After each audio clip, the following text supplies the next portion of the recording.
at HousatonicIPS.com. And don't forget, Mark has a Patreon also. So patreon.com/HousatonicIPS. And you'll be able to donate to Mark via Patreon and get behind the scenes takes and some extra updates to what Mark is working on behind the scenes. Neighborhood News Hour. If you'd like to donate to Neighborhood News Studio, we are Neighborhood News Hour, our original name on Patreon. So make sure you throw a couple dollars our way as well. You got some extra straight change laying around. We appreciate it here at neighborhoodnewsstudio.com.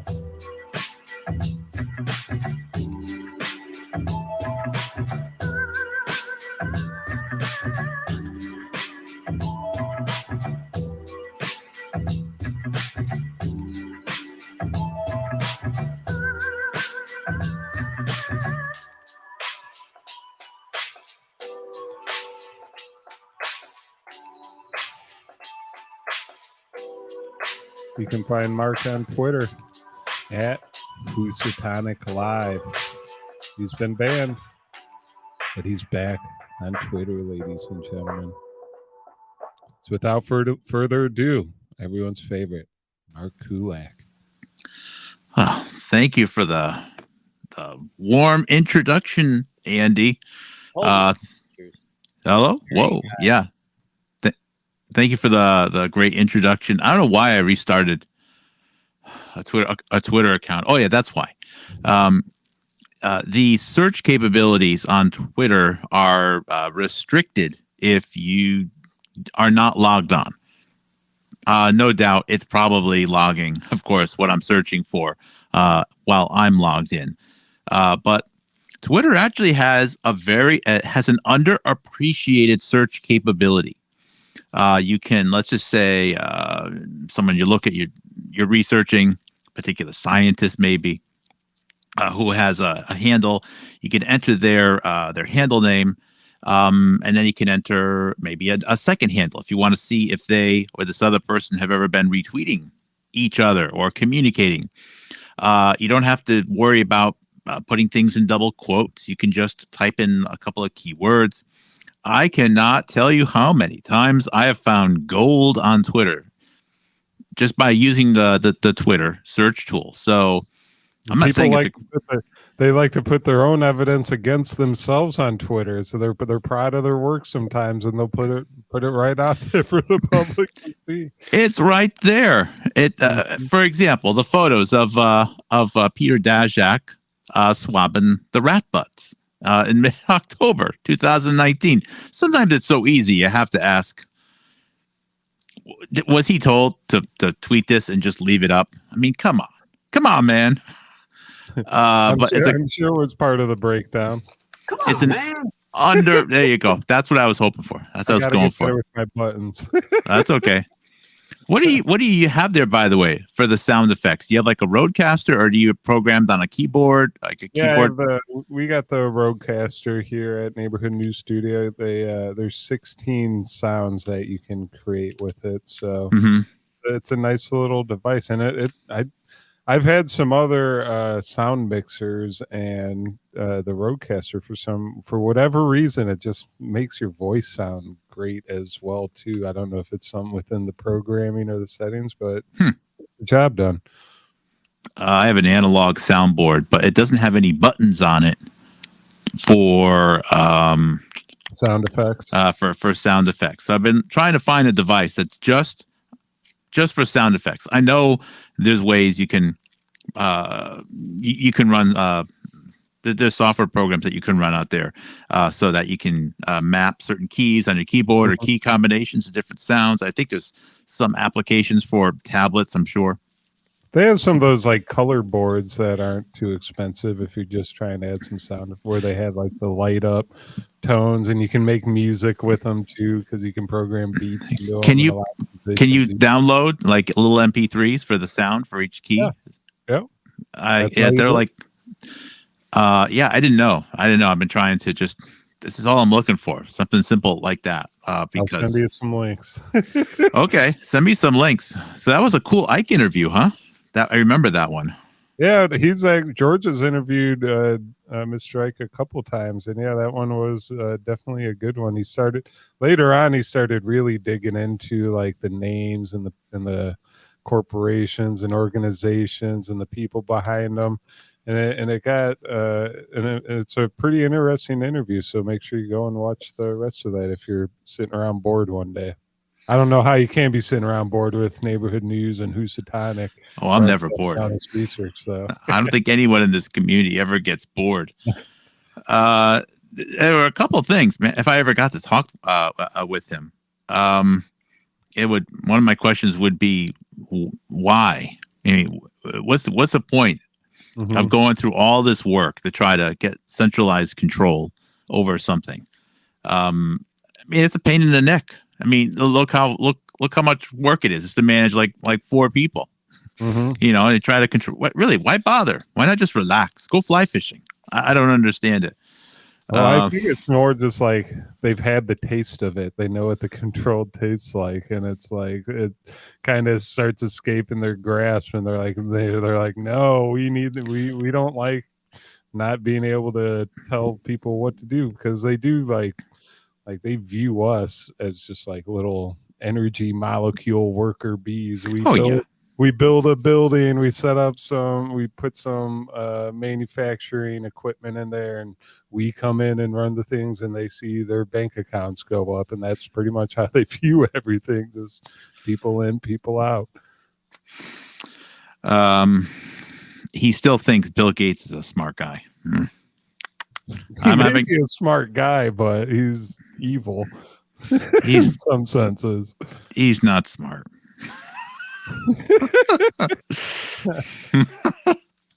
I mean, in the interview I watched when he was like talking about the Beyond Beef burger, they chose to do it at his favorite actual burger restaurant, and he took a big bite into his bacon cheeseburger. So he has a little intelligence in there. He's not going for the Beyond Meat on camera even. Huh. Do they have like Beyond Bacon now too? It's like the whole thing. They got it all, and during the pandemic, that's the only thing that's left in the meat aisle.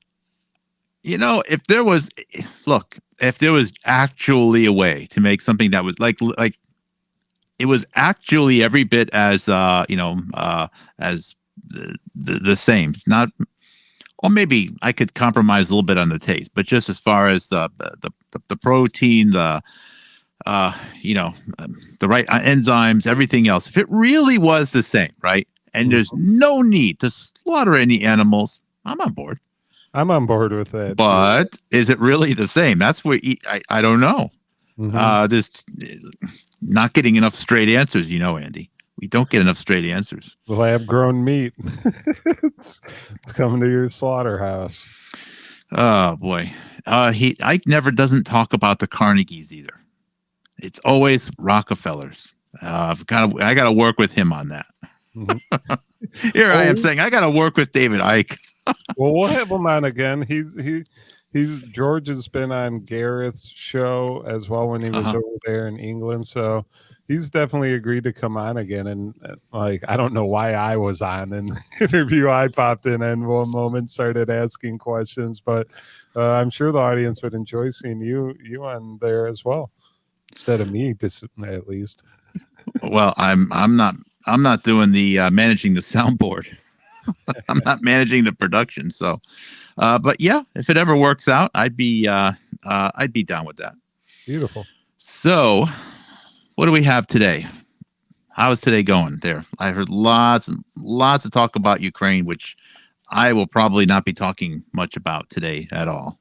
Good. It's nice to switch gears sometimes. We dug into Ukraine, Kolomoisky, and then we actually got into the Chabad Lubavitch history. Aaron was sitting off screen, and he dug into Theodore Herzl and the Jewish Colonial Trust and how that's all kind of running things behind the Kolomoisky scene. So we switched gears a little bit, and it was still about Ukraine, but it was from a different perspectives. So yeah, I see the little slideshow you sent me. I got it ready to rock and roll whenever you are. Yeah, we'll start that in a second. I've looked at some of that stuff as well. Lubitsch, Herzl, and it's not really a well kept secret that there were quite a few individuals came to the United States, reached high levels of success or accomplishment within business, government, the legal system, education system, 1910s to 1920s, 1930s, and right up to World War II. So you could see that progression. And how many were? I mean, it appears as though it was using. The plan was to use the U.S.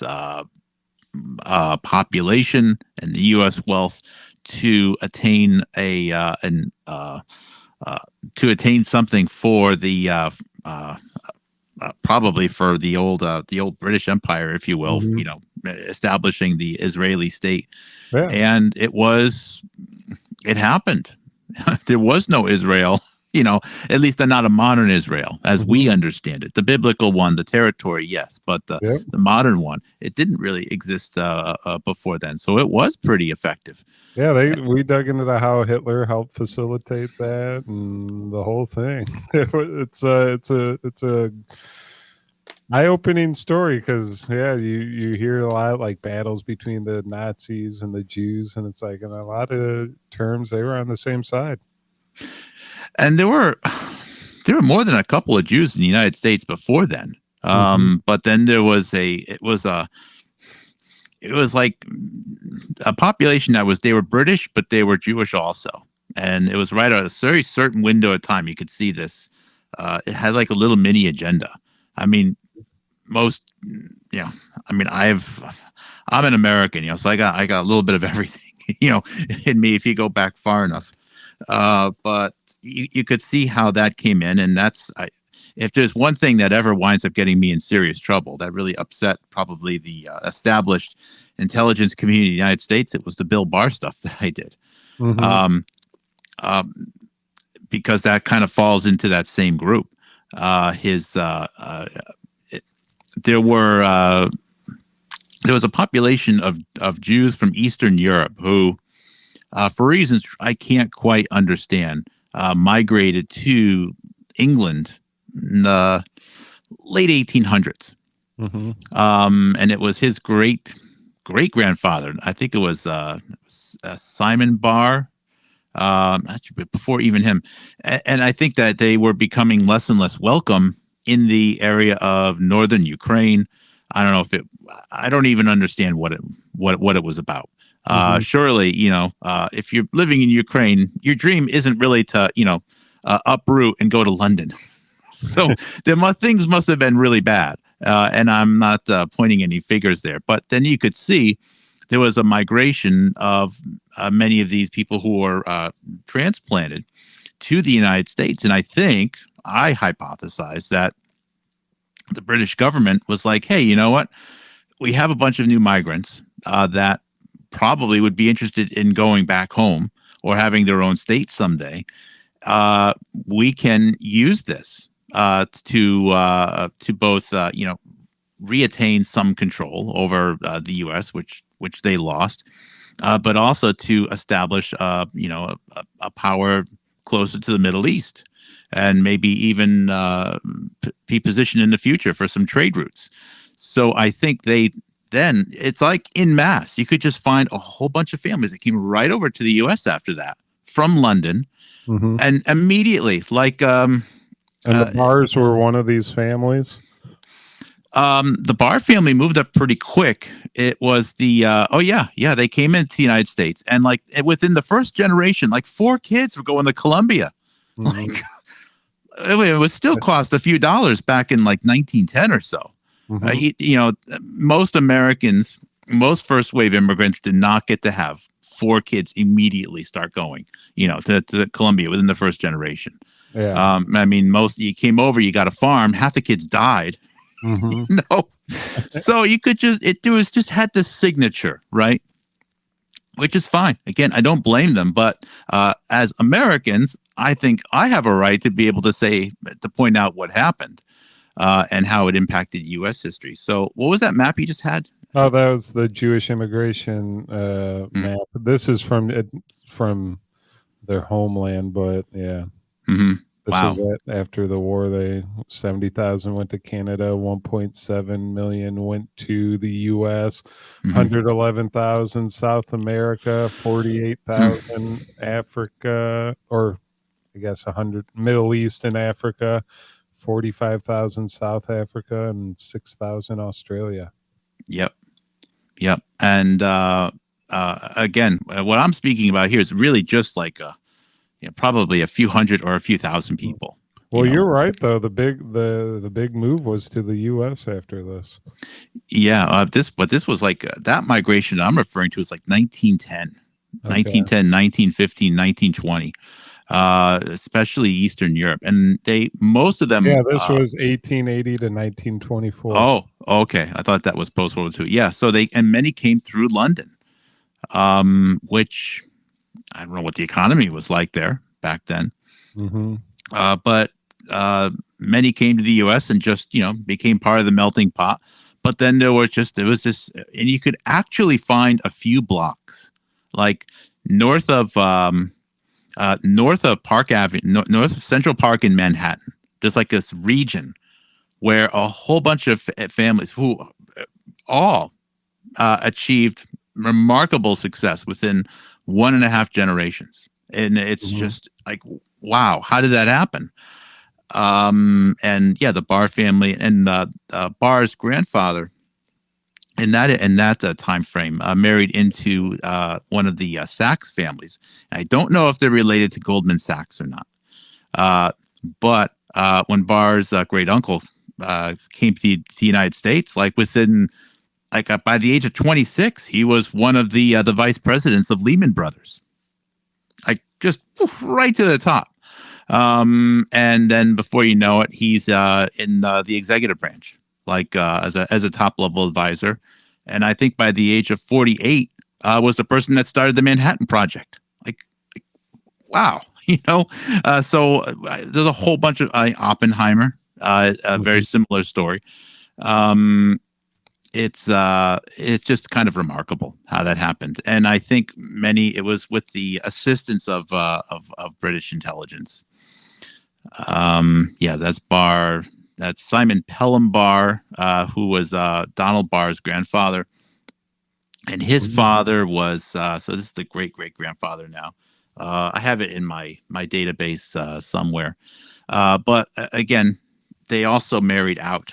Also, and there was some of those other families, which a lot of roots go to the Atomic Energy Commission, and by the end of FDR's life, you can just see this circle right around him. The guy didn't have a chance. And what was FDR's legacy? Well, FDR gets slandered a lot at how would you say, not at allowing World War II to happen, as if he had some heads up and he let it happen because he wanted to get the United States into war. But it's my hypothesis that he was surrounded by a bunch of intelligence agents. The United States was falling at that point, who really framed that situation.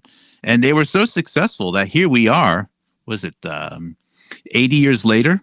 And the legacy about Franklin Delano Roosevelt is that he got us into war. Meanwhile, he's the person that died at the end of the war, and everyone else lived. That was part of that, and no one even knows their name. So there you go. There's the history lesson. Yeah, that was a picture of Donald Barr.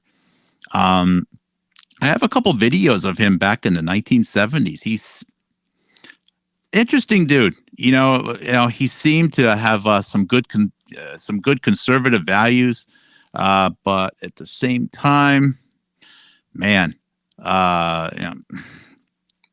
yeah. So he was lived at 2 blocks away from Columbia University. I think he was 2 houses over was Oppenheimer. From the atomic bomb. Little close knit neighborhood. It's kind of a close knit neighborhood. That's an expensive, even back then. Okay, that's an expensive neighborhood. If you look at the census data, you can see that there was a servants' quarters there. That's expensive, even back then in Manhattan. So he worked at Columbia for a while. I think he was probably in the OSS, which is, the predecessor to the CIA. Not really sure what his role was there, but he was syndicated in many U.S. newspapers throughout the 1950s, 1960s, talking about trying to change the narrative of science in high schools. Yeah. So again, economics. There's a lot of stuff there, and if you listen to him talk, he was kind of hard edged. He as far as wanting to raise standards, and he saw the U.S. falling potentially to lowering education standards, to lowering investments, or I should say individual investments or commitments to families. It makes me really conflicted when I go through this stuff. It's like what's going on now. It's exactly what's going on. That said, his son Bill Barr, gets pulled back into the fold and became a big part of a lot of the mess that they're dealing. Barr's a really powerful person. Mm-hmm. I can't emphasize enough just how powerful he became. He was running the Department of Justice, I think, at age 39. How does that happen? Is it because you're just a really good prosecutor? No. It's a family affair. It's a family affair. But then on the flip side, there's some books that his father, Donald Barr, wrote that just make me really uncomfortable to read. They just have I just can't get through the book on space relations. It's just. What's it get into exactly? I don't know, man. It's just a little bit too much detail on the nipple clamps. Oh yeah, that. I just can't. I know what you're talking about. I can't get through the first. I'm like, I don't want to read it. Like, just tell me you put the sensors on and leave it at that. I get the idea. I don't need to know any more detail. That's it. That's okay. Let's get through this. You talk about blackmail. He's probably like, "Did you read chapter 2? And if you did, you're guilty. We can blackmail you with anything." Throw all the drug, coke, and hookers at that guy. We got him. Well, maybe. If his articles are showing, hey, this guy seems like he's going to be a good thing for U.S. education. I like this. But then I read that book. I don't know what to make of it. I just don't know what to make of it. It's like he puts on the public persona, and then it's someone else behind the scenes a little bit. It's like a little sexual deviant type of guy. Oh boy. So I included I sent Andy a presentation. I'm going to do a whole show on this. I'm still working up all of the slides for it, and it'll be the second one that I've done, and I call this series 2020. Some people think 2020 the vision, but for me, the thing is, you come up with a map of like 20 or so people that we talk about, or I talk about in my research. And again, to remind everyone, you can usually summarize the big story without even really getting into any individual names. But at this level, we do get into who has been working with this research over the last century or so. What companies did they work for? Who did collaborate with who? When did the agenda, if you will, seem to change based upon other world events? What things did lead us to where we are right now?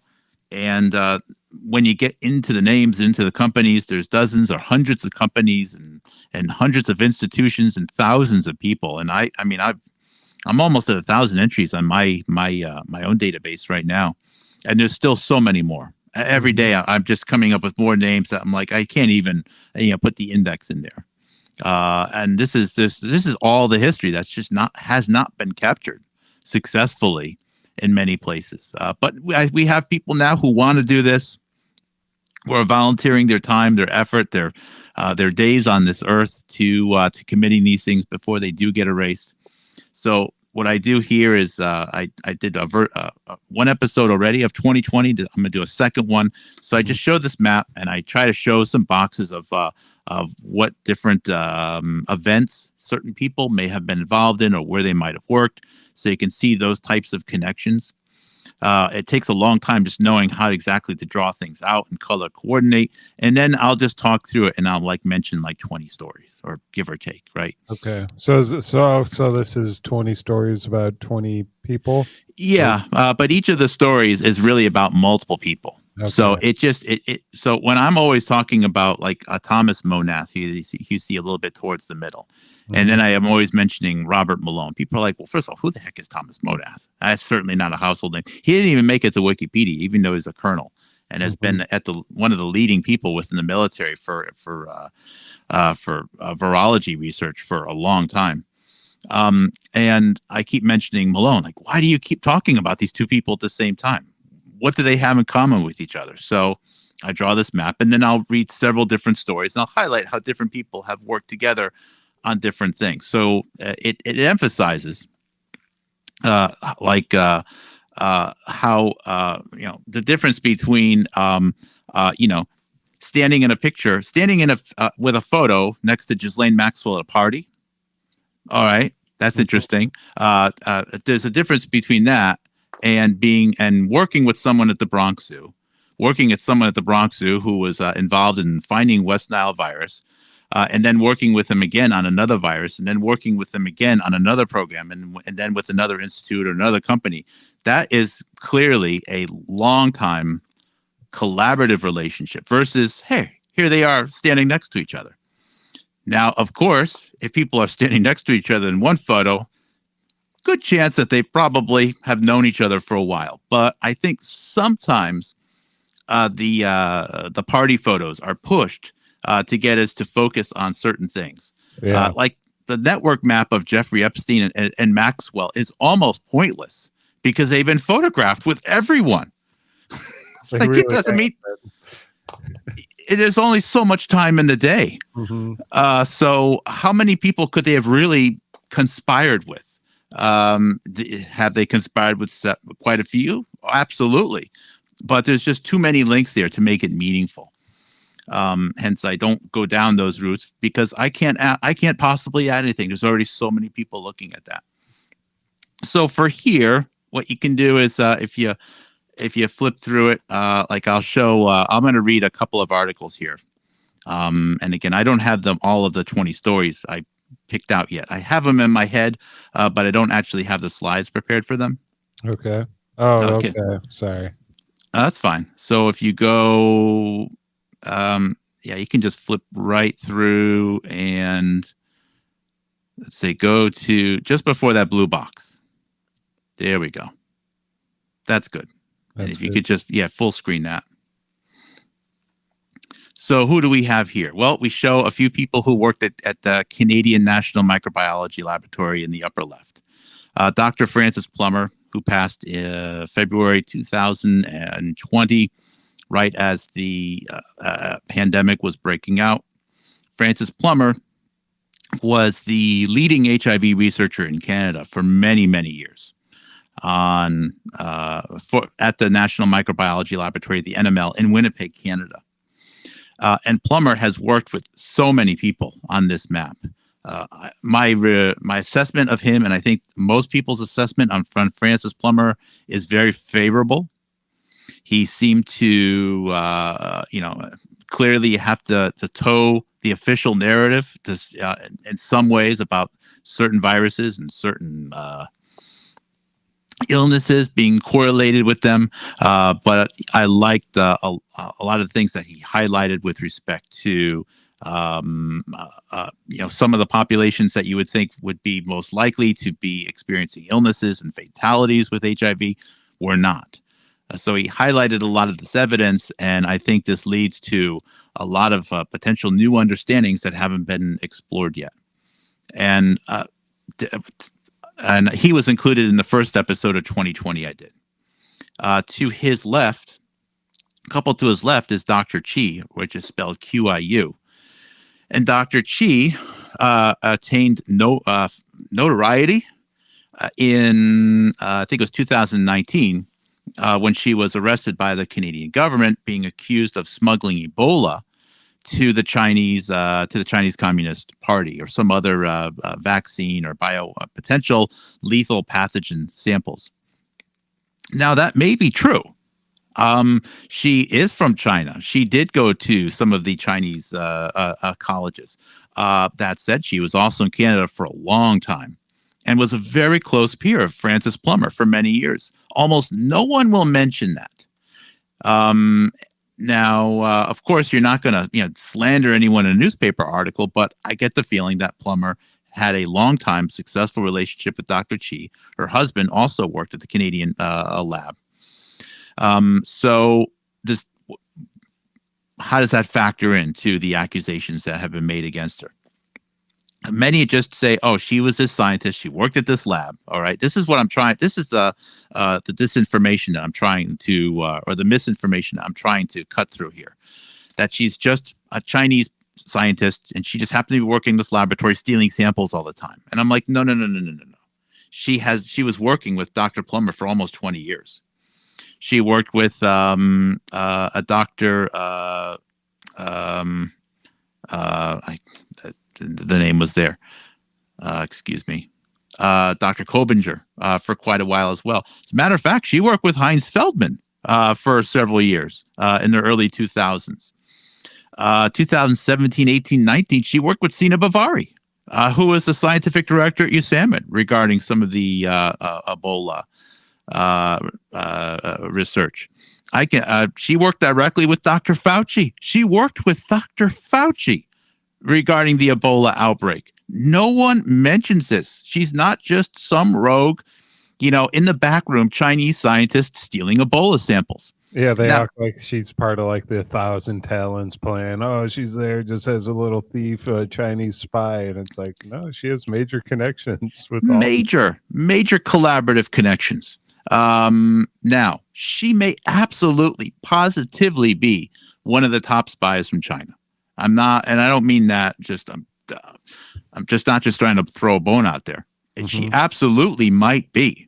Okay. It's ridiculous to think that China, Russia, or other powerful nations do not have spies trying to take intellectual property from the United States or Canada, etc. Mm-hmm. But, maybe that is the case, but why are these other relations not being put forward about her? So there's so many names here, and I've reviewed about half of these names, mostly the ones on the left-hand side. You can see Heinz Feldman and Fauci, et cetera, I went through previously. And then most of the names on the left are new to this 2020. I dumped a bunch as well because I'm orienting this 2020 differently. In the left, you can see William Koresh, Robert Cook, Tracy McNamara, Thomas Monath, Ian Lipkin, Peter Daszak. Who's Lipkin? I don't think I've heard Lipkin before. Oh, Lipkin's a huge name. He's another big name. Lipkin has been working with Fauci since 1982. Most of his work has been out in the San Francisco area, but now he is one of the lead virology instructors, I think, at Columbia University. And he just keeps popping up, man. He just keeps popping up over and over again. He was the lead scientific director for the movie Contagion, and the person he worked with on that movie Contagion 2011 of several was Tracy McNamara and Nathan Wolfe, both working with Ian Lipkin.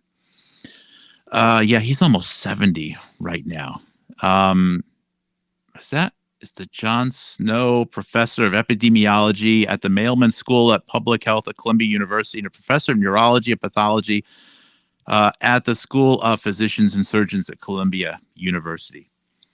Worked on West Nile, SARS, and COVID-19. Yeah, as a matter of fact, after Tracy McNamara found the dead birds and I guess no one believed her. She immediately wound up contacting Ian Lipkin. I don't even know how that happens. Ian Lipkin also went to China to, I think, directly interview, or was interviewed at the outbreak of SARS-1 and SARS-2. So, I mean, the list is just long and mighty for Ian Lipkin there. And I forget, why did I even put him up on the list? Oh, yeah, I put him up on the list because of his role with McNamara. With McNamara. So you can see there's like a gold box there. Up on top it says West Nile V, or West Nile virus. Mm-hmm. So some of the main individuals who were involved, at least as shown here, there's a few more, of course, are Tracy McNamara, who was a zoologist at the Bronx Zoo. Below her is Robert Cook, who also has a long-time connection with the Columbia University. In fact, I think he works there now. And below him is William Koresh. William Koresh is the founder of EcoHealth Alliance. Mm-hmm. His co-founder was Peter Daszak. William Koresh also worked with, well, we'll get to there at another point. But William Koresh right now is involved in the top level of biodefense consulting for the U.S. government. Thomas Monath is also in that West Nile V box. Thomas Monath had a company that had I think they were the only company that had a potential candidate West Nile vaccine ready to go in 1999 when West Nile virus was breaking out in New York City. And now, if that was the only time Thomas Monath's name popped up, well, fine. However, Thomas Monath also happens to be the scientific director of Metabiota. Years later in 2014. And Thomas Monath also happened to be the boss of Robert Malone at New Link Genetics when they brokered the Ebola vaccine to Merck. And then you stand back and go, what the hell? This guy's everywhere. And yeah, he is one of the probably one of the top 5 leaders right now in the One Health initiative. I think he's the founder of the One Health platform. Now there's all sorts of these subdivisions of the One Health initiative. But still, it just highlights that, in particular, a lot of this goes to Malone, that Malone is so incredibly well connected historically to many of the events, many of these outbreaks and the potential responses to them. And Monath is one of those people who helped draw those connections to connect a lot of those things. And this is just what I'm getting into here. All right, there's a whole bunch more, but for the sake of trying to simplify it a little bit and to fit within the 20 stories. Now, the first story that I'm just gonna read the news article is a doctor who is in the upper right, and that is Dr. Dr. Judy Alamonte. Now, Dr. Judy Alamonte passed July 2018. So, and she, cool doctor. Yeah, I'm going to read the obituary. It's a good story, but she sort of took it upon herself as this, son of a trucker, blue collar girl, working at the National Microbiology Laboratory to be the person who maintained the cultures for that they were using for the Ebola vaccine that actually wound up being deployed in Africa in 2015 or so. The one that Robert Malone and Thomas Monath made available to Merck Corporation, where Julie Gerberding was the vice president, with funding coming from the Defense Threat Reduction Agency. That Ebola vaccine, while it was sitting, you just don't take the Ebola vaccine, whatever the heck it is, and have it sitting on a shelf. You need someone to look after it, make sure that the conditions are protected, etc. You need to do other work on it in the laboratory. So while New Link Corporation down in Iowa had that, they were sold it at for the cost of a song by the National Microbiology Laboratory in Canada. It was Alamonte who was volunteering her time to maintain that. So I'm going to read her obituary here. Okay, let me just take a little sip of water.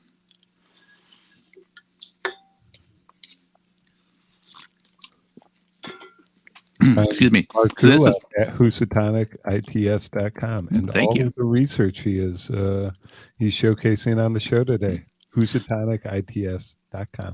So this is from the Ottawa Citizen newspaper, July 14th, 2018. The obituary is for Judy Alamonte, one of Canada's unsung scientific heroes. Being in mind, Alamonte's fingerprints are all over a vaccine that has been called one of Canada's greatest public health achievements. As part of a team that worked on creating the vaccine that has saved lives in West Africa, Alamonte played a key role in its development, yet few Canadians have ever heard of her.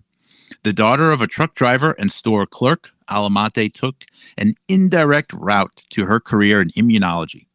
First, she became a massage therapist, opening a clinic in Kelowna with her husband, Alan Geisbrecht, whom she met at a massage therapy school in Ontario.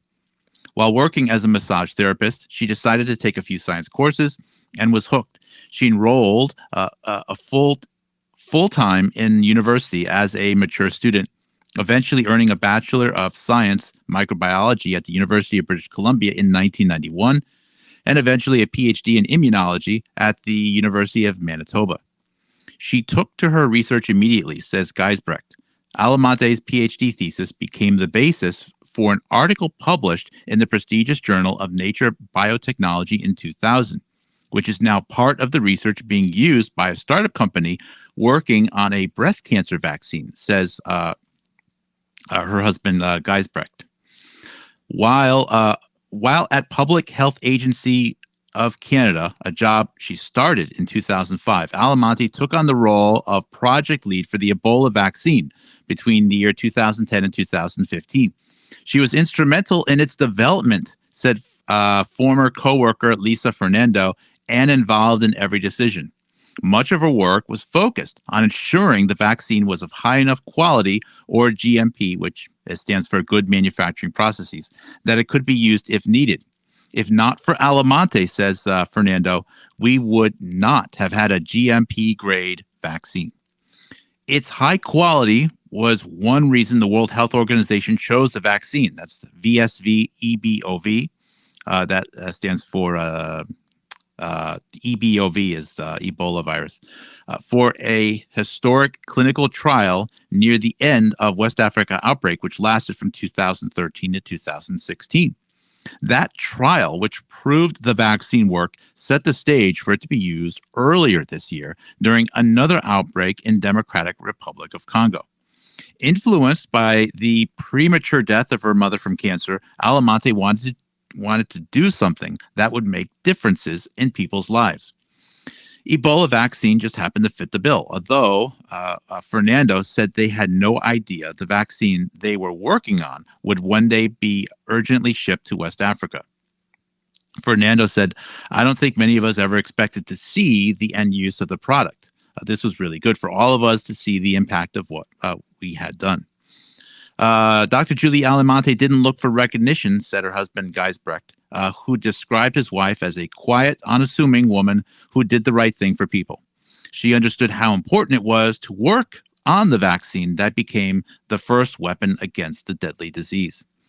In 2015, after she had left public health and moved to the National Research Council in Ottawa, Geisbrecht showed Alamonte a newspaper article about the deadly West Africa Ebola outbreak. In it, a man who had received the experimental vaccine thanked Canada for saving his life. Her husband, Geisbrecht, said, I know what I did helped this guy. He recalls his wife saying. But Geisbrecht, for whom Alamonte's death is still very raw, and again, this is a 2018 article, believes his late wife deserved more credit for the work than she did. He said, my wife put her heart and soul into this and worked day and night to the highest global standards. She could have used a little bit more support. During the decade Alamonte spent with the Public Health Agency, much of it working on the Ebola vaccine, she never had a permanent job, but worked to contract to contract. Alamonte was eventually offered a full-time job, which she turned down, said her husband, because it was not consistent with the level of work she had been doing.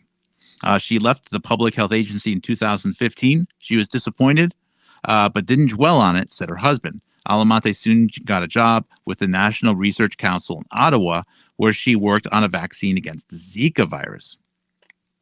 So just a couple sentences left.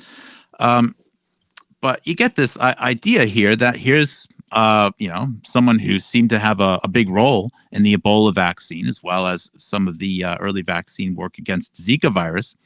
The vaccine was deployed. No one knows about her. Nobody knows about her. I mean, this is the vaccine that Monath and Malone sold to Merck. It was Merck that produced it. And which company was working in West Africa as part of the providing logistics for the response? It was Metabiota and Nathan Wolfe. No one mentions this doctor. Now, I'm skeptical about exactly how a lot of these vaccines are made and the overall success that they actually have. I will be upfront about that. Nonetheless, though, and then, she dies relatively young. People should be able to live a little bit longer than she did, I would say, of cancer. What are we to say?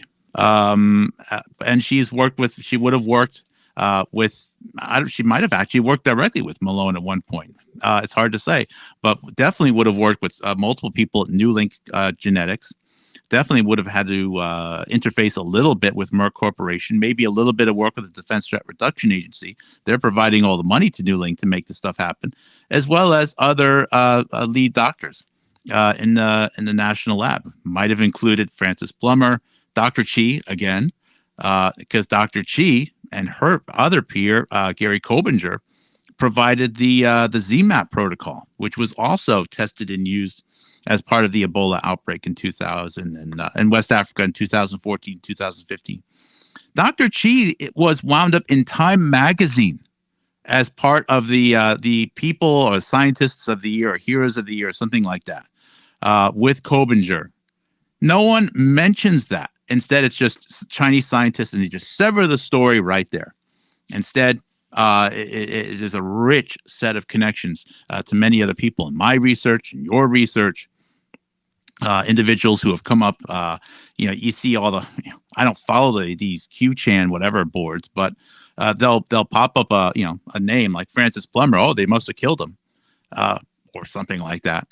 But if you try to expand the story a little bit, no, they don't go there. They just that's where they stop. And it's been very frustrating to me. So again, so here I bring up one scientist who doesn't get recognized, and it just helps people, I think, understand all of these other relationships which have been ongoing, as opposed to just trying to sort people into disparate bins of good people, bad people, black hat, white hat, whatever stupid nonsense there is.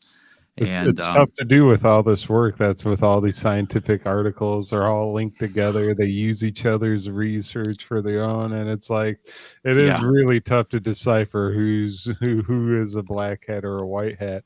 But just searching her name while you were reading her obituary right there, I found this little article. The novel blood-brain barrier model opens the door for advances in medical and biopharmaceutical. Oh my goodness! Oh so no! They created a proxy blood-brain barrier model right here, where the model consists of semi-permeable insert onto which brain endothelial cells generated from induced pluripotent stem cells are seated, creating a proxy for blood-brain barrier with underlying neurons representing the brain compartment. And guess who received this model to work on the Zika virus, the very first team? Oh, Miss Judy Almonte. Really? Yeah. So she used this blood-brain barrier model to create the vaccine for Zika virus. So now I want to go in. I want to learn more. I can read it real quick. The new model is also sure. Here, I'll read this entire little paragraph. The NRC has already put its new blood-brain barrier model into action. Its therapeutics beyond blood-brain barriers program is one of a very few in Canada and the world that has a human iPSC-derived blood-brain barrier model available to industry, government, and university researchers to gauge the success of therapeutics in crossing the blood-brain barrier. Canadian companies such as Selenium Pharma and Vita Therapeutics have already accessed the lab's expertise and received support and advice on innovation through the NRC Industrial Research Assistant Program. The benefits of having access to the relevant and reliable assay for blood-brain barrier penetration, as well as the exceptional expertise at the NRC, are numerous. In particular, the model has allowed us to assess a critical new characteristic of our designed macrocyclic molecules and been essential in our drug discovery projects that target the central nervous system. And they used a lot of this research for tobacco, actually, because they were trying to block nicotine from getting to the brain. And this is something they were using, and Robert Malone was involved in those studies as well. The new model is also front and center in supporting exciting research into Zika virus infections. In collaboration with NRC researchers, Dr. Judy Almonte and Dr. Wayne Conlin, it was used to demonstrate that the Zika virus can, in fact, cross the blood-brain barrier without disrupting its integrity, thereby infecting brain cells. By the same token, the model will also serve as an essential tool as industry and government researchers work to develop and screen antiviral therapeutics aimed at limiting the disease process of Zika virus in the brain. When was this article again? This was in March 7, 2019. They wrote it, and you said she died in 2018, right? So the work had to be, yeah. Yeah. So that means that she might have been working on this in the last year of her life. Mm-hmm. And it comes out to market a year after she dies. Yeah. I guess. The Zika virus, which some say may actually, the implementation may be getting confused with dengue fever, but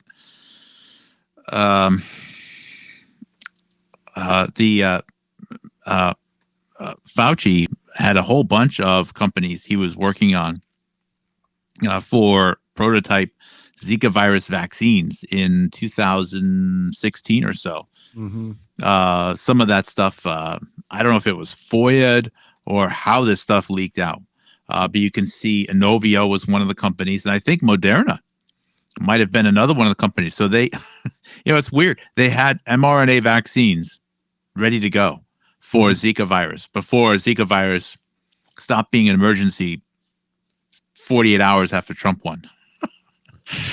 And then sure enough, what happens? 3 years later? Oh my God, another pandemic. And the same companies wind up presenting mRNA vaccines for something else.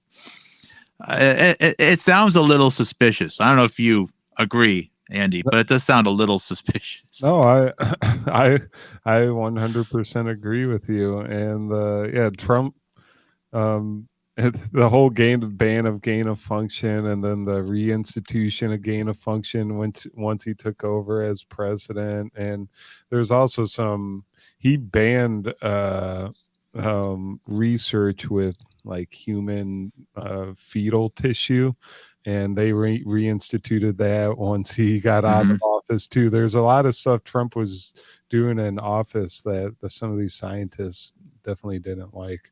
And I wonder if they were just trying to create, just some back channels to create some extra money and get them out of there. Yeah.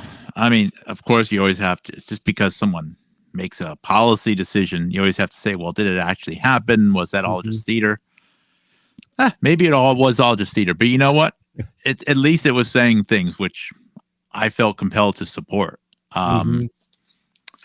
So, at least we can do say that much. So I've been showing some research the past couple of days of like the original SARS pandemic being created and engineered in a lab as well. They were working they created the envelope protein the spike and the Mhm. infectious RNA that goes inside the protein all within like a couple years. And then after that was created, it was like the SARS pandemic broke out a couple years later in 2003. And it was like, and there's scientists over in Hong Kong around the world that are like, no, the original SARS was genetically engineered. Like, of course, SARS-CoV-2 is definitely engineered as well, if the first one is.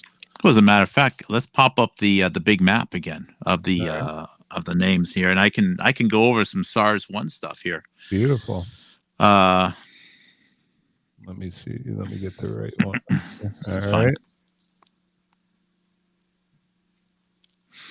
So the CDC director within the United States when SARS-1 was breaking out, or at least getting a lot of attention, was, you can see her at the bottom center, Julie Gerberding. She was appointed, I think, Deputy Director of Infectious Diseases 1 week before September 11, 2001.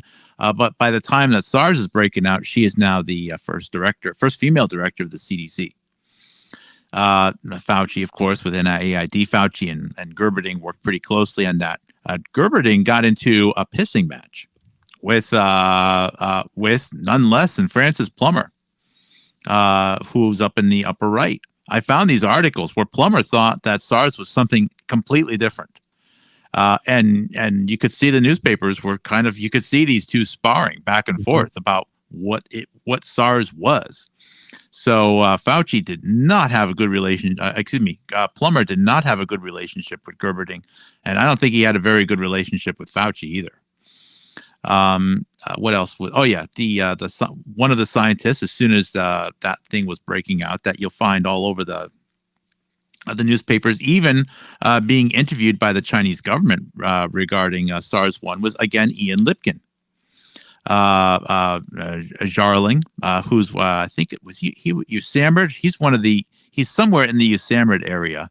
Was often quoted also when SARS-1 was breaking out. And a big topic with respect to the breakout of SARS-1 in 2003 was, of course, the fact that it was zoonotic, not a lab leak. It happened because, two animals, I don't know, wet market, who the heck knows, right? But you can't look at people. It's nature. It's always going to be nature. And the proof points of that included work drawn from Peter Daszak, Nathan Wolfe, William Koresh. And I can't help but note that the date that the very first SARS patient checked into a hospital in China, November 16th, 2002, was the date of Annalisa Kilbourne's funeral. Really? At the Bronx Zoo. Yeah. Wow, I did not know that. Yeah, she died on a plane crash in November 2nd, 2002. And almost all of her work was with Koresh and Nathan Wolfe. Okay. And the two people that were commenting on her work that one moment after she died was Koresh and Gary Nabel. So we keep just highlighting these connections. So SARS-1 was not a whole bunch of different scientists. It was still within a network of, you could probably tell almost every single SARS-1 story within like 50 scientists from every angle. And you'll find like 35 to 40 of them are still active now with SARS-2. Mm-hmm. It's just, for all the trillions of dollars we've been spending on viruses, you'd think that it would, eventually some people would rotate, but no, it's the same general group of people that are still, although they're getting a little long in the tooth right now. Mm-hmm. But I covered that. Like they figured out like the reverse genetic system, and they needed like some type of the computing power to like catch up almost, and they had to wait like couple years for all the gene sequencing and the running of the algorithms to really like pinpoint how to snip DNA and RNA and do whatever they really need to do and put the spikes on the protein. And the maturing of the zoonosis narrative also, that was part of the HIV. When they were, they go together. Reverse genetics of these viruses yep. and zoonosis. They're literally hand in hand going up their ladder. Well, let's look at HIV, right? HIV and the outbreak of the AIDS disease. When many of these scientists were working on determining the roots of HIV, it was already known that it was out there, and some of the areas where it was first found, at least as of the early 1980s, it looked like initially there could have been some connection with other medical research, potentially hepatitis B vaccines, potentially smallpox vaccines. We don't know. And that doesn't look good, right? So what you need to do is you need to, if it was a lab thing, you need to tie it to some event that happened a long time ago. You can't say, the bat soup was eaten in 1978, and then Ebola, HIV is found in 1979. So you need to say it's so long ago that it can't possibly be related to this new immunodeficiency disease that we see breaking out. So that zoonosis, they tied it to, they said that they found bones of dead apes that, you could test it. They would find fragments of HIV in Africa from like 80 years ago. And that's the proof that it happened a long time ago. But that's like old zoonosis, right? What you want now is you need to create, if you want to create paranoia, you need to say, well, there's new zoonotic events happening all the time. Mm-hmm. Matter of fact, they can happen any minute. Any minute.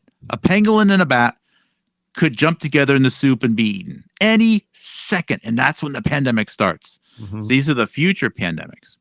So that notion of that zoonosis, of like a virus just mutating, and then suddenly, like seconds later, everyone needs to be prepared to be vaccinated around the planet. That did not exist before SARS. Yeah. That was a new thing. Mm-hmm. That was now the Dustin Hoffman movie of the movie Outbreak, where they had the infected monkey, biting some people and then a disease starting. It wasn't really a mutation type thing. That was just the disease is already out there, and at some point, I guess it could jump a bridge. But this whole mutation thing was what started with SARS-1, and they've been and this narrative has been advancing. And you could tell where I stand on this whole thing. I really do believe a lot of it is an orchestrated narrative. The deaths and the diseases are not a lie. It's just what's actually been causing it. And what was the point of all of this? And the point of it was to create hysteria and to consolidate power and decision-making capabilities in the scientists that just knew how all of these mutations in zoonotic events happened. And SARS-1 was a big deal. The newspapers just went bananas covering it. Yeah, 800 people. I think the total death toll was around 800.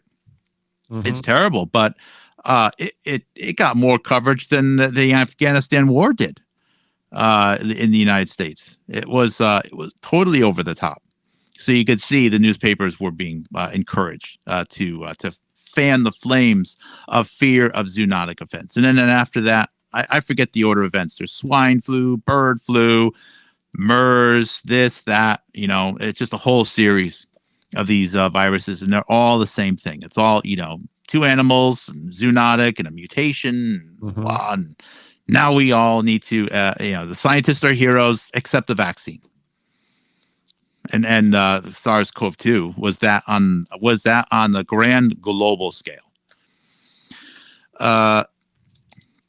So another one of these stories, but to highlight some of this, actually, if you wonder why I think some of these things are premeditated, one of the stories I have highlighted in there in the slides that I sent, I show several people who worked at the Bronx Zoo. The Bronx Zoo is one of the premier zoos in the United States, or probably one of the premier zoos in a large metropolitan area in the world. Mm-hmm. They have long connections with the wildlife conservation funding of, going back to a lot of that money actually comes from England. which I didn't know until recently. Another royalty. And the dead birds that were found in late summer of 1999 at the Bronx Zoo were found by this Dr. Tracy McNamara, who was a zoologist working there. Her boss at that time was Robert Cook.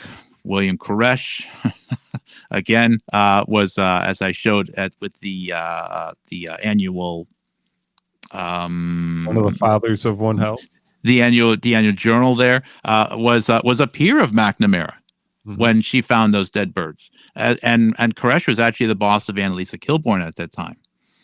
In 1999, I think Kilbourne. I'm not sure if she was technically at the Bronx Zoo in 1999. I think at that time she was actually working for a university in Chicago. But she had worked with McNamara for at least 2 or 3 years. Okay.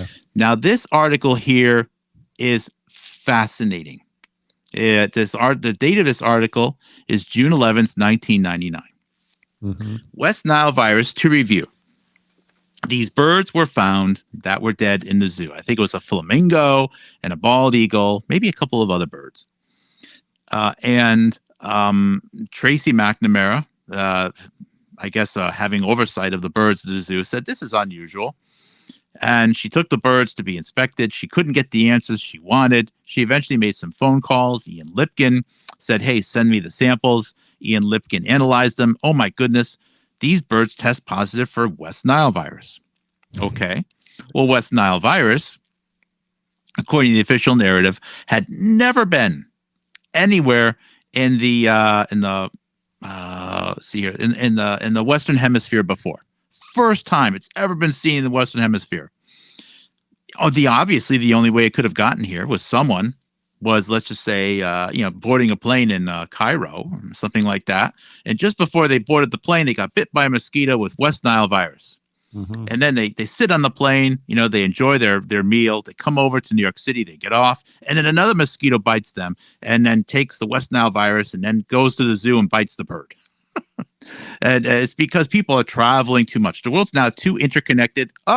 Guess we're going to need more vaccines. That's literally how they push this. Always the answer. Always the answer. The mixture of animals and vaccine or pathogens just create these deadly viruses. So McNamara. Is this why the West Nile virus? Is this why they spray our neighborhoods for mosquitoes and stuff like that? Because they're scared of West Nile virus break out? Yes. Okay. Now, West Nile virus is, I'm not a virologist, so again, I'm good with pattern matching, and I read as much as I possibly can. There's a lot of debate as to if West Nile virus is really just something called St. Louis encephalitis, which is native to North America. That the two are really hard to distinguish. There's multiple variants of West Nile. Who the heck knows?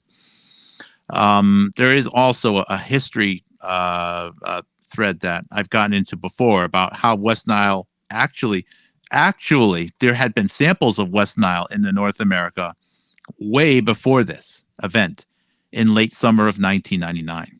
I'm going to get to this article in a second. This article is so amazing. And believe it or not, those samples of what they called West Nile virus, I don't even know how they identified it because they didn't even have the electron microscopy back at the time. But something that they believed was quote unquote West Nile virus. They had samples of it frozen at Yale University, which is in Connecticut, not too far from New York City. The person that was overseeing it was a Dr. Roger Shope. I always get the two confused. Whose roommate for a few years was a Dr. Roger Breeze, and Roger Breeze was appointed for 10 years the director of Plum Island Animal Infectious Disease Research Facility. And sure enough, would you believe that McNamara actually worked for Roger Breeze for a couple of years before she found the dead birds? So who visited? So did Dr. Breeze stop by the zoo earlier in the day? We don't know. There's another story of some horses that got sick, were dying of encephalitis not too far from Plum Island. in early 1999. Mhm. So there's a lot of confusion of exactly what happened there. Was there a lab leak? Was this something that they did to cover up the lab leak because some horses were dying? Maybe even a couple of elderly people from a lab leak? Well, we don't know. There's a lot of big questions there. And these Yale scientists, they had the samples in their lab before the outbreak actually happened. Oh, matter of fact, it goes all the way back to 1950. Okay. And it's saying here in this article, I was reading a little bit. Yeah. Yeah. They developed like an early therapeutic kind of for the West Nile virus. And well, what they won't tell you is in the late 1940s, there were researchers at Memorial Sloan Kettering and Rockefeller who were literally injecting prisoners and disabled people with West Nile virus to see if they could use it to cause or cure tumors. So that's a really different story. And I found the research papers from the journals. These are this is official peer-reviewed research. Now, maybe it actually wasn't West Nile virus. Who the heck knows? But I can tell you, the article says West Nile. The article title says we took West Nile and injected it into people who then eventually went out into the population. So the story that it was never in the Western Hemisphere until this event is absolute nonsense. And it's the journals, clear as day, peer-reviewed, New England Journal of Medicine, whatever they are, they say it almost 50 years before. I can't even believe it. How, it's a stunningly easy thing to disprove. But that said, the article I'm showing here, what blows me away about this, okay, is there's not many zoologists who, aside from maybe like, was that guy, Steve Irwin down in Australia, who have newspaper articles written about him. So Tracy McNamara found those dead birds in the Bronx Zoo in, I think it was mid-August or late August of 1999. And in this article, June 11th, 1999, okay, and this is not a New York City article. The title of it is Detectives of Animal World, Zoo Pathologists Track Clues. And let's start reading it a little bit here. The white fuzz all over the pink toe tarantula was a telltale clue. A fungus, most likely, a sign of the infection that probably killed the hairy creature, Dr. Richard Montali said as he glanced over the paperwork on the lifeless spider. Tissues will be collected and blood smeared onto the slides, and both will be preserved if needed for future research. Now, the article goes on, a couple paragraphs from there. It says, the information gathered by pathologists comes not only from their own zoos, but from veterinarians and researchers throughout the world. Dr. Tracy McNamara says, I can receive tissues from Mongolia because we have field researchers in 300 projects in 50 countries. I work on tissues. That's some damning evidence, right? So, damning statement in U.S. national newspapers, 12 weeks before she has this amazing earth-shattering find of the dead birds with the West Nile virus, there's a nationally syndicated article saying zoologists can also be pathologists. Wow. Great find, Mark. That is actually fantastic. Diseases shipped to us around the world, and then we have a breakout 3 months later. 1 in a million chance. Miracles happen. Miracles do happen. But so it's clear as day evidence that there was West Nile in the Western Hemisphere 50 years ago. It's clear as day evidence that the new journals say they were injecting it into people. It's clear as day evidence that there were samples preserved that ultimately Tracy McNamara would have had access to via her boss, Roger Breeze at Plum Island. It's clear as day evidence that there's, for whatever freaking reason, Tracy McNamara is mentioned in the U.S. newspapers 10 weeks before she finds the dead birds. Zoologists can also be pathologists. And then she finds the dead birds. And you wonder why we're conspiracy theorists. We should. There has to be some other type of name. Truth. We should just start calling it truth theory or something like that. Oh. And then you see McNamara is becomes the one of the scientific co-directors of the movie Contagion. Brace yourself, okay, for this one. Mm-hmm. We need the little meme of the guy, brace yourself with the microphone and the big fur coat. Brace yourself. Not too long after this, Tracy McNamara worked for 3 years with the Defense Threat Reduction Agency. Wow. According to her own profile. So did they consider the West Nile virus breakout in the Bronx? There it is. Hey, we need to figure out what. I had to find the meme just for you. So is that considering part of like the study?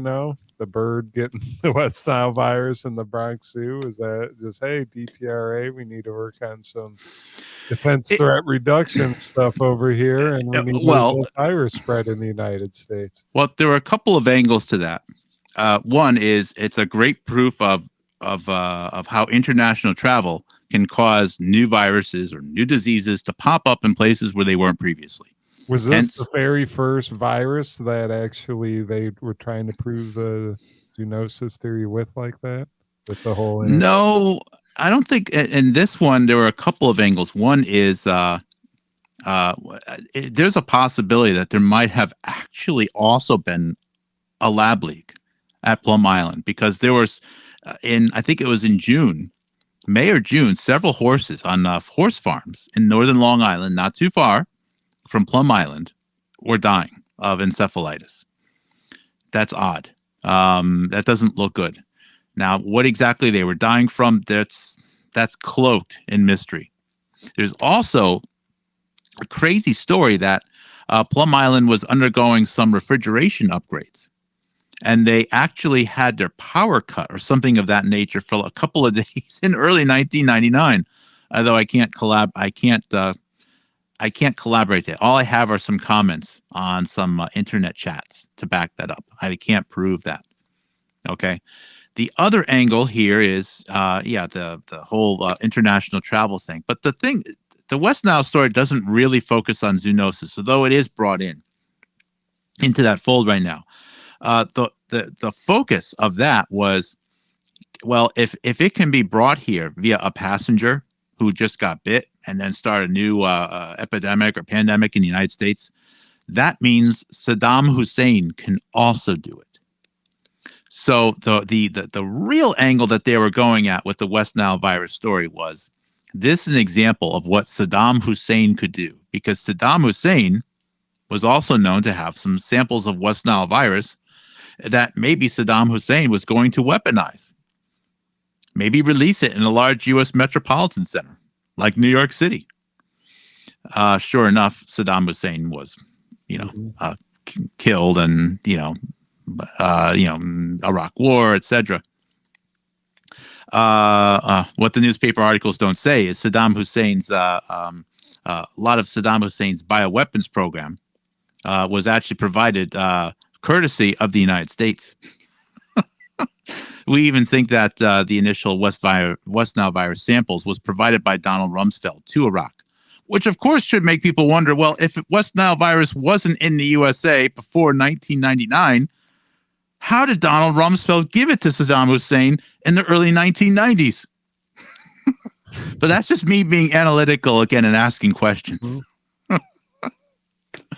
Coincidentally, that's when the whole original SARS outbreak started happening too.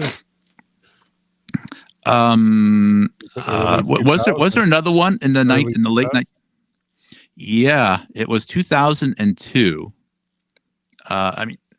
Again, the official narrative. Okay, the official narrative is the first person to check into a hospital in China with SARS type symptoms was on November 16th, 2002, and the only reason my brain has actually remembered that date was because I was shocked that was the same day as Annalisa Kilborn's memorial at the Bronx Zoo.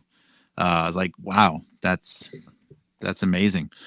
That's sadly tragic. Yeah, maybe it's one of the reasons why I can't find any newspaper articles of her memorial. And then you have the Urbani strain, and they said the doctor got sick on an airplane and spread the disease, so that gets even more into the transport of Yeah. these diseases internationally. Well, what the crazier story about that is Urbani went to so there was a couple of airplane travel airplane flights that stayed within Asia, like from Vietnam to Hong Kong or something along those lines. Of course, you can't find any evidence of anyone else on the plane getting sick, which is odd for a respiratory virus, if that's what they say it was. Of course, there's also the fact that the room of the super spreader of SARS-CoV-1 at Hong Kong, of course, they stayed in room 911. I can't even make this stuff up, man. They stayed in room 911 at one of the Hong Kong hotels. Mm-hmm. It's like they like to play with you. They like to mess with you as much as they can. Yeah, that number just keeps coming up a lot. And it actually doesn't really come up until after 9/11. Yeah. After September 11th, 2001, you'll suddenly find all these events involving the number 911. Like a coincidence, signaling, maybe. I don't know. So this is another story of that. And then, I included another longer article that I won't read right now. I don't know if the audience has any questions right now, any other directions they want to go in or things to talk about. Well, sorry, I did kind of interrupt your McNamara. I don't know if you had to finish that. You were no. The West Nile virus and the horses in Plum Island, and then I kind of cut you off. Oh no, you did. If you did, I didn't even notice it. But there was potentially a leak there. Mm-hmm. Who knows? Maybe they just said, "Well, this doesn't look good," and they needed to find a way to be able to describe what had happened, and then you leverage it. You take advantage of it. But that newspaper article, and it's not as if Tracy McNamara had been in a bunch of newspaper articles before then. She had been at the Bronx Zoo several years. Mm-hmm. And then suddenly, boom, hey, zoologists can also be pathologists. Was that ever? So they were like legally allowed to work with pathogens at this point? Is that like they weren't allowed to before? Like kind of the 90s, like zoologists is like, no, you guys are just kind of veterinarians. Like, don't worry about the pathogen side of things. I think what this is showing is that they're trying to show that a zoologist could have a professional opinion regarding a new disease outbreak. Mm-hmm. that should be taken seriously, that should be trusted. And that they could also provide information, which could be helpful from an epidemiology standpoint, like tracing the root of things. Mm-hmm. So, no, I mean, I think a lot of good zoologists, I would think very highly of them and think that, common sense and scientific method, they'd be able to do that. It's just an odd article to throw out there at this specific time.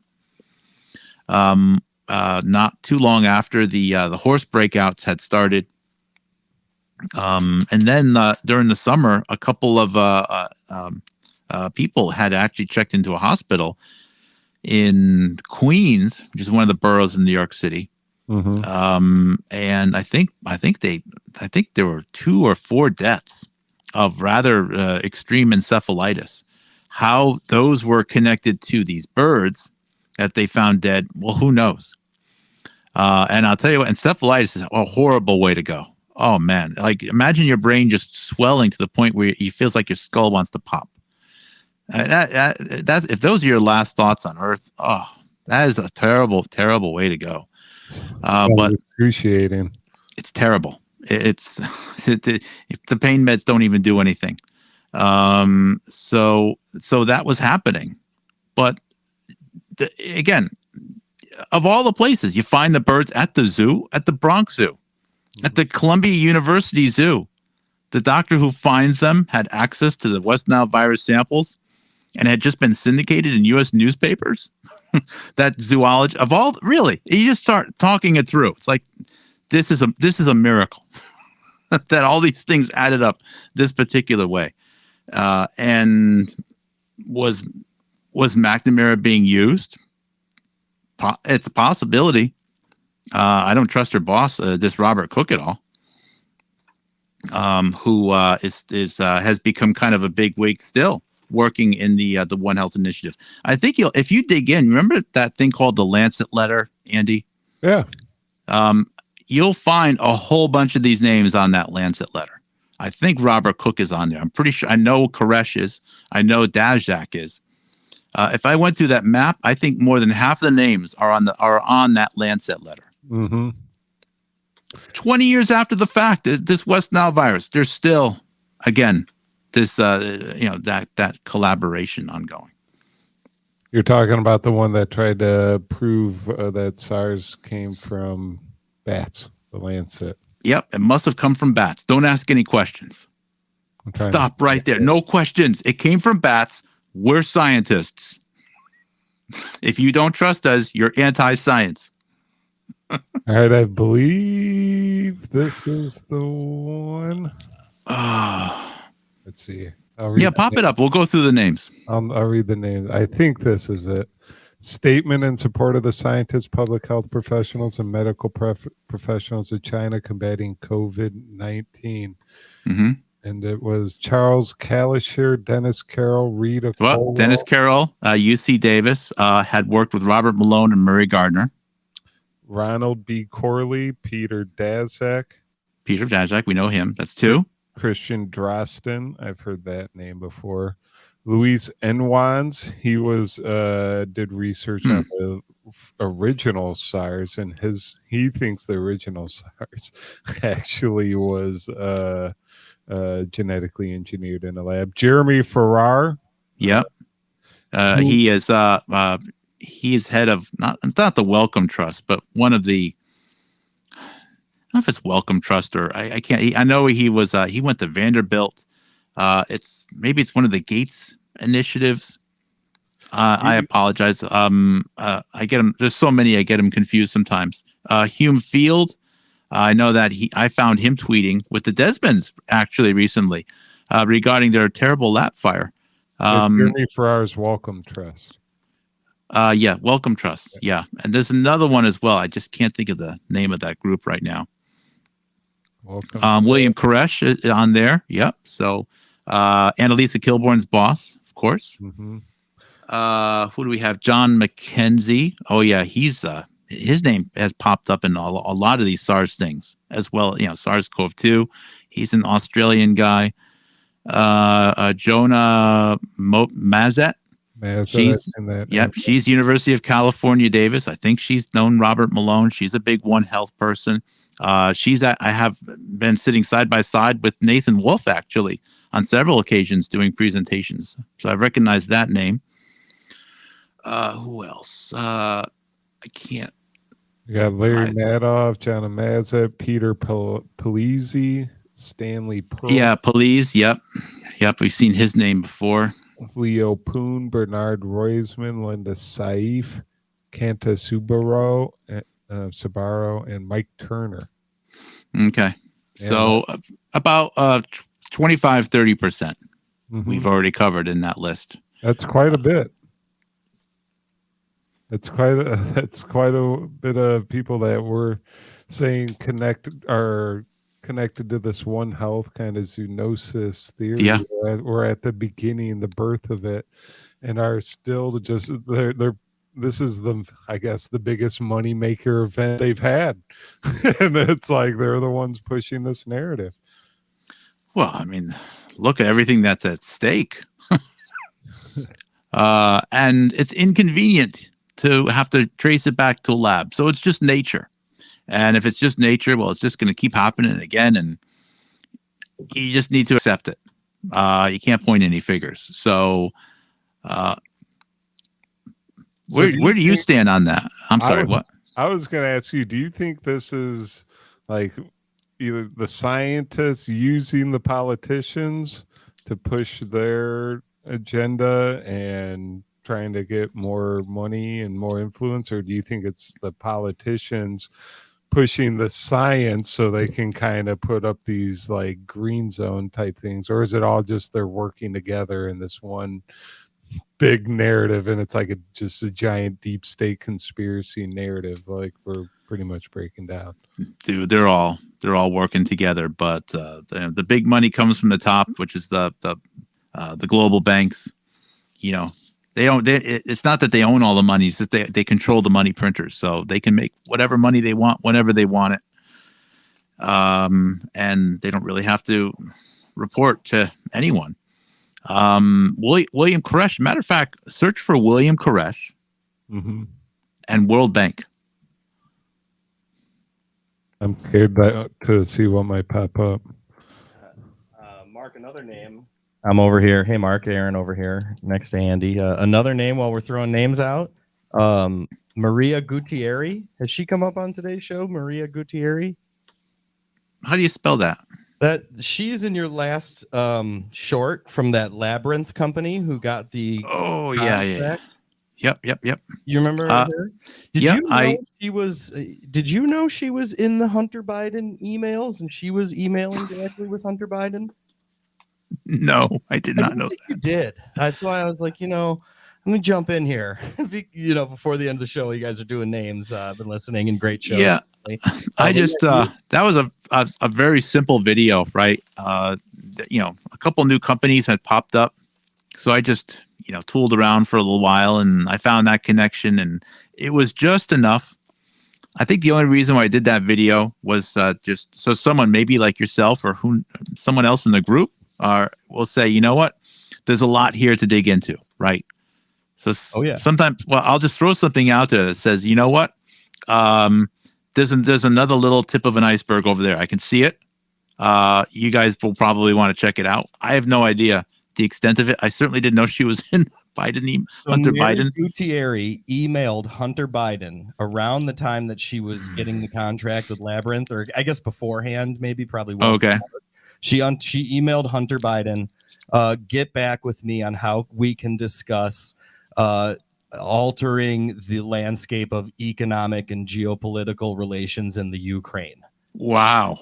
If you look it up, I thought she was just a virologist. No. That's why I was like, Gutierrez, not Gutierrez. And in fact, there's even some articles that like Maria, do Mark's YouTube of his short, do the last short on Housatonic Live. Give Mark a little break here, maybe also.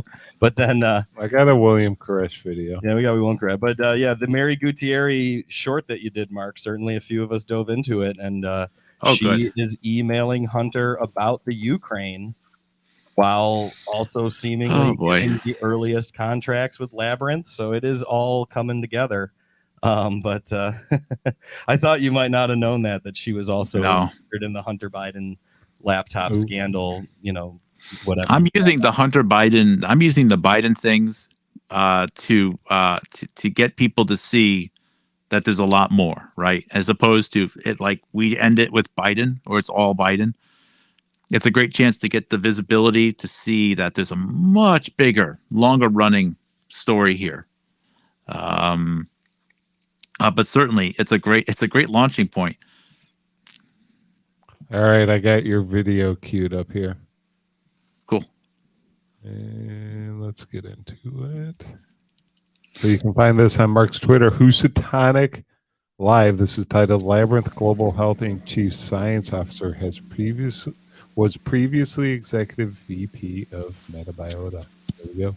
They were using that term COVID-19 research on November 12th, 2019, and it was being performed by Labyrinth Global Health Inc. Labyrinth Global Health Inc.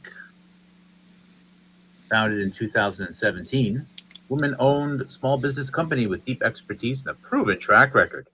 This is their website, Labyrinth. Sustainable and innovative solutions, biosurveillance to biosafety, security, research, facility design, risk mitigation, a robust bench of experts. This is their team, which is, of course, multicultural and international, including Karen Saylors, CEO, and Mary Gutierrez, Chief Science Officer. Must be gender neutral. And Gutierrez was the former executive vice president of Metabiota. How about that? United States Department. It was just funny that it says women started, women owned, and then I see one guy and two women. November 12th, 2019, and it was being performed by Labyrinth Global. It's only a minute. You can only do 1 minute videos. Global Health Inc. Founded in 2017, women-owned small business company with deep expertise and a proven track record. This is their website. Sorry, I didn't mean to play it again. That's okay. You can only do 1 minute shorts on YouTube. I mean, obviously, I could upload a 2 minute video, but I'd have to. I couldn't use the little TikTok type capability to produce it. Anyways, that was a subcontract through Black and Veatch, right? The one to Labyrinth.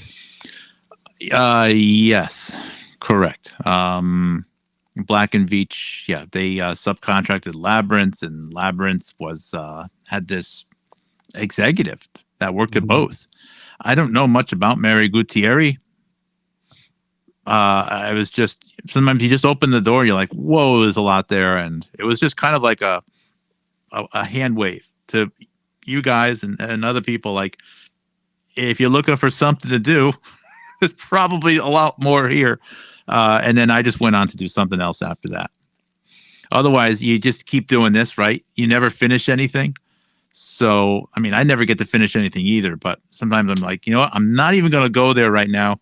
I already got too much other stuff I'm digging into. I need to archive these things I just found. So I just put up the roadblock and yeah. This Metabiota company, man. Nathan Wolf, I don't know about this guy. So if you open up the map again.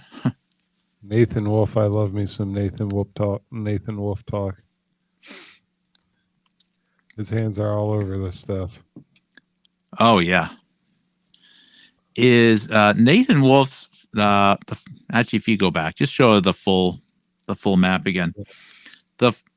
His first research paper that I can find was with a scientist who I haven't noticed before, but it was about how primates self-medicate similar to the way humans do. Now, I don't know if it's because of activities or if there's certain plants that they found will help them when they're feeling stressed or whatever, but they did do some research that there is, in some primates, I think it might have been chimpanzees, certain foods that they will pursue to actually medicate if they feel as though they need it. And that's kind of an advanced thing to do that consciously. So that's cool stuff. And that paper was like 1993 or 4 or so. Mm-hmm. But then somehow he gets brought in by 1997, 1998. Nathan Wolf is working with William Koresh, this Dr. Donald Burke. You can see as a guy to the right there of Nathan Wolf. Burke is another name that isn't exactly household, but has a lot of roots in HIV research and smallpox vaccination. And also Robert Cook, who is the boss of McNamara. So Nathan Wolf is working with the boss of the person that finds the West Nile virus in 1998, 1 year before that even happens. Mm-hmm. He's working with William Koresh, co-authored almost half his papers in 1998, 1999, 2000 or so. William Koresh is responsible for some of the big finds on Ebola, being able to go from primates to people, hence zoonosis. William Koresh is the founder of EcoHealth Alliance in 2003 with Peter Daszak. William Koresh is right now, the past few years, been working with Tom Ridge, first director of the Department of Homeland Security on the Biodefense Council.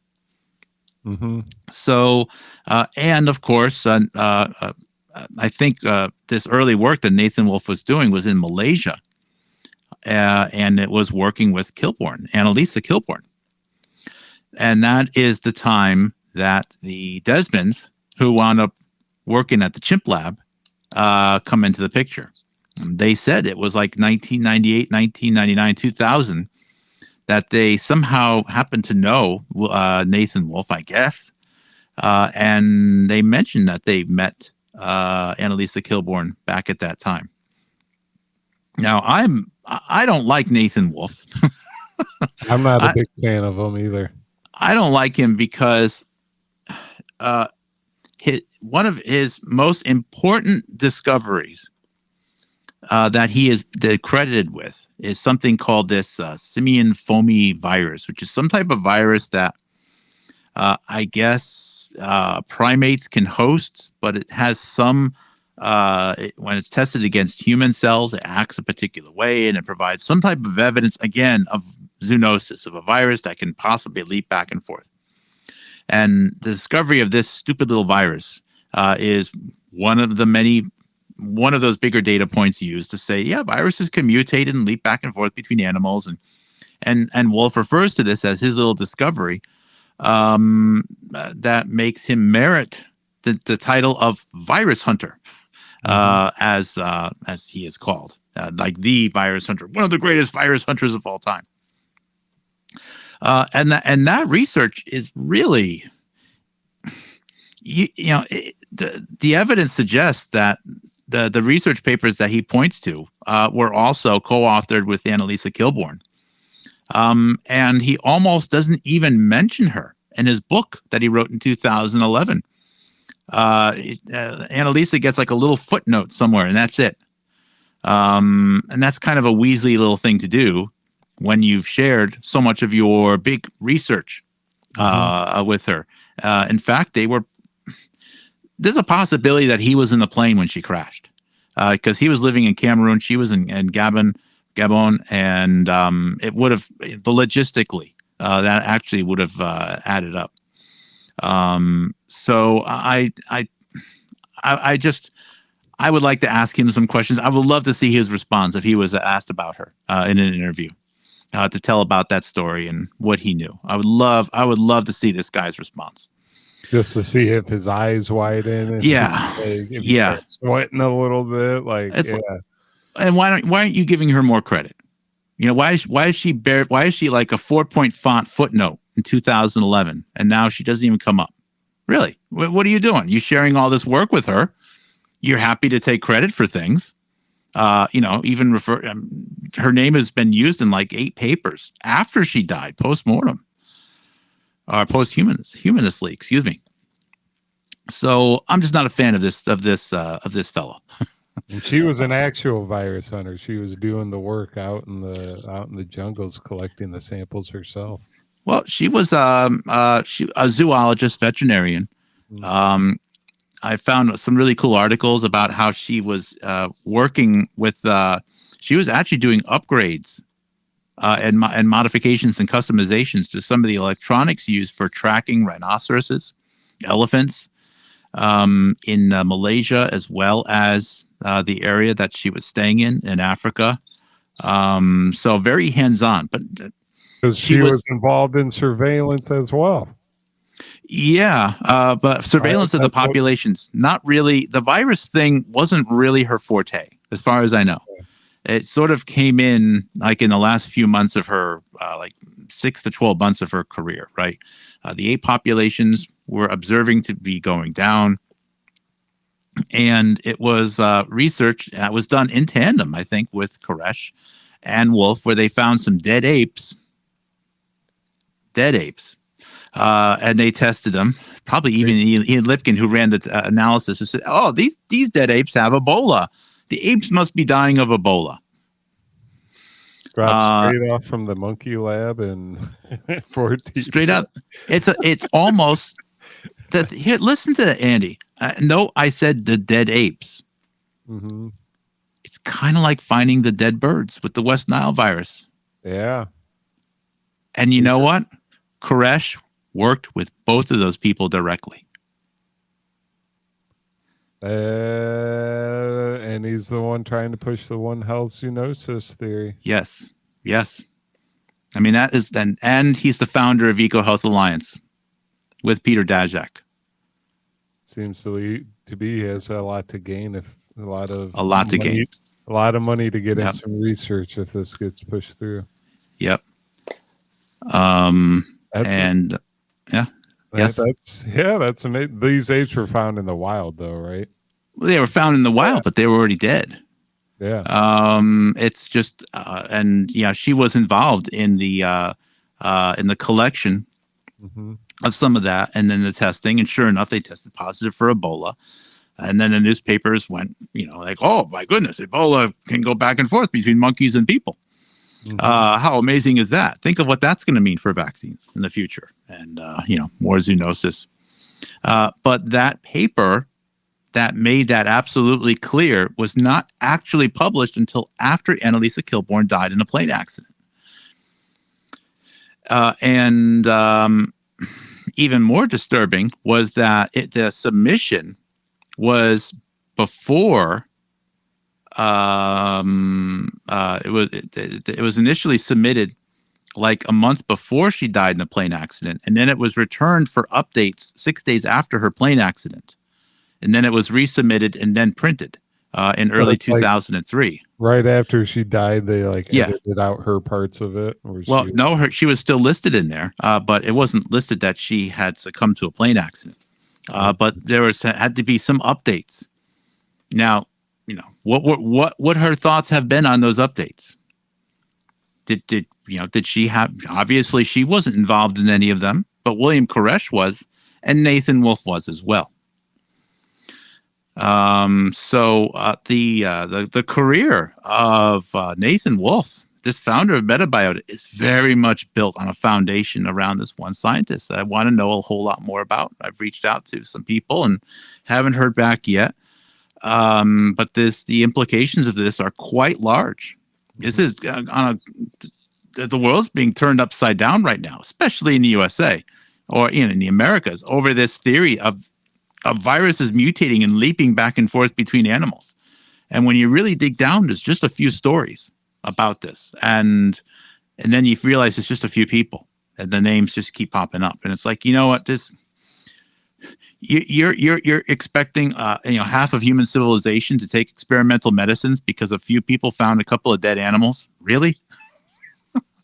I think we should be allowed to ask some questions and inquire more about this. So that's the path that I'm on right now, and so I'm going to flush out 20 stories again, sort of like these. And, and each one I'll highlight probably like 3, 4, 6 names and how they connect. And at the end, you realize, wow, okay, so this is a network, all right, of interconnectedness that can help potentially see a bigger picture than is being shown otherwise. Well, it is some great work you are doing, digging into the One Health Alliance and this whole zoonosis narrative that they keep trying to push. And I think you are onto something in that, like, if we keep digging into these characters, we're going to get to the bottom of this whole biomedical warfare that we're going through at the moment. But not to cut you off, but to the audience, look, we understand reality. If you get bit by an animal, see a doctor, start proactively take some antibiotics. There are such things as diseases which can go, in particular bacterial infections. So it's not a joke. Okay. Take proper precautions, seek treatment, clean wounds, all of that stuff. We're not going after that. It's in particular, it's the virus thing. They really they love talking about the viruses, and that's where I'm very, very skeptical of these narratives. Look, I work in the yard. I work with my hands. I understand. There's germs in the world, man. It happens. But that's not really what they're talking about. They're talking about this other layer of invisible pathogen and the constant mutation, and always saying the virus. Like there's one hive mind virus, that's infecting the whole world. It's like, no, it's sort of like the virus is saying, we infect the human. The human. No, there's this collection of individuals. But anyways, I'm sorry to cut you off. I just wanted to put that out there for people who just heard my rant over the last couple of hours and think I don't believe germs exist or something stupid like that. That's absolutely not what I'm critiquing here. Yeah, no, I don't think anyone believes that. And they were trying to engineer viruses for good back in the early 2000s as well. That's something they for were good. Yeah, for right. the good of humanity, because viruses are good at entering the cells and affecting your RNA. That's kind of the whole point of them. And that's some of these scientists say that you couldn't have an mRNA vaccine without the mRNA virus that affect them beforehand too, and that might be why they went through all this process with Zika and Ebola. And it's like, we need the mRNA virus. Like, we got to put SARS on them, and that's why we had the SARS-CoV-2 outbreak. But to close the show out here, Mark, great research once again. But I have a little video here of the it's called One Health in the 21st Century. It's like a little workshop they did, and William Kress took part in this workshop. So we can sit back, relax, and enjoy the One Health workshop before Bill Taylor at 4:00, if you don't mind. It sounds good. I would love to. I love watching Mr. Koresh. All right, here we go. That will last about an hour, and we'll have light hors d'oeuvres and then drinks. So I'd also like to invite Dr. Karashep to say anything else, or do you want to say? Well, I don't know if I really can add more to that, Alex. Thank you. Certainly thanks to the Wilson Center for hosting us. So I think everybody here is familiar with One Health and probably has noticed over the years that has been, as One Health has been pretty much kind of really been taken up on the animal health, zoonotic disease, human health side of things. But we're looking forward to the Wilson Center helping us engage a new audience. And you haven't had the benefit of seeing the RSVP list, but I have. And it's a very different group here today. I'm sure all the scientists from the Lancet are in this room right now at the moment. And they're not eating plant burgers. That's not up. Look, I'm a few pounds overweight. Okay. But that, I know that's not a plant burger figure. That Koresh is sporting there. That is definitely that's genuine bacon and shrimp, baby. Like, you can see it sweating through his pores. That might be why. That might be why he started the whole zoonosis theory in the first place. I actually forgot I was supposed to do something. More bacon for me. Before I got into this video, Aaron did give me that little update that Hunter Biden did help secure millions in funding for U.S. contractor in Ukraine specializing in deadly pathogen research. Laptop emails reveal raising more questions about the disgraced son of the then vice president.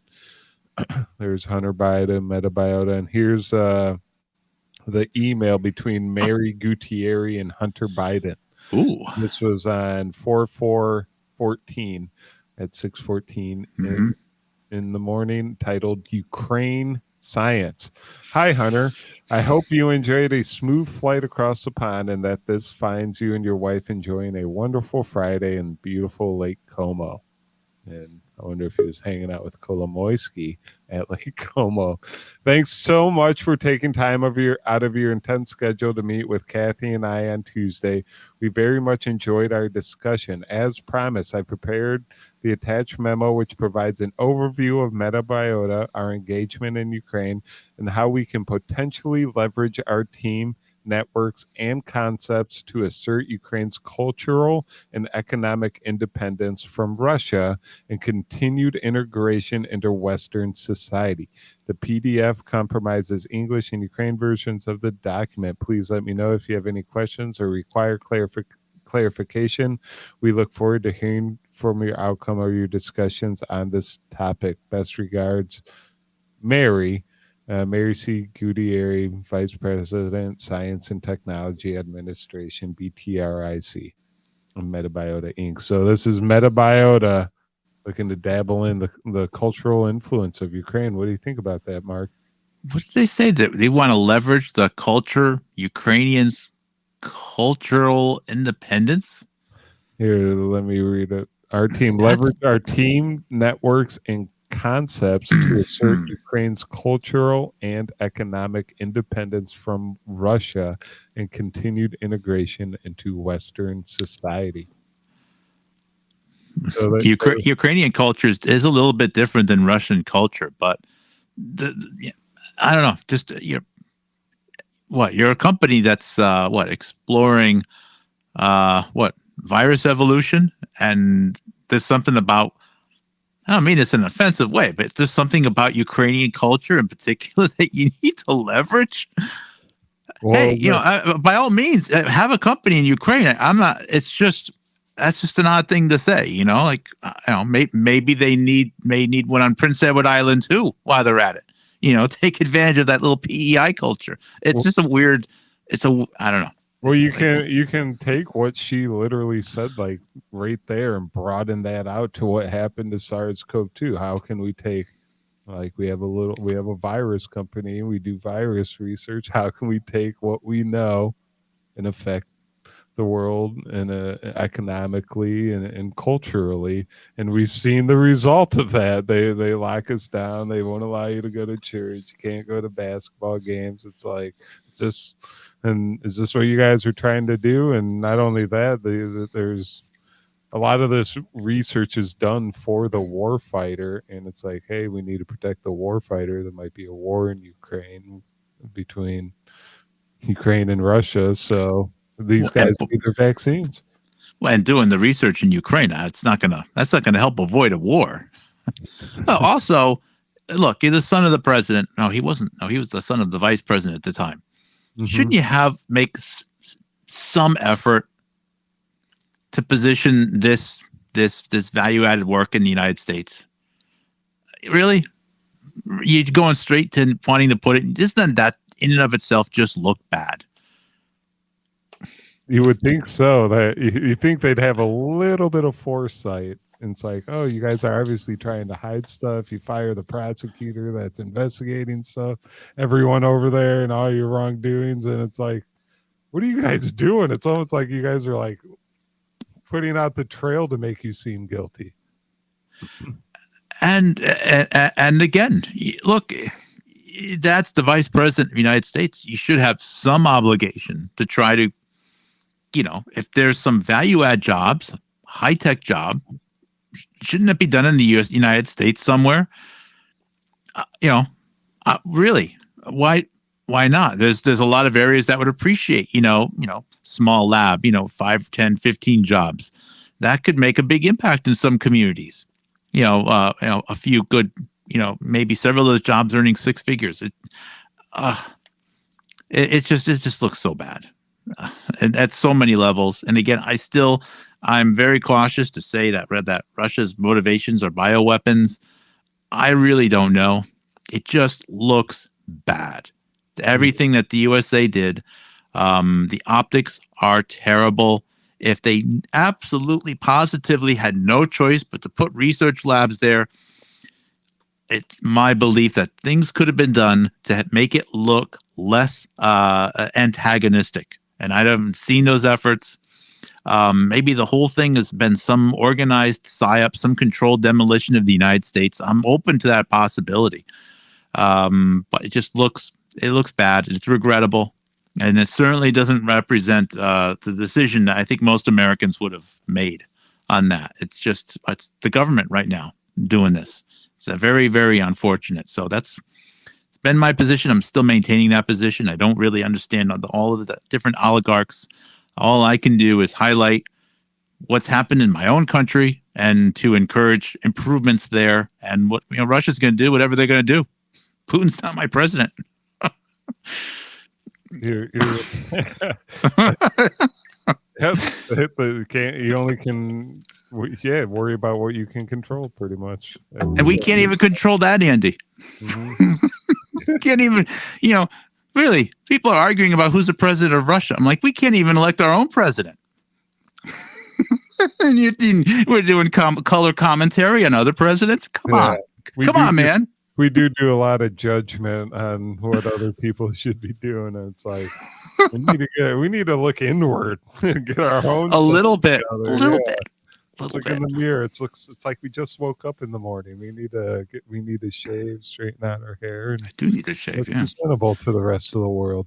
So Haircut. I have a haircut, by the way, scheduled on Saturday, so you'll see me finally with cleaned up hair next Monday. Hey, happy to say. Hey, I believe I have more complaints from the audience than you do, Mark. You're looking good, if you ask me. But we thank you.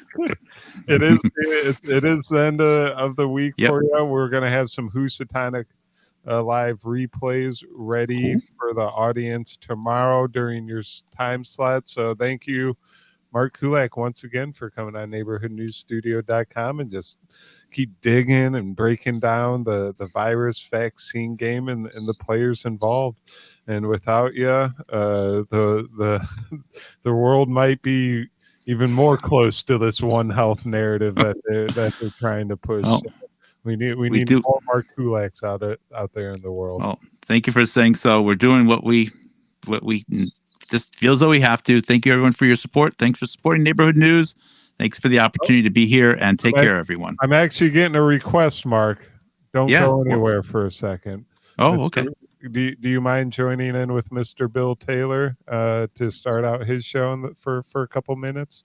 Absolutely not. I'd be honored. All right. We're going to do a little 2-minute break right here, get everything situated in the studio, and we will be back with Bill Taylor in a moment. Welcome to World War DARPA. This is George Webb, and I've been going all over the world to different bioweapons plants in England, Porton Down. Of course, I've done DynCorp here in the United States and Indianapolis, chasing all these pathogens and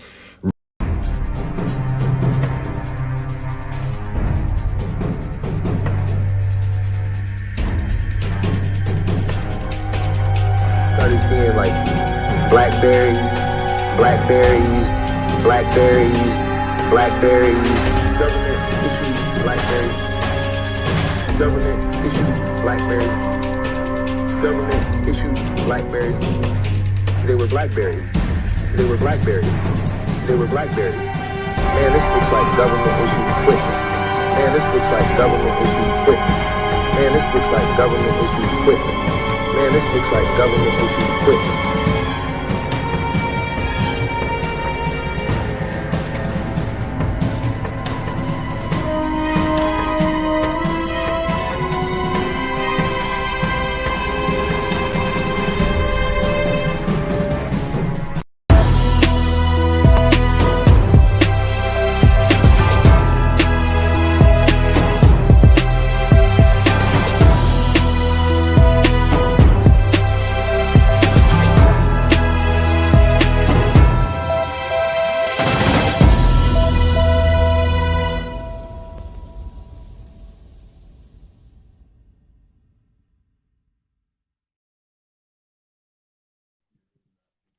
Ladies and gentlemen, welcome to Live with Bill Taylor, the citizen journalist who does deep state research.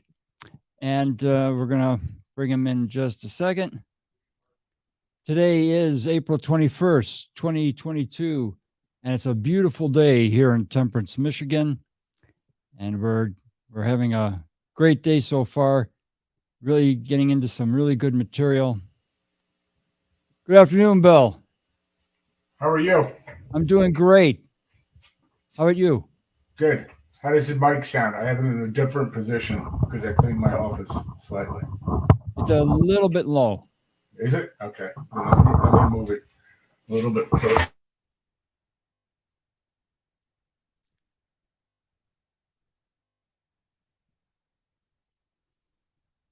Is that a little bit better? Yeah, it is a little bit better. Okay. Do you want me to bring? I don't want it for my face. Do you want me to bring Mark Kulacz back in for a minute? Yeah, just bring him on because I was going to mention the old favorite, and I thought of Mark because he's the one who did all the initial research on LP Guys. Remember LP Guys? Oh yeah. LP Guys. He's a very popular guy. I noticed. I have the website. and it's almost clickbait action when you mention that Bezos' grandfather, Lawrence Preston Guys, actually started DARPA. He was the founder of ARPA, and it was renamed DARPA in 1972. Like third or fourth employee, but he's in the group that initially got the ball rolling. Yeah. Absolutely. By the way, it was actually he ran the department that handled procurement. Right. And basically, what is Amazon other than a large procurement algorithm? Yeah. You just have to, it's kind of right there in front of everyone. But yeah. Yeah, he was. So when I post, whenever I write something or I post something on Reddit conspiracy thread or Free Republic or somewhere else, if it says Bezos, then it gets a lot of clicks. So I'm there for the clickbait, just by mentioning Bezos and LP Guys, because nobody, we don't realize we've known this for a number of years, and everybody who pays attention to us has. But it's a new revelation for people every single day that Jeff Bezos did not invent Amazon in his garage with a $15,000 loan from his mom. Nope. It makes an entertaining story, but it really, and it really explains a lot when you think about it. The LP Guys was really the man behind the internet, and this is the payoff. But I went a little bit deeper recently into LP Guys. I finally got around to searching some of the archives, and I wanted to see when he started with ARPA and what he was doing in the 1950s, because I have a broader thesis that I won't get too deep into. But this latest piece, it's on my other website, D State News, which is the sister website to D State Analytics. What I find interesting is LP Guys, just prior to joining DARPA at the end of 1957, start of 1958, I think he officially became a DARPA employee in March of 58. Mm-hmm. He was in charge of he's basically the liaison at the Atomic Energy Commission between the AEC and Department of Defense or the military. His official title was LP Guys, Assistant Director, Division of Military Applications, Atomic Energy Commission. Mm-hmm. So out of about 20 or so divisions, he was in the executive suite. Mm-hmm. And what he was responsible for was military applications, civilian applications for nukes or for nuclear power, nuclear energy. There was a number of other type of divisions, marketing and whatnot. But this is a pretty impressive, just to find a title. I knew that he was involved with the AEC, but it took me a while to find what his title was. But Division of Military Applications. It goes along with some of my other work that has to do with the pilfering of uranium from the Apollo plant or the NUMEC plant in Apollo, Pennsylvania, sometime between probably 1958 and 1965. I would say probably closer to 1960, mm-hmm. 65. And what's interesting is, the general thesis is that this LP Guys had to have known that NUMEC was doing something. The NUMEC was getting this contract to make weapons grade uranium for the military. Okay? Oh, yeah. My hypothesis on Geis goes back a little ways, if I may. I don't want to take your show. Go ahead. So you studied the Symington family, right? There's a fascinating fellow named Powers Symington. First name Powers. I don't even know what his middle name is. That's an awesome name. He was one of the brothers of like William Stewart Symington the first, I think. Okay. Right. Now I found all kinds of connections with Powers Symington directly. He's on first name basis with Winston Churchill, and he was working in the executive branch. Now, I won't use the word specifically, but Powers Symington had no children, and he married an opera singer and lived in San Francisco. So I'll just leave it at there. But I think Powers Symington, let's just say, and the only reason I found this article is because I guess I need more of a life sometimes, but I started searching for typos. And a younger Powers Symington in the military was best man, along with a fellow named General Admiral William Kern Geiss, G-I-S-E. Mm-hmm. And this William Kern Geiss is like actually a great uncle or something of that nature of Lawrence Preston Geiss. Well, this William Kern Geiss wound up getting murdered and beheaded on some island out in the Pacific. And I don't know if it was the Aboriginal population that murdered him, or if it was an angry gay lover. We're not really sure. But after that happened, and that happened in like 1910, 1915 or so. Yeah, age 38. Yeah. Okay, 1909. It's my hypothesis that a young Powers Symington had a relationship with William Kern Geiss. And I think Powers Symington was upset by the loss of his friend because between the years of 1910 and 1920, suddenly 3 members of the Geiss family move from Kansas and to Washington, D.C., and all get executive jobs. And one of them was Lawrence Preston Geiss's father.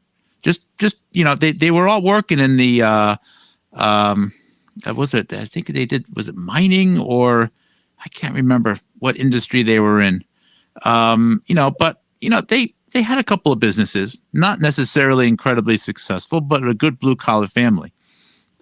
And I get the impression that his father, Lawrence Preston's father, along with his sister, were offered jobs in the D.C. area. His sister also had an executive branch job. So I suspect that Powers Symington actually, because of his feeling of loss over his friend, William Kern Geiss, offered several members of the Geiss family opportunities in Washington, D.C. And when they came over, well, they were pretty good opportunities. And one thing led to the next. And I think that's one of the only explanations I can come up with for the Geiss family to have, when you're in your 30s, having a top level job, right. The Atomic Energy Commission. The role that Lawrence Preston Geiss had in World War II. He signs up, and he's like almost immediately a captain of a ship that, as we collectively found out, was helping bring back submarines from Italy to the United States. You just don't walk onto a job like that. The typical American, you go onto a boat, and you know what? You're working 6 levels down, or you're on the deck getting shot at. You don't get a nice brand new boat, the Nunzer, and start collecting submarines and bringing them back to the United States. That's not the job the typical American grunt gets when they join the Navy.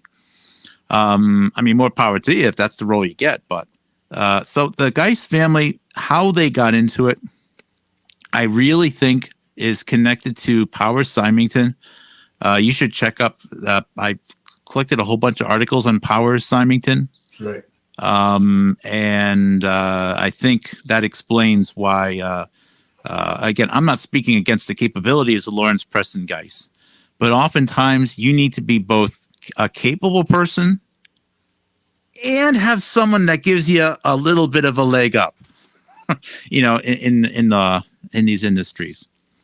So I'm glad, and I'm so thankful that you're spreading the news about, Lawrence Preston Geiss and the roots of Amazon. It's such a powerful service, and it's unfortunate that it was U.S. taxpayer money in the investment over many decades that led to an infrastructure company like Amazon that I think all Americans should be co-owners of and enjoying, as opposed to some private company that we get to work for $15 an hour with, that we don't get to own. That's robbery. That's robbery of what our forefathers invested in, and that's what I don't find cool. That narrative is against what I think our parents fought for. The other fun story about Lawrence Preston Geis is he when he took the job at the Sandia National Laboratories. Yeah. There was another director there at Sandia who was the director of transportation and logistics.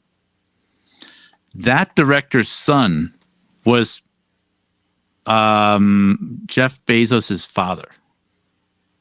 Okay. So I think Jeff Bezos is the product of two directors at Sandia National Laboratories, knocking boots.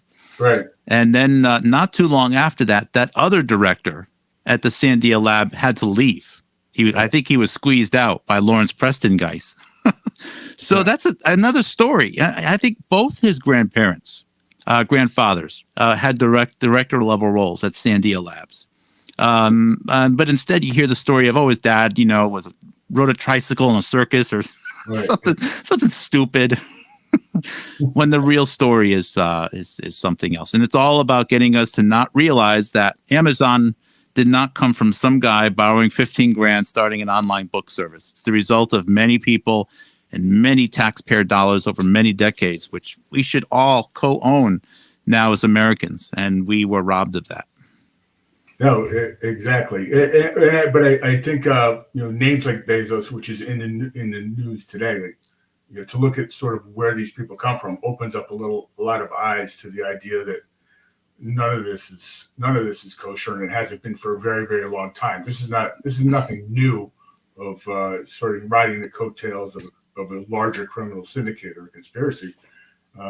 This is par for the course. And so when I throw the name Bezos on Reddit conspiracy thread, everybody's like, "Holy crap! I always knew that, but I always knew something was wrong there with that story." But here it is. So you get a lot of mileage out of it, rather than maybe somebody who's a little more obscure from history who might be important, but nonetheless you don't know that name as well as you would say Bezos, which it's a household name, and we're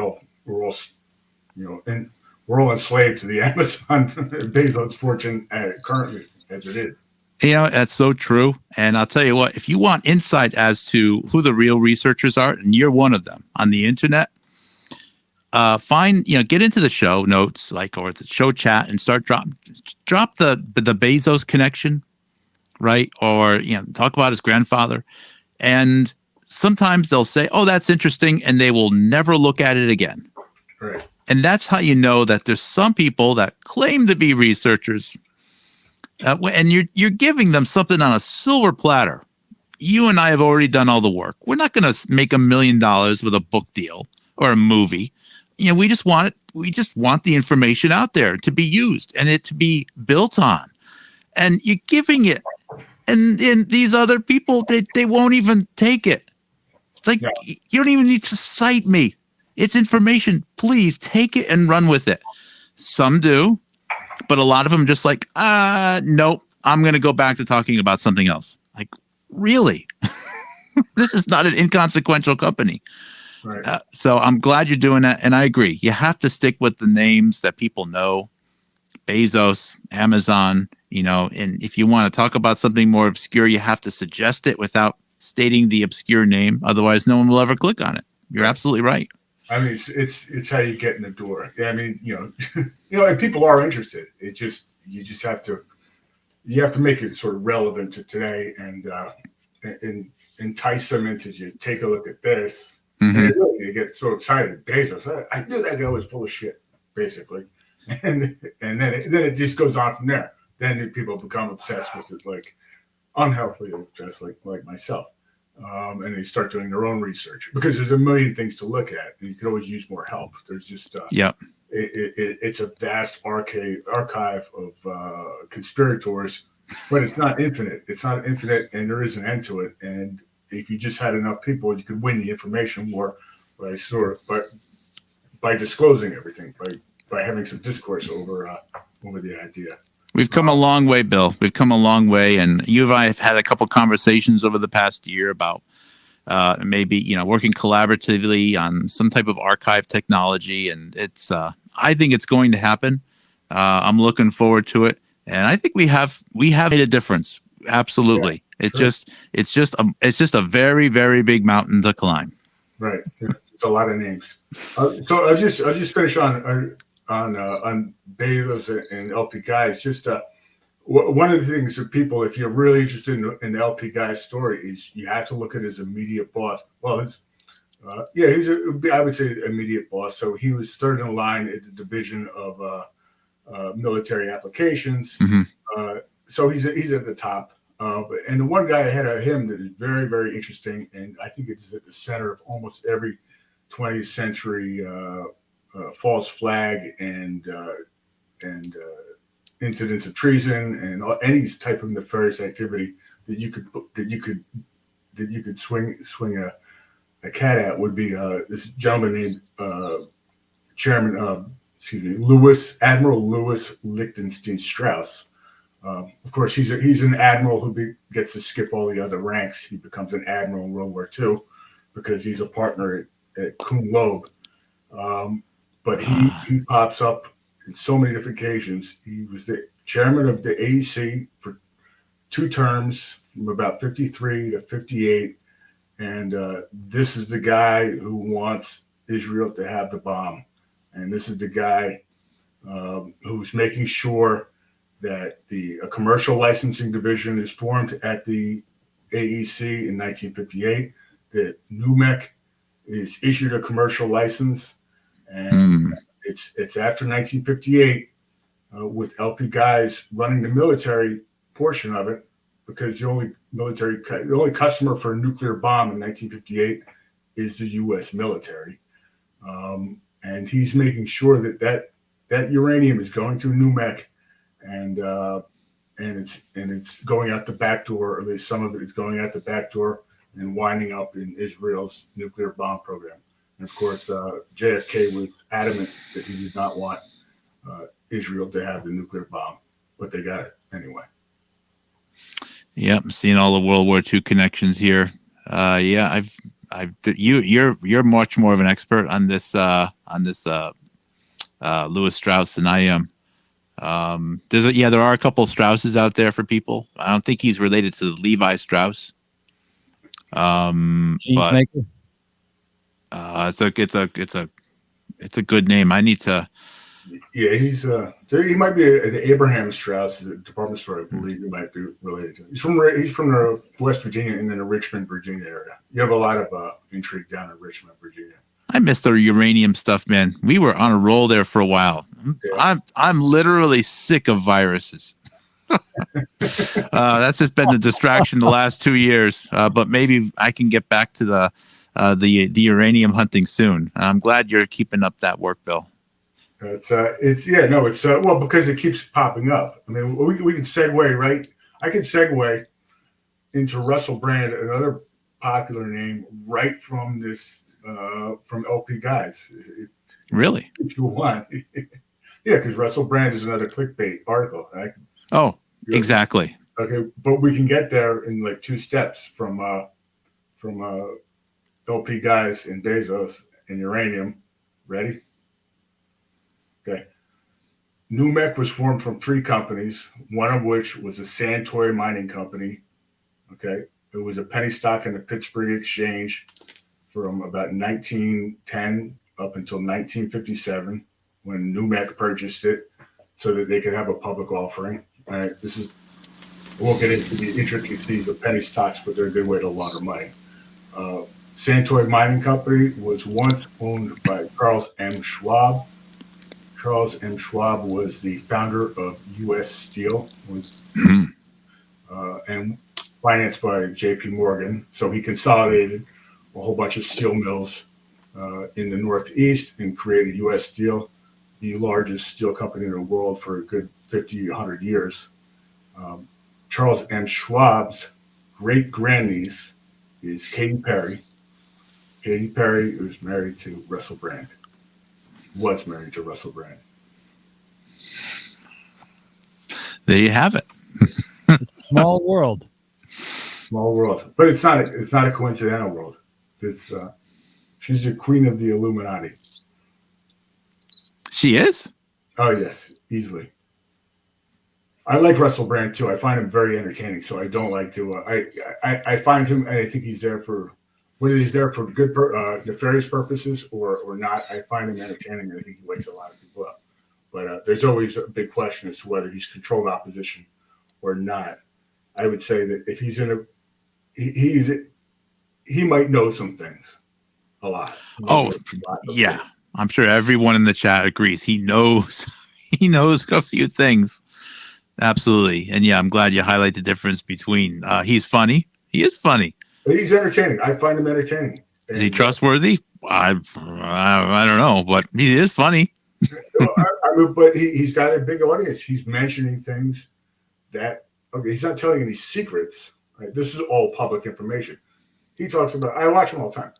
He talks about Klaus Schwab. Okay. Well, we all know who Klaus Schwab is, but 90% of the population don't know who Klaus Schwab is. That's true, at least. And he's got a much bigger audience than me and you. So just to throw the name Klaus Schwab out there, it raises antenna on people. And he's not a MAGA guy. He's not a Trump guy. He's pretty neutral. So I like him. I don't know if there's a grander plan here behind what he's doing, but for the time being, I'll take him and allow him to throw names out there that people would not even consider looking at.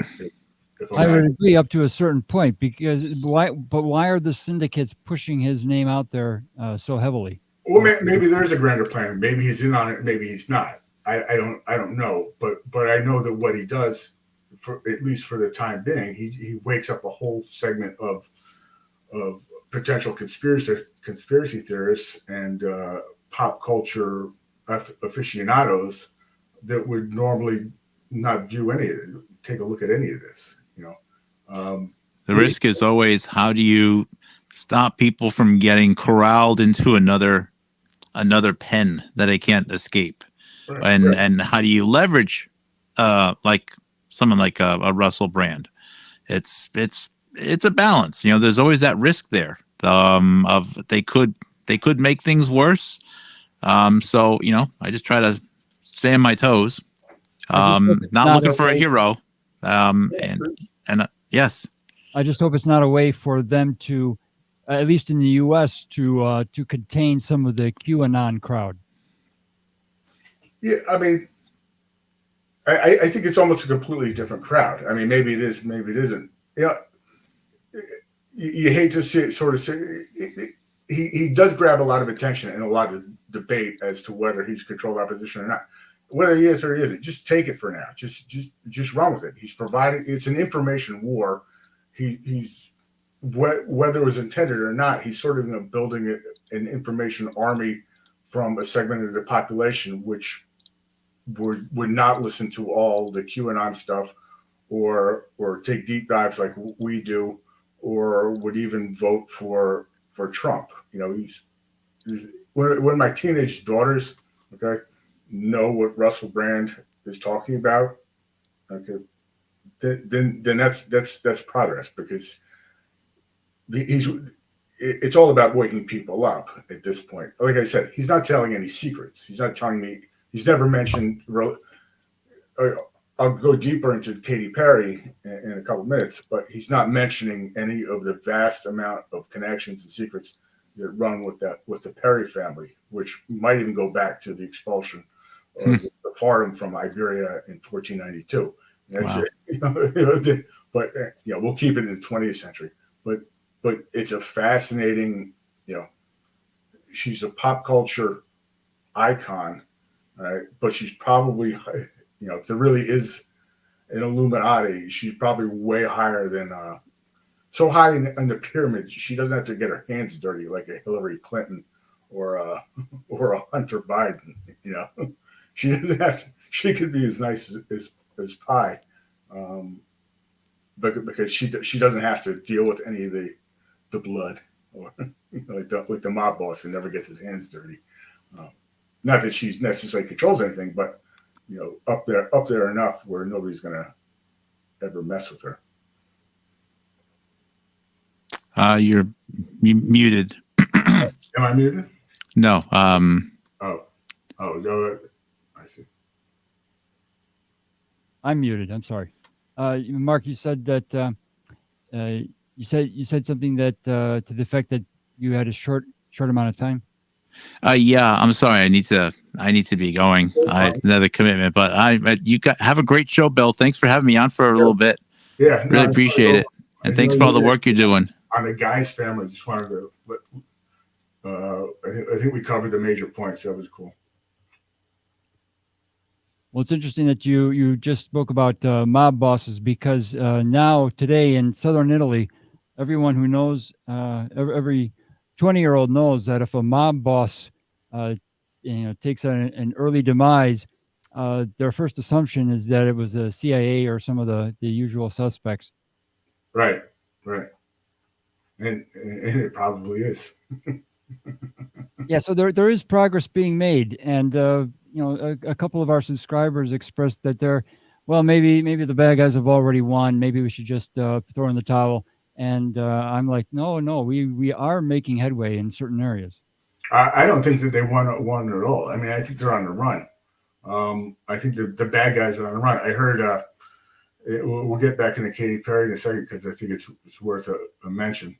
But I was listening to NPR today. I always listen to NPR because I listen to Brookdale College. There's a show, Brookdale College Radio in New Jersey, which has a very good rock and roll station with limited ads, and I can actually get it in my car. It's powerful enough where you don't have to actually be on the campus to hear it.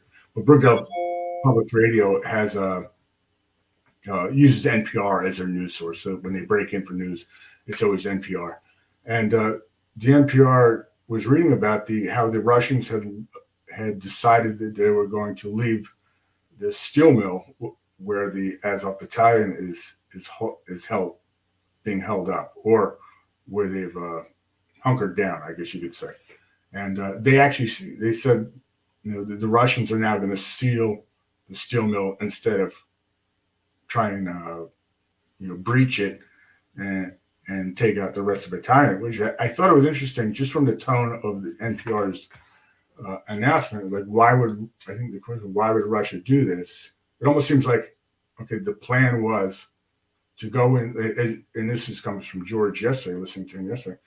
The plan was for the Azov battalion to have all these hostages in the steel mill, and the Russians were going to come in, and then the hostages would all be killed by the Azov battalion, and it would be blamed on the Russians. And George said that yesterday, maybe 2 days ago. So this morning, saying that, okay, they're just going to seal a place shut, weld all the doors, and fill some holes with cement. It seems like their plan is not going to work the way they wanted it to. Right. The Azov battalion, now you're in a hole, now you're stuck there. You do whatever you want to do. Okay. When you want to come out, give us a call. Okay, we'll open it up and we'll see how you are. Because that's a better plan. Because then everybody can surrender after a week, or they can cannibalize themselves, whatever they're going to do. But whatever they do, it did not sound like NPR was for it. So I think that to that respect, we're doing a lot better than probably people can imagine. Good. How many people do you estimate there are at Azovstal? I don't even know. I saw a cool graphic of the plant, but now I can't find it. I think I saw it on Twitter of how deep the plant goes, and I was trying to catch what George was tweeting out earlier. I have no idea. I mean, and they could be bluffing. There could be nobody down there. But I wouldn't doubt if there's Azov battalion people down there.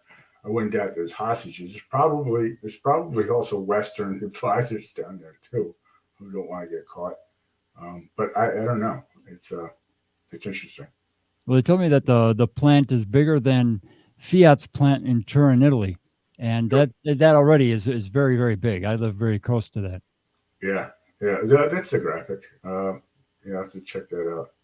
I mean, it sounds like a nightmare, and it sort of coincides with sort of the QAnon type stuff that was going on for a while about deep underground bases and showing clips of U.S. Army or Special Forces training for underground warfare. I believe there's an article about it a couple of years ago. With presumption from the QAnon twist at the time was that these are deep underground bunkers and these are huge underground cities connected by who knows what tunnels, but this seems to make more sense. It's not necessarily a U.S. military base deep underground.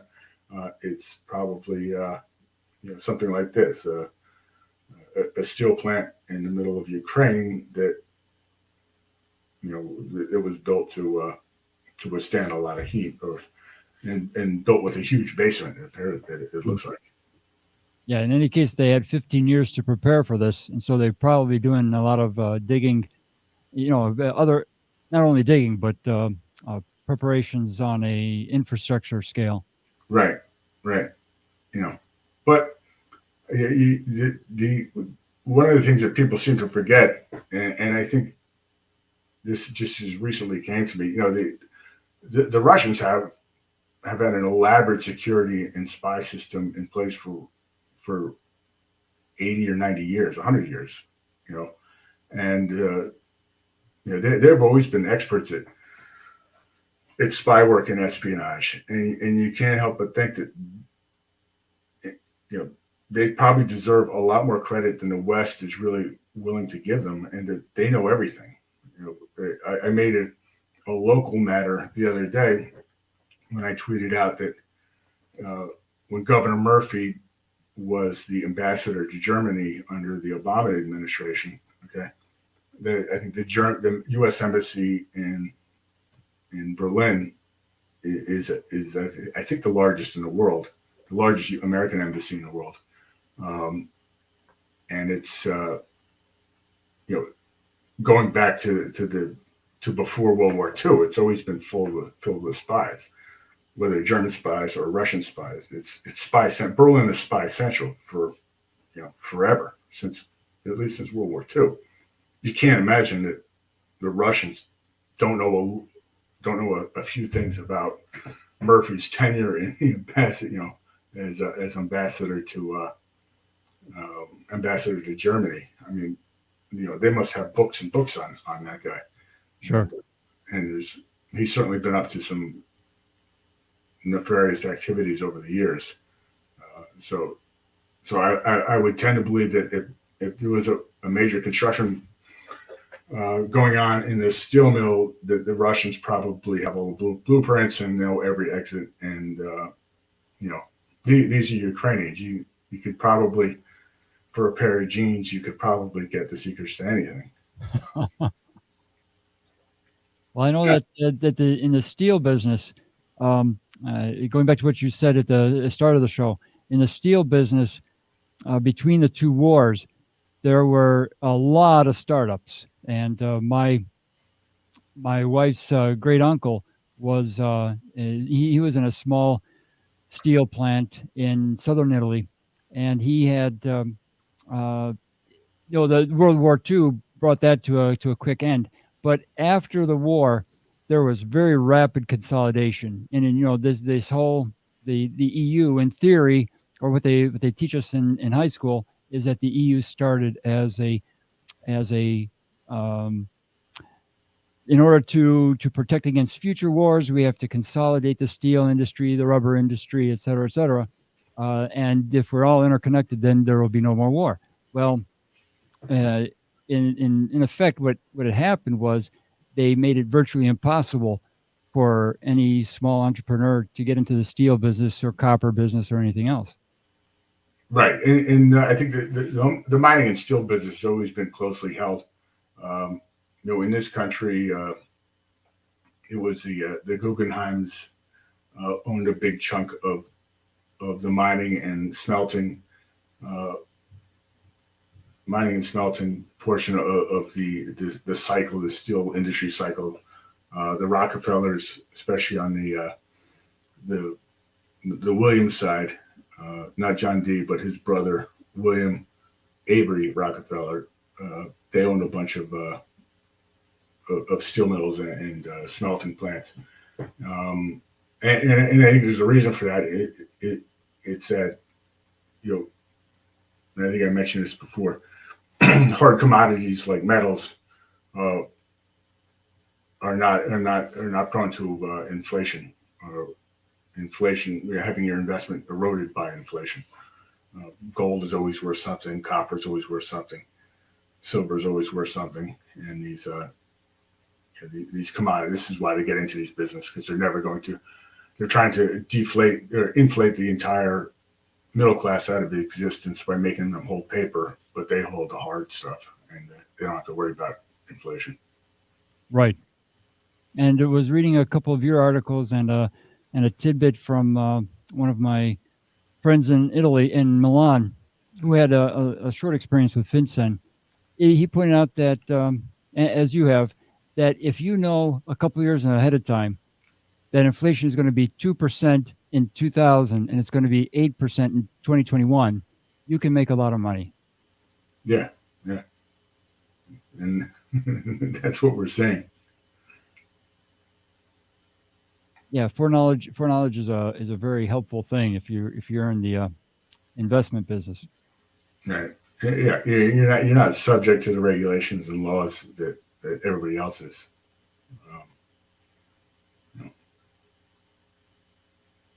Only small-time retail investors get charged with insider trading, or somebody like Martha Stewart. Martha Stewart, great example. But the real insider trading, nobody's going to touch those guys. And in London and I think in Paris, they don't have any laws against insider trading per se. No, in a lot of countries they don't, because they don't make any sense. First of all, I mean, they're just a stupid law. I mean, why bother? Nobody ever, it doesn't make any economic sense. There's no ethical reason why it should be made illegal. It just it's just a regulatory burden on everybody, and it creates a system where 90% of the people are going to comply because of some unforeseen hazard of not complying, and then the 10% or probably 1% who don't comply, we're never going to get in trouble for it anyway. So it makes for a very inefficient market on the side of people who can't affect markets, and then the rich get richer. Yeah, I'm sure if Tyrone or I were to make 10,000 on an insider trading deal, they'd come for us as make so fast to make our head spin. Yeah, easily.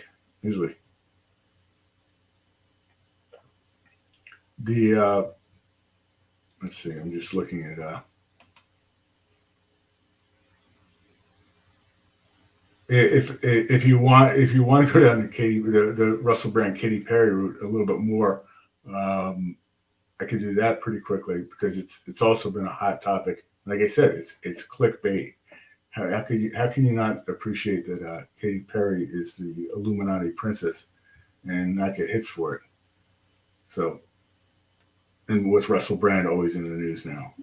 So I'll just mention a few things. Yeah, that's a good. And we were having this discussion on Twitter with a couple of researchers just this past week.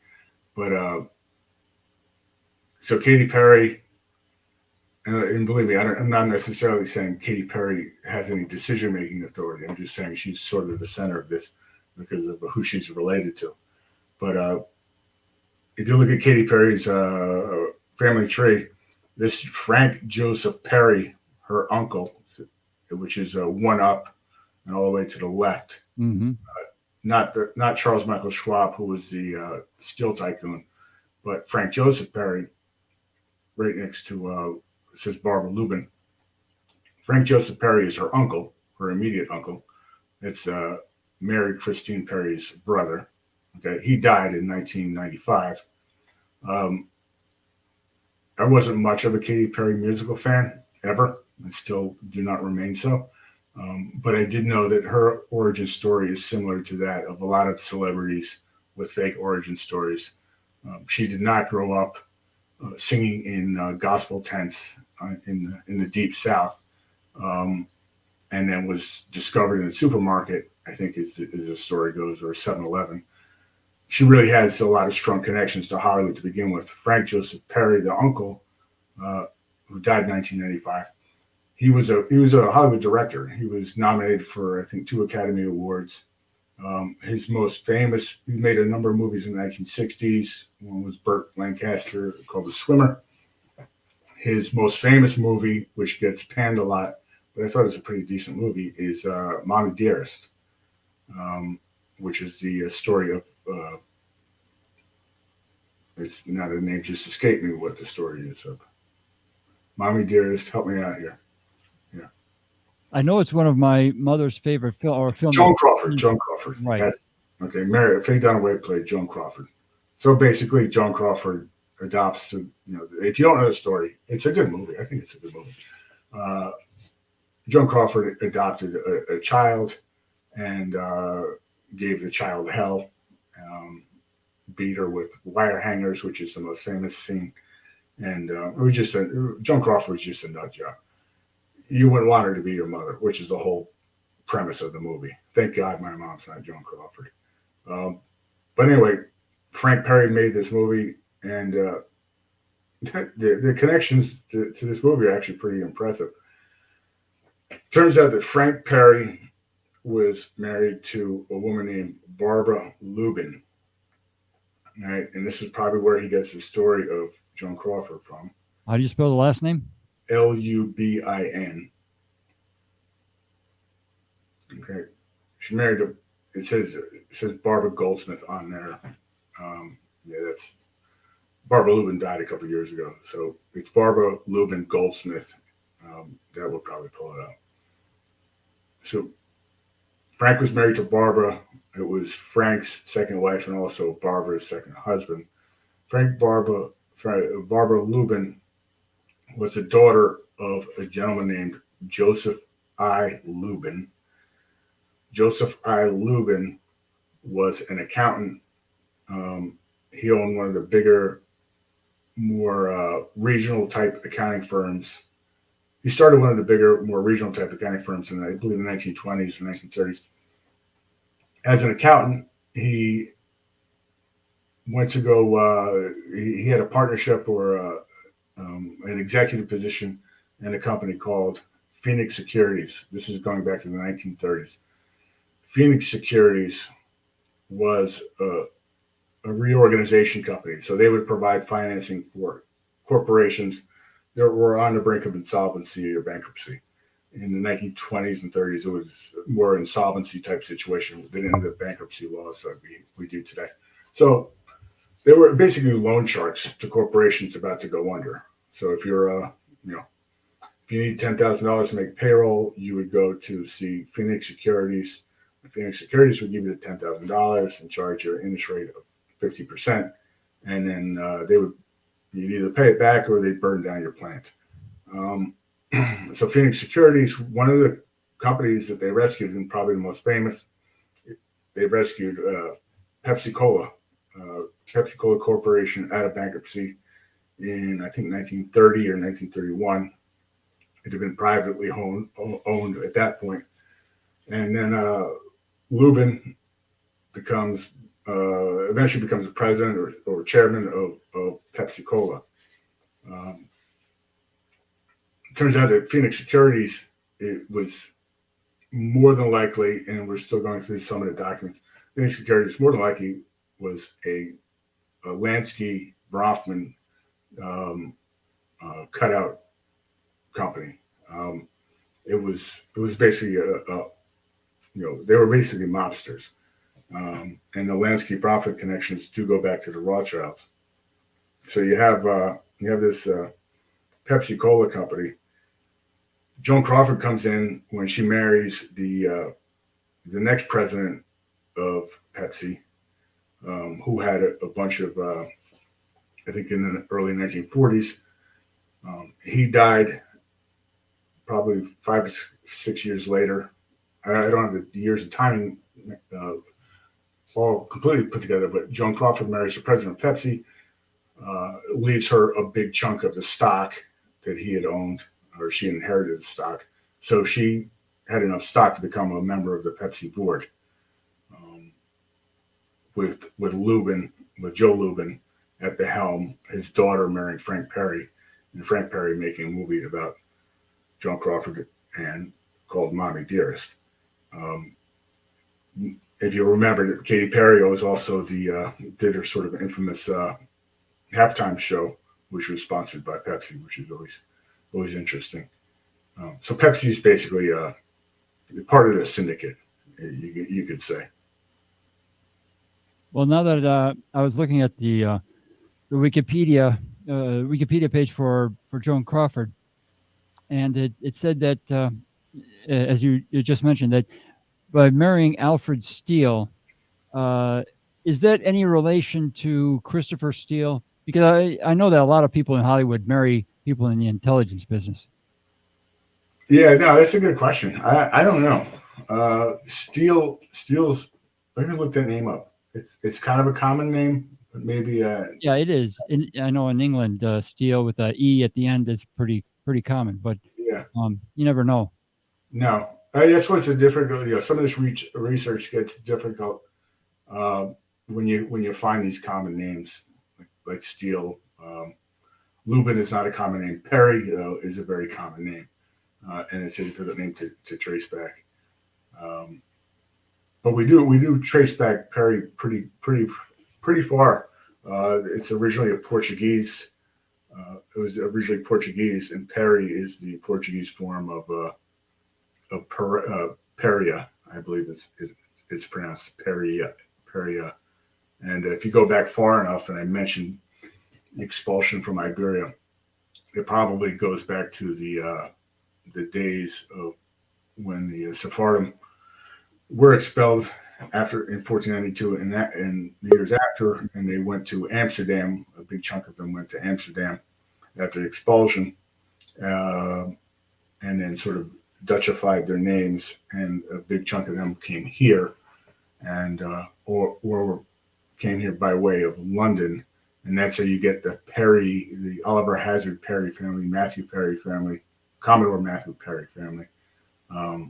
And that becomes a very interesting family because they're intertwined with the Slidell family of Louisiana, who are known as probably one of the few families that are known to be Sabbatine Frankists, or admitted Sabbatine Frankists. So you have these Perrys and the Slidells, and Belmont. Augustus Belmont is in there. Belmonte is also of Portuguese extraction by way of Amsterdam and London. So you do have this this, I won't call it a cabal, but you do have similarities and reasons why these families do wind up marrying each other. They're essentially the Sephardim families that were expelled. Many of the Sephardic families that were expelled from Spain in 1492 and settled in Amsterdam and other parts of Europe. Buttigieg is another one. It's in that list. Yeah, I wanted to ask you about Poppy Pete from one of your articles, and now I can't find it. But he is a very interesting character. Also, Harry the Greek. Harry the Greek has done 3 articles recently on Poppy Pete. Okay. How do you think they're positioning him right now, or what's in store for him? That's a good question, because he's got the name. He's got really this Illuminati, and I hate to use the term Illuminati, but he's got this name that fits in very well with all these other characters from, say, Malta and Eastern Turkey and Spain and Amsterdam. What I think his job was to before he was mayor of, was it Gary, Indiana, or Fort Wayne, or something like that. He was in the U.S. military, and I think he spent a lot of time in Afghanistan. And I think he's also one of those those officers that was he got his commission without actually having to do any other leadership type activities. He was in 04 right away, right? Yeah, something like that. And there's pictures of him on the internet in Afghanistan. I wouldn't be surprised if he was sent there just to make sure that the opium flowed out, to the right markets. I'm sure he was. I almost guarantee he was there to protect the opium crop and manage the operation, or at least parts of it. Because the part of Turkey that he comes from, he's originally from Malta, but I believe the Butikigs are originally from Izmir in Turkey, which was the main, really the main export port for heroin and opium that was headed from the Himalayas to Western markets. So if you're growing opium in the Himalayas in India and Pakistan, most of it went to India and then onto China. But when the Western markets started opening up and people started getting addicted to opium in Europe and in the U.S., especially during and after the Civil War, the heroin would flow through Izmir, Turkey, and that's where the Butigigs seem to really hail from. I know that everybody says Malta, but everybody in Malta, there's no native Maltese. They're all from somewhere else. Well, it's been invaded 200 times. It's been invaded 200 times, but they try to, when Buttigieg name first came up, and if you read his bios or the bios of his father, was a relatively famous professor and with communist leanings, they'd always try to say that Buttigieg was originally from Malta, but before that the family was in Sicily. It's not a Sicilian name at all. It just doesn't sound Sicilian in any way, shape, or form. But it does sound Turkish.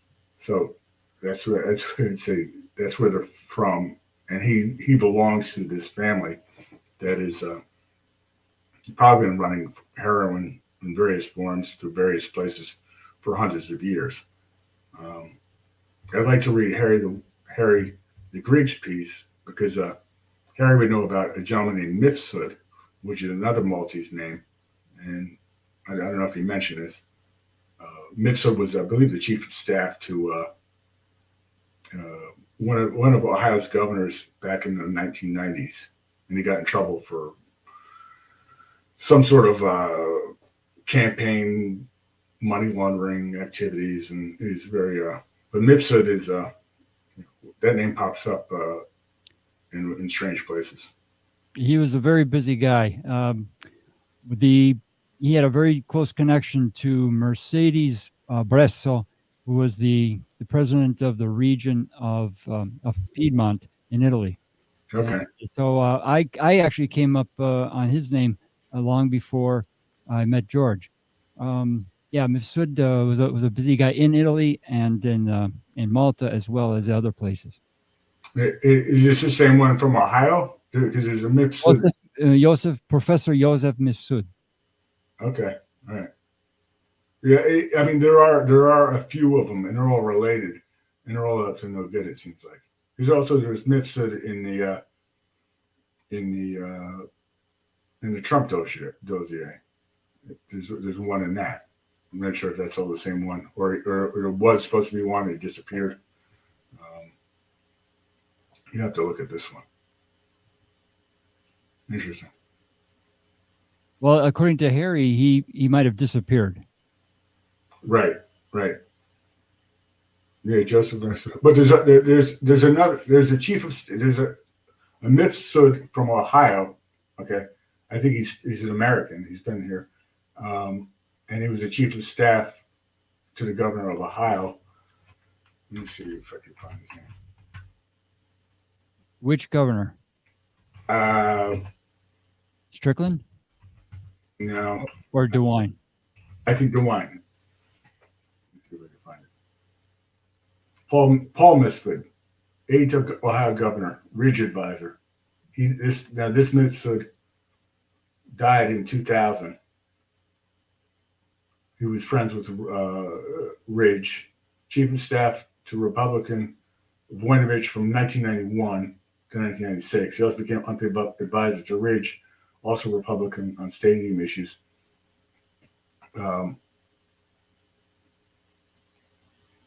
He was. This goes back into the history of Ohio. I think he knew President Bush very, very well, or at least raised a lot of money for him. Yeah, I noticed that Tyrone pulled up there on the screen mention of Voinovich. Yeah. I know a guy in Cleveland who was very close to Voinovich, and I'm going to go and ask him about this guy if he knows this Missoud, Paul Missoud. Yeah. I've never really seen who he's related to, but it's just a Maltese name. It's not a common name. I'm sure that he's related to these other myths. So it's just like Buttigieg is related. Everybody with the same name on Malta is related to each other. The Buttigiegs and the Mifsuds are even related. Kind of like some Italians named Rossi in Hoboken. Yeah. All right, we're coming up at the top of the hour. Any closing thoughts? No, I don't think so. I want to just mention I do have working on a new sort of a sister version of D-State Analytics called D-State News, d-statenews.com. It's a little bit easier to it rolls off the tongue, and it's these are more. It covers a lot of the research that I've already done, but more editable forms, shorter stories, and then the source material will be linked back to other places to the original website, and it also covers just more current topics. And this is where the Bezos post comes from that I wrote the other day. Also, I'm kind of fascinated by the amount of car crashes going on, so I wrote something about that by just pulling out the raw data. Just more current event type stuff rather than the deep dive research, and it's a little cleaner. But I do still have the D-State Analytics. I'm still working on that. But this is when I have a thought that I want to get out quickly. Bill, do you have a Patreon account? There is Patreon account. You know what? I'm trying out this coffee thing. What's it called? Buy me a coffee. There's a little coffee cup there. I think you scroll up a little bit. And there's another button. Maybe actually there. Yeah. I'm trying this one. Yeah, but go ahead and want to encourage our subscribers to support Bill in any way you can, because this is crunch time and we need all of his efforts and our other top researchers very badly right now. And all of us have day jobs, and it's hard to keep everything organized. So please do what you can to support Bill. And just remind everybody that in a couple of minutes we have Peter Duke coming up with the Duke Report. And so stick around for that. You might have to refresh your screen. And George is going to be in with Pete. Okay. Peter Duke is, there he is now. Okay. All right. Thanks a lot, Bill. Thank you. Hope you have a great rest of the week, and we'll see you next one. Very good. Bye-bye.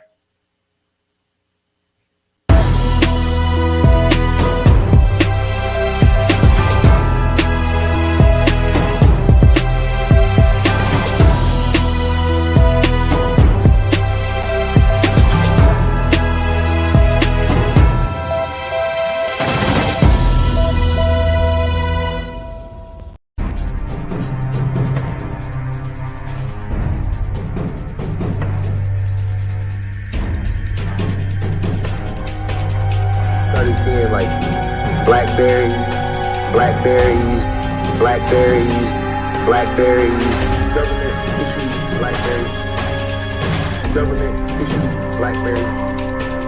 Government issued Blackberries. They were Blackberries. They were Blackberries. They were Blackberries. Man, this looks like government issued equipment. Man, this looks like government issued equipment. Man, this looks like government issued equipment. Man, this looks like government issued equipment.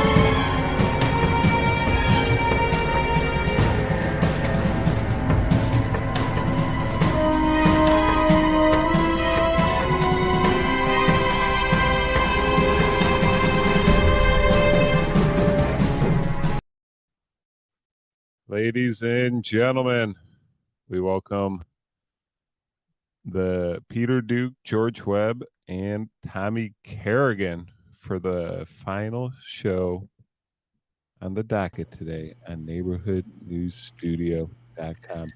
Tommy Kerrigan is back. I'm alive. What are you laughing at, George? George, you're muted. What are you laughing at?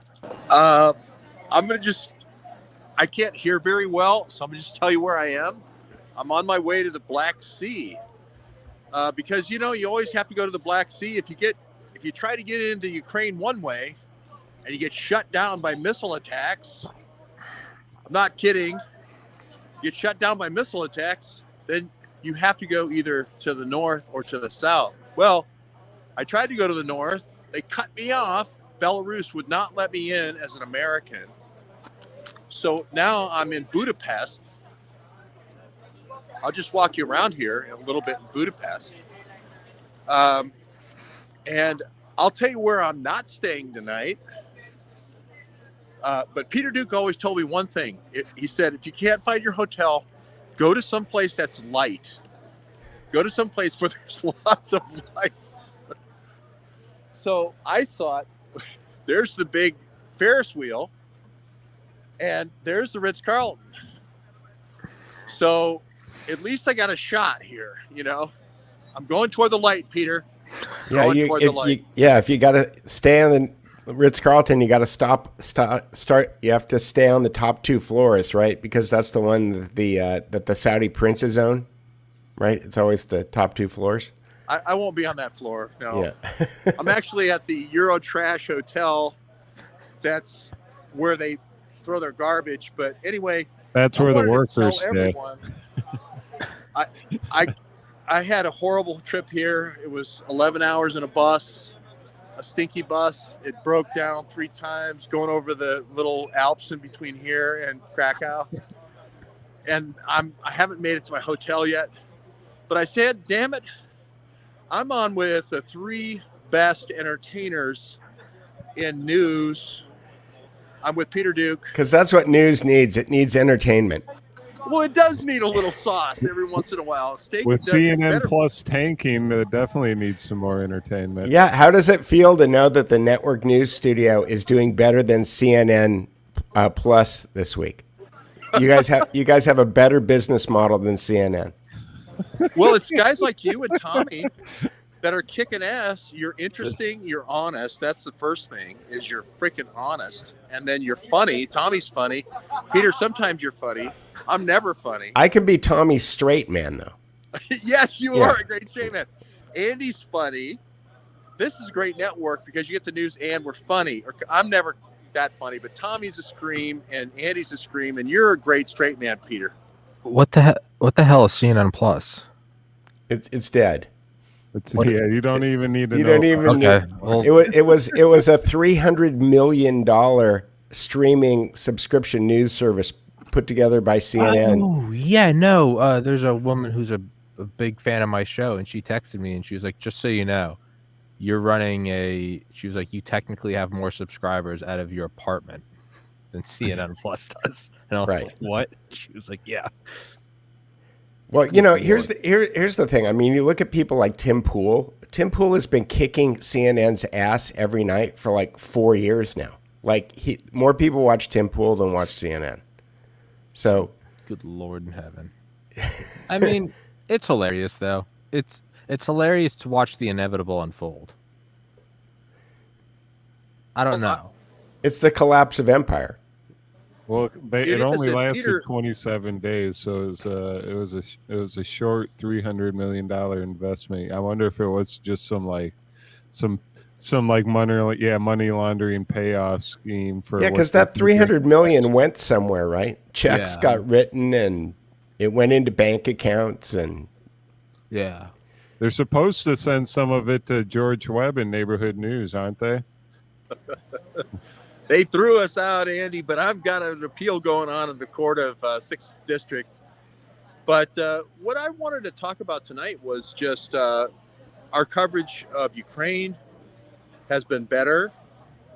I mean, just take Tommy's people that he's interviewed. He's got Ken Allebeck in Solon, Ohio. He's got all the people that cohort with Kolomoisky in Warren, Ohio. He's interviewed every possible Delta Force guy ever that's ever done any special operation ever. I mean, these are incredibly interesting interviews. Peter's got so many great interviews with, Jim Hoft of Gateway Pundit, and just one after another of people that are really doing leading edge stuff. I would love to see you interview in a secret silhouette interview, Peter, Zero Hedge guy. The first thing that we need to do is find out why they blocked me. So Zero Hedge, and very early, like I would say that this happened in 2016, 15, 16, 17, I don't even remember. Two very important Peter Duke blocks were Zero Hedge and Sebastian Gorka, which I have no, I didn't have a beef with any of them particularly. Like I don't remember saying or doing anything that I thought would have been offensive or going after any of them. Or I've kind of acerbic wit, and when I make fun of people, I usually frame it as a question instead of making a direct accusation towards somebody. But I love Zero Hedge. I have to subscribe to their newsletter now because they have me blocked on Twitter. I was gonna say I actually do recognize CNN Plus because about 20 minutes ago I saw a tweet about someone who I don't even know who they are. I just saw it like trending. It was a tweet by someone named, I think, Sam Stein, and it said we really shouldn't be laughing at CNN in defeat. Like, that's poor, something along the lines of like, that's gross. And I said, shut up, you used some unkind words, and then I just found out I've been banned from Twitter for a week. So there we go. Well, I guess my tweet won't show up, but okay, so you got to be acerbic and frame your accusations as questions, and then they won't ban you. No, I just no. It's not my show, so I won't repeat what I said. But it wasn't that bad. It's your show, Tommy. Okay, so he said blah blah blah. This sucks. And as someone that's been banned from YouTube and people cheated on, so I just said shut up, faggot, and I got banned for a week. Well, okay, so here's how I approach the same thing. I put up a poll yesterday, I believe, and it said politics is, and it's a poll, and answer number 1 is fake, and answer number 2 is gay, and answer number 3 is all of the above. And I just put it out there in the world, and instead of just saying that politics is fake and gay, I make it a poll. And I ask people the question, and I let them come to the same conclusion. Yeah, put it out as a true or false, fake and or gay, T/F. Yeah. Yeah, exactly. It's like you can have a lot of fun with polls. Yeah, I guess I was just kind of off the cuff. I was just like, who is this? Like, who is this pussy? This is what I needed. Something for CNN Plus. That poll wouldn't be allowed in the Florida classroom, by the way. Mr. Peter Duke, it's banned. I just say to you guys, this is what I needed after 10 hours of going through all these windy Siskane roads in the mountains, and then breaking down, and then watching these road signs with cars going by where you don't know any words of any sign. Everything is Cyrillic. Everything is CGZ. If you have the new version of the iPhone, George, you could take pictures of the stuff and it will translate it right in the iPhone. But you need internet. See, and that's what I didn't have. I didn't have the internet for the Google Lens. I love Google Lens. It's got the great translate capability, but it's kind of one of those things where it's the societal breakdown. You know, as soon as snow crash, as soon as the goggles go out, then everybody comes out of their containers, and then Klaus Schwab, you know, what happens then, you know? Yeah, but you know, this is kind of, I'm kind of doubling down on my comments to Mr. Stein, is that like, you have guys like, all right, whatever, I haven't done a whole lot. I was banned from YouTube, and people cheer. There's, you know, it's a, you know, First Amendment doesn't apply to corporations. And it's like, yeah, but that's not a very like liberal ideal to squash people who you disagree with. And then you guys have like George, who are truly on it's the a other liberal side of idea. That's not a liberal idea. That's a communist idea. A liberal value, the idea that the classic liberal, the 60s, don't trust anyone over 30. Peter, shut up. Let me make my point. Okay. The point is this: is no one who likes these colors should be for. No, you're right. The First Amendment doesn't apply to private corporations. I would still defend that. YouTube doesn't have to provide me, but the very idea that we shouldn't have to do this. No, you should be able to be allowed to speak. And so when people cheer, haha, like you got banned for interviewing Dr. Malone, or when people are like laugh, oh, George Webb's banned again, yet George is on the other side of the world pursuing these stories. I have no sympathy or empathy for CNN perpetuating false narratives, actually affecting the world around them, having the hundreds of millions of dollars to do so, and then all we want is a chuckle at their expense, and people are putting on their suit of armor, and they're like, don't laugh at CNN and their disgrace. No, shut up, faggot. Like, I'm doubling down on my comment. Like, that's all it is. Sorry. A lot of people don't know that the First Amendment started with "Shut up, Peter." Look, yeah, and you know what? My comment is "Shut up, Peter." Tommy Hancock, 1776. Exactly. I said it with love. I love you. My comment was about the fact that what you're doing is liberal. That is, speaking your mind is liberal, and what we've done is that we've taken the terms and turned them inside out, right? And I don't call it classic liberal. I call it liberal, and there's communists. C. Wright Mills said in his famous Power Elite book that Americans have always been conservatives, but there's always been confusion because the values that they want to conserve are liberal values. Life, liberty, the pursuit of happiness, all men are created equal, and the Bill of Rights stuff. Those are liberal values. So we let the communists start calling themselves liberals in the 1930s, and now in the 2020s, okay, we're having this word salad confusion because we're talking about a group of people who are communists, who call themselves liberals as liberals, and it leaves us out into in the woods without any kind of understanding about who we are. You're a liberal. I think everybody on this thing is a liberal. That is, we believe in life, liberty, the pursuit of happiness, all that other Bill of Rights stuff. And they're communists. That's my point. Yeah. No, they absolutely are. Well, I want to chime in on semantics because is it true that Fauci was arrested? I'm sorry, I didn't mean to step on anybody's line. Come on, man. When CNN Plus came out, I thought it was Zucker Plus. I thought, oh, there's Jeff leaving CNN. He's going to create some kind of shell company where he can get like 300 million out of it, and they're going to exactly. They're going to build a soundstage out his yard, and they're going to build a yacht. All these things. Oh, oops! It didn't work out. Jeff, you could just keep the stuff. They bought some gold bars and they put them in a safe, and yeah. Hey man, that's kind of badass if they swindled CNN out of 300 million and laundered it and bought some.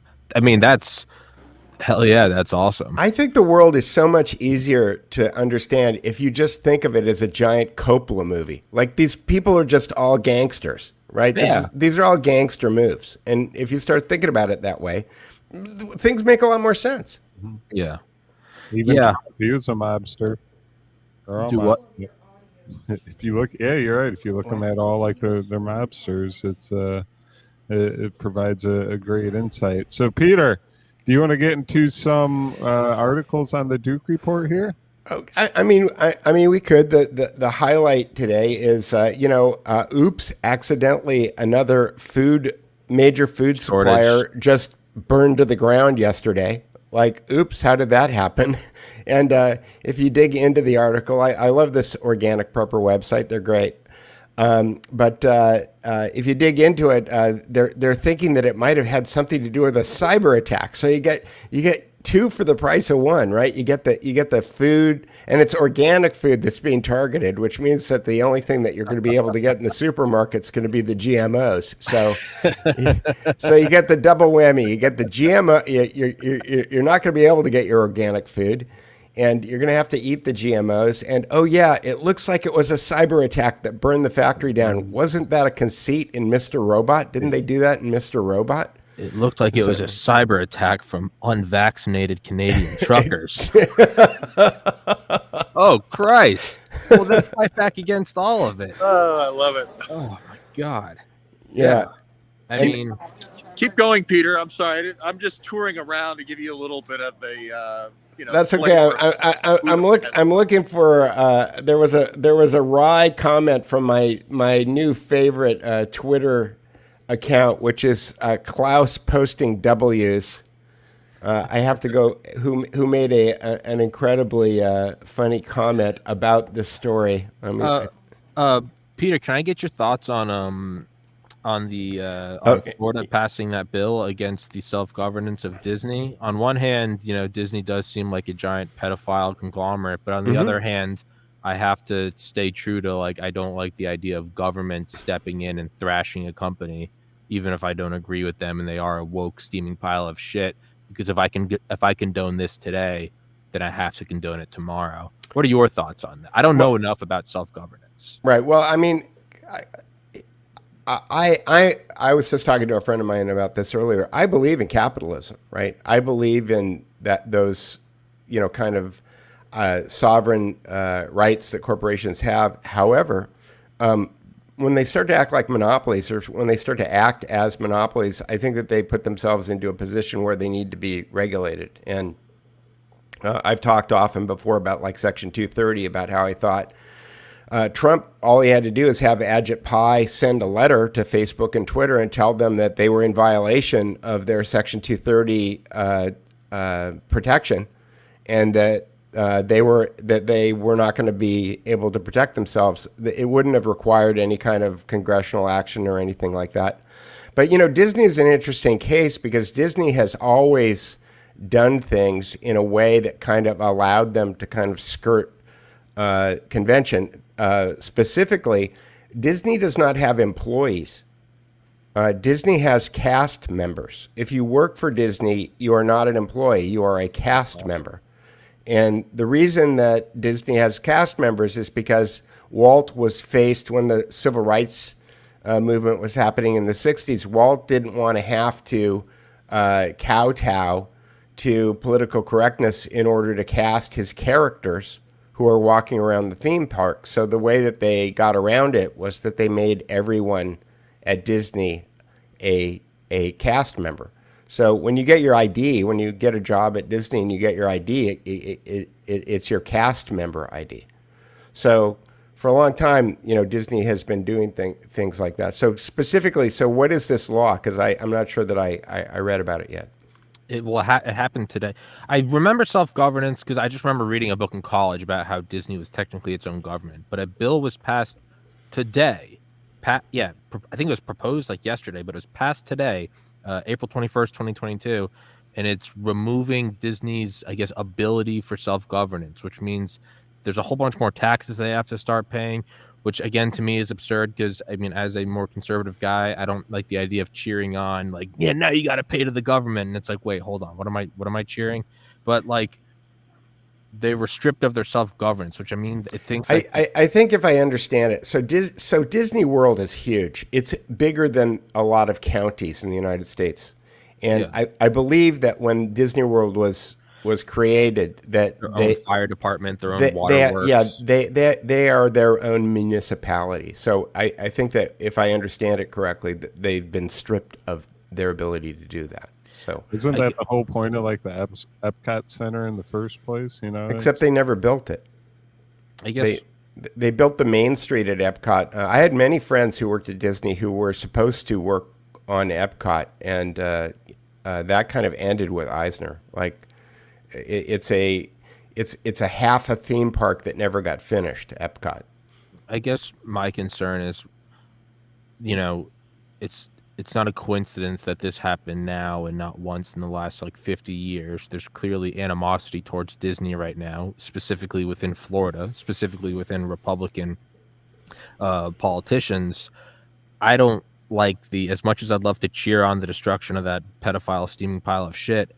At the same time, you're laying down a precedence for, you know, I'm against government overreach unless they go after the guys I don't like. And it's like, that's how we got into the situation of like vaccine mandates. That's how we got into the situation of I'm cheering on this war, is because we are more concerned about owning the other side and not watching the government grow more strong. The government the left can go, hell yeah, you know, we need a stronger surveillance state after January 6th. And it's like, well, this is going to apply to you as well. And then now the tables are turned and we're like, you know, DeSantis is really owning the libs. And it's like, dude, this is the government now setting a precedent that they can come in and just, you can't do this anymore. You're done. What we're doing is we're trading blows, but all the while, the big machine is getting stronger and stronger of government, but none of us give a shit because we're just owning the other side. So one of my favorite terms that I ever learned from George Webb was hair pulling, you know, and I think that's Pornhub, not George Webb. It could be, but this is the George Webb style of hair pulling. One of the issues that we have, kind of like what we were talking about earlier, as far as liberals and communists, is that you start to have. I said earlier that I'm a capitalist and I understand how corporations need to be sovereign. The problem is that, you know, Klaus, after World War II, he and his buddies started creating these public-private partnerships that were modeled after Nazi Germany. And so the differentiation between government and corporations starts to become blurred.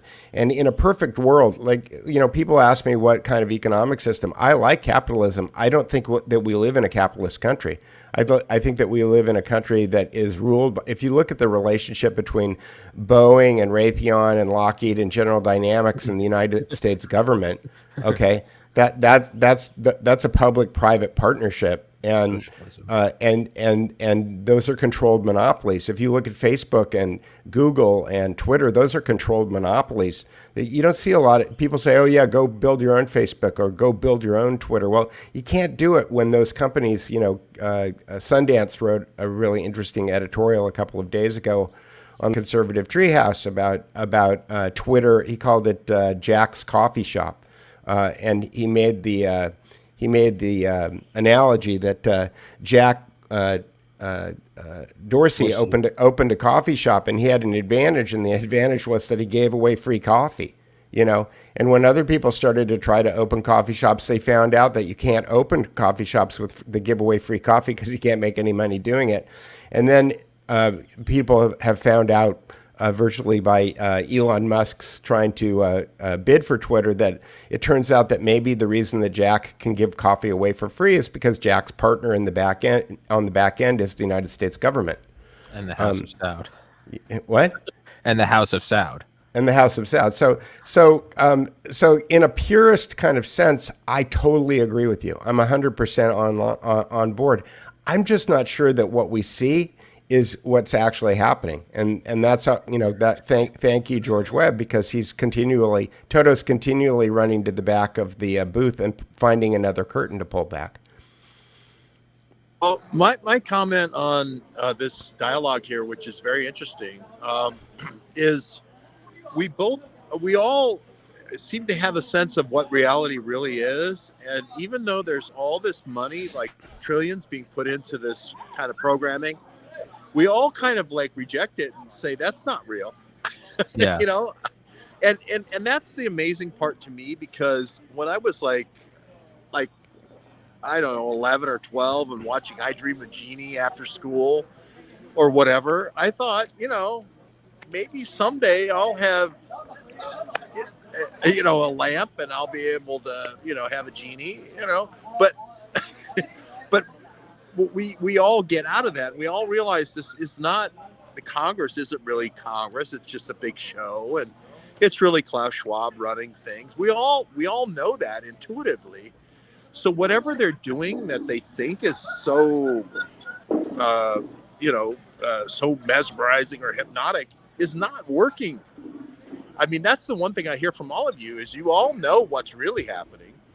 And Peter, it's interesting because you worked at DreamWorks and you worked at, did a lot of creativity stuff for Disney and stuff.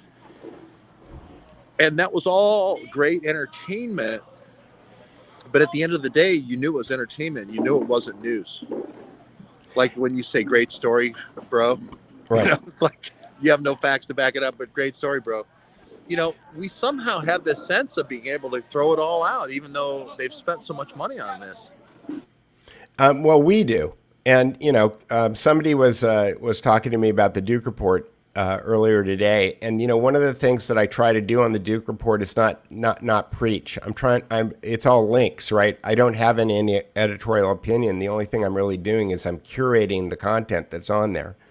And by virtue of, but for people who find their way to the Duke Report, if they want to find answers for themselves, that's the reason that thing exists. Because I don't think that you can shock people into this. I think that they have to have a certain amount of inquiry. They have to have a certain amount of curiosity about why 2 + 2 = 5. Like, I didn't learn that in school, right? So if you can. If you can lead people to it, then maybe they can wake up. But I still think that we're a tiny percentage, George. I think that, we get bigger and bigger every day. I think that the people who follow us get bigger and bigger every day. But I think that, they get distracted by people. I heard Bill Taylor talking about Russell Brand. Russell Brand is an interesting cat. He says a lot. He's very much like Steve Bannon in my book. He uses a lot of neuro-linguistic programming. He throws a lot of red meat out to people saying things that they want to hear. I want to believe everything that Russell Brand and Steve Bannon says.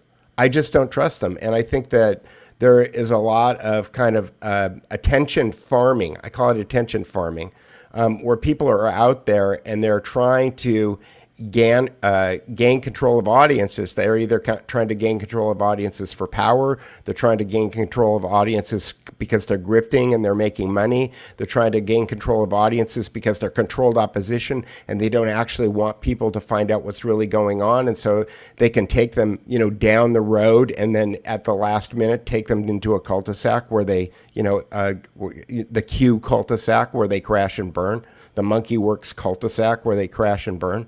There's all kind. Let me take an example of that, and I'm interested in your feedback with Tommy's feedback and Andy's feedback. Tommy, the Gonzo Lira story? As of today, yeah. Okay, so Peter's much. I think you've been following it for a couple of weeks. It's funny because I don't know. It was the way that I discovered him was very much the way that I discovered George Webb. His video showed up in my YouTube feed one day, and he was walking out of his apartment someplace in Ukraine. He was in Kiev or something, I think, and he just started live streaming. And I thought, Kharkov, and I thought, okay, well, this guy is in the middle of the action. I'm just going to follow him. And he picked. I think he probably only had 8,000 or 9,000 followers when I started following him. Now he's got 55,000. Yeah, well, so the interesting thing about reality meeting this kind of school play world is he seemed really super genuine to me, and he's saying, hey, there's this bad shit happening, and hey, the reason why he was so interesting to me is because he's the only guy saying Kolomoisky's the whole key to the bioweapons. He's saying Kolomoisky, it's Hunter Biden, it's Metabiota, they did Wuhan, they did January 6th. It's always these same guys. You got to realize this is the CIA, Hunter Biden's the patsy, all the things I've been saying for like 6 years. But this guy is saying it and really getting a big audience. Well, there was another account that popped up today that I think the Duke Report is following, and maybe my producer Carrie can send me a link to it, and I can share it with you. But it's a new account with his name and his picture. And I read the first tweet from this account and I thought, did George write this? Because it sounds like it sounds exactly like you wrote it. She's looking for it now. So, back to what you sorry, real quick. Sorry, back to what you're saying about Russell Brand though, is I've kind of accepted in my mind based on nothing and backed up by nothing, challenged by no one. So it's purely a delusional dogma that I've now created. But if I someone love these preambles. if someone you shouldn't listen to anything that I'm about to shouldn't. It's in the course of human events. Yeah, we the people, and then I'm a complete delusional psychopath in a room with not enough oxygen. But if someone uses clickbait thumbnails and clickbait titles, they are, number one, not to be trusted, and it's because A, they are grifters, or B, they have nefarious intent. And I think that's just, so that doesn't mean the Venn diagram. It doesn't mean everyone that has a thumb, and you know what they are.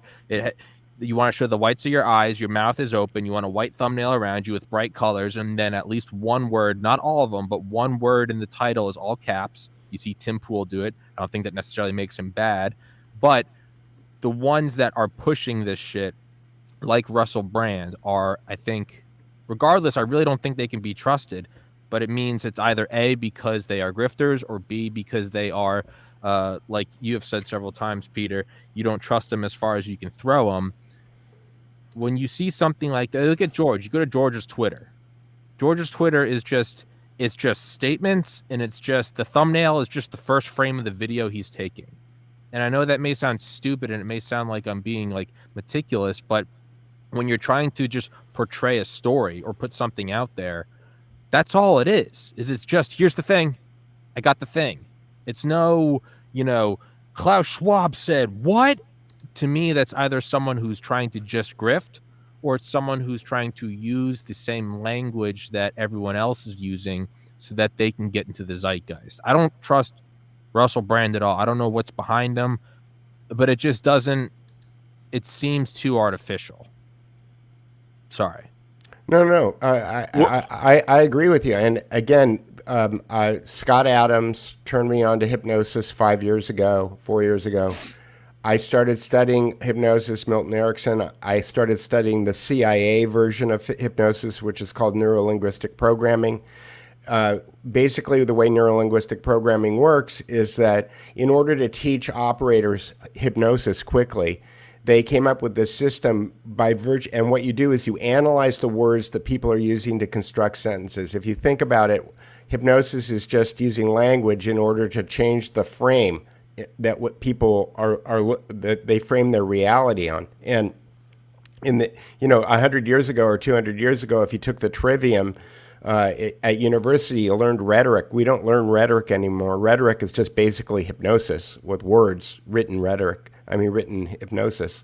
But if you understand what neurolinguistic programming is, you understand that it's about analyzing the words that are coming out of people's mouths and the way they construct sentences, because what they do is that they speak in a certain way that allows the person who's receiving the message to go into an alpha state. When they go into the alpha state, then they can make a suggestion. Mm-hmm. When they make the suggestion, then the person goes to a cocktail party the next day, and Sean Hannity's words are coming out of their mouth like it's their words. Rachel Maddow's words are coming out of their mouth like it's their own words.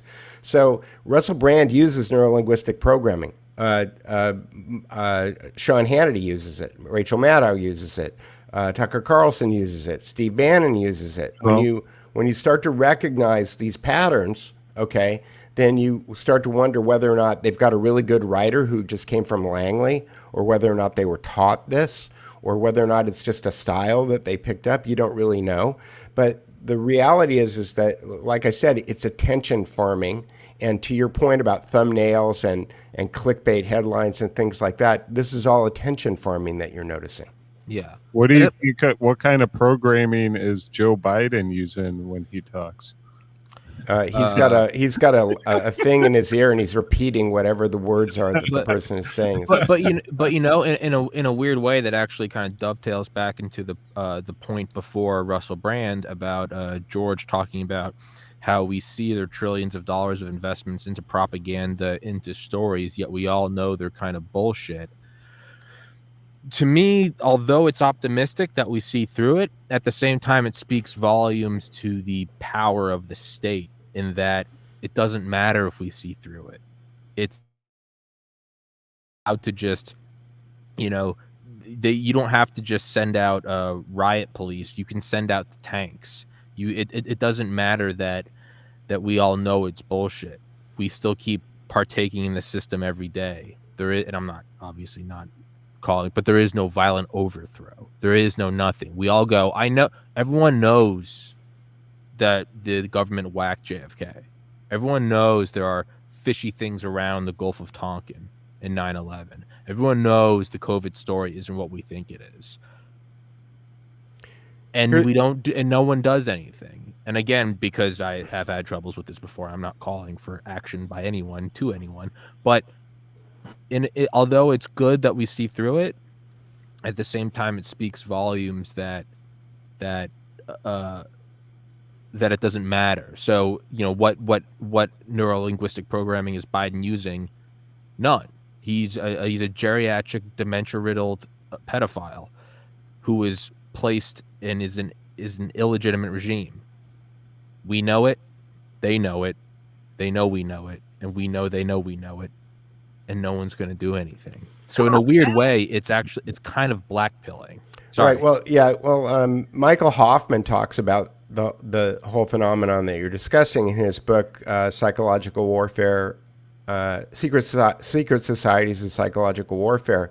It's known in occult circles as revelation of the method, which is that people are more accepting of what you're about to do to them if you let them know first that you're going to do it to them, which is kind of the basis for protective programming. There's a famous scene in Goldfinger where James Bond is he's strapped down to a table and Goldfinger is telling him all of his plans, and he goes, "Do you expect me to talk, Goldfinger?" And Goldfinger goes, "No, Mr. Bond, I expect you to die." You know, Yeah. and that's kind of the MO that we're dealing with. If somebody brought up that tweet, I wanted to look at that tweet and show George that tweet. The Lyra one. Yeah, the on the new Lyra account. I'll read it to you while he's finding it. Okay, so it's Real Gonzo Lyra 1, and here's the tweet, George. "They may shut this down, but if you hear nothing else, if they finally get to me, or if I go off the grid, remember this: Zelensky is a puppet of Kolomoisky, who is a puppet himself. Those two subjects, biolabs, Hunter Biden, many a death can be attributed to these truths." Okay, now they're using the word truth, so this makes me think this is a QAnon operator, right? So, that was on Celia Farber's Substack. This is the equivalent of if Twitter existed in 1963, of Lee Harvey Oswald 420 posting, "People are going to try to say I'm a CIA asset. This is all me. This is no one else. This is all me." That's exactly what this feels like. Exactly. Yeah. Well, my comment is all the NLP and all that stuff, no matter what, the human heuristics for watching somebody say something and how they speak and how they deliver their, message is somehow this like super X-ray that says this is bullshit, or this is somebody who's really trying to get truth to me. And Gonzo was one of those guys that just immediately struck you as somebody who was on the ground trying to get juice to you.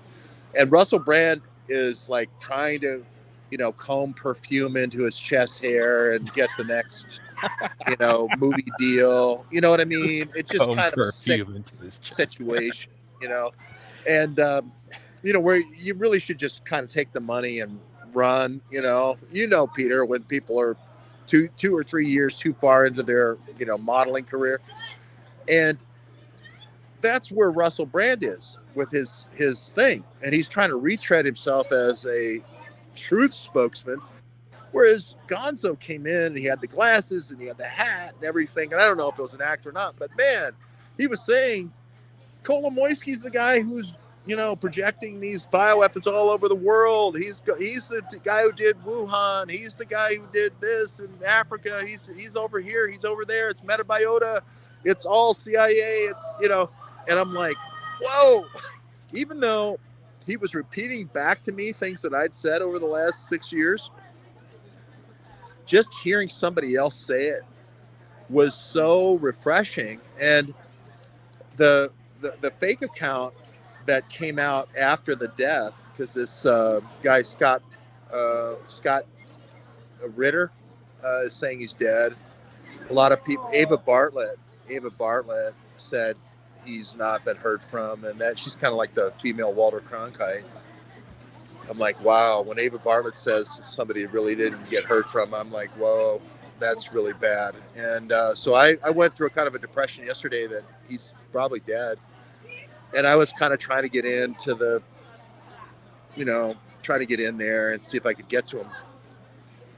But this new account came up, and I said immediately, this is where we have this power. We go, okay, dude, meet me on the Polish border. I'm ready to come meet you right now. So don't give me a bunch of, please send me money because I'm hiding and all this. Meet me right now. And it's interesting. He tweeted out a model shop of meet me right now. Go ahead. Sorry, George. Go ahead. Well, he tweeted out a model shop of tanks, little miniature tanks and so forth. And one of the things I do when I go to towns that are military towns is I go to the places that have the model shops, because there's usually a guy who has a long military career, and then I get into a big discussion. And there's Rahm Emanuel. If you're interested in selling pharmaceuticals tonight, you might want to get with that guy. But he tweeted, he knew, he was smart enough to get to me to tweet out the model shop, the little tank models and stuff. And I thought that was interesting. That was an interesting way to get to me, because he knew something about me that's where I went in Salisbury to get my contact and all these different cities. So it was just interesting. Yeah, it is interesting, and I think about some of the, as you're saying that though, I'm thinking about some of the characters that have popped up in your in the last 5 years that have kind of popped in and out of your career, George, through people, through third parties, through people that and I think about, well, who lives in Europe that used to be friends with George and now might not be a big fan of George's, and how could they be messing with him? And, are these people, which intelligence agency are these people really aligned with? These are the questions that I'm asking when I'm looking at that stuff. Who's going through kind of a rebirth because he's cheering for Russia is Lee. Right. And just by fact that he's Sputnik. It's like, go Z. I saw him say go Z today. And it's like, I don't ever want to be that guy who's sitting in the peanut gallery throwing peanuts for Z or peanuts for, Zelensky or anybody. But anyway, it is interesting how people are doing kind of, I don't want to say whorish things. I'll never say whorish things, but sort of like whorish things to get views. And I never want to, I don't want to say I never want to whore myself out, but something very close to whoring myself out for that, like cheering for Z. I never want to be that guy. Yeah, I mean, I don't wear. Somebody sent one of our fans sent me a picture of himself wearing a Russia sweatshirt the other day, and he said he was going to go to Washington D.C. and spend 5 hours walking around the Capitol with the sweatshirt on, and I said, don't do that. I said, well, first of all, go to the DukeReport.com and click on the store button and get yourself a Duke Report sweatshirt instead of a Russia sweatshirt. That would be the first thing to do. And I'm grifting here, so pardon my grift. I'll grift. I have my own hoodie store. Exactly. So you can buy a Tommy sweatshirt. You could buy you can get a "You Are Here" COVID-19 shirt. There you go. All kinds of stuff there at the Duke Report. But anyway, I said, don't do that. I said, you gotta, first of all, the thing that you're doing is you're acknowledging that Washington, D.C. has got their boot on your face. Like, why would you go there? Why would you go do that? Second of all, it's like, why get involved in this false dialectic? Because they want you to pick a side, right? There's no good side here. The Russians blowing up Ukraine's not a good idea. Ukraine wanting to party with NATO, that's not a good idea. People getting blown up, that's not good. Like, none of this stuff is good. So there is no winner here, right? There's no side that you can be on that's going to make you the good guy. So why go there? I just plugged my own grift. Yeah. And is that where I put it in the private chat? Is that how I do it? Yeah, I'm pulling it up right now, Tommy. Yeah. Those are all my designs. I taught myself graphic design for 3 years before. Those are my designs too. Yeah. Yeah, no, You just made me think about Tommy has a second career with Tommy No Trauma instead of a Tommy Bahama. Tommy No Trauma. You could have a whole line of fashion statement. You need a new model, Tommy. This guy with the hair. I don't choose it. It's auto generated. These are all designs. I know, but can't you pick a different model in the auto generation? No, look, reveal Princip. There's Archduke Franz Ferdinand getting assassinated. You can have that in a hoodie. The most momentous moment of the 20th century. And Andy No is modeling it for you. Probably. Yes. Hey man, give me some social justice points. They took down the other hoodie I made. It was the German eagle, but it had a teddy bear underneath it instead of a swastika, and it said "Mine Snuggles," and they took it down. So it was an oversized hoodie. It was supposed to be for cold days. These are good hoodies. Tommy, it's like Cathedral. You know what? He's throwing down. I need to kind of up my game here a little. Oh yeah, no, you can't see them. Those are like 8K images. I designed those over the course of like 3 years. It's they're crazy, but Snoop Loops, not that one. That one didn't take that long, but that was just Snoop Loops. But yeah, producer Carrie's laughing her ass off here in the background. Yeah, there's the one on there's Shake Rivera Gorilla Tutors. There's up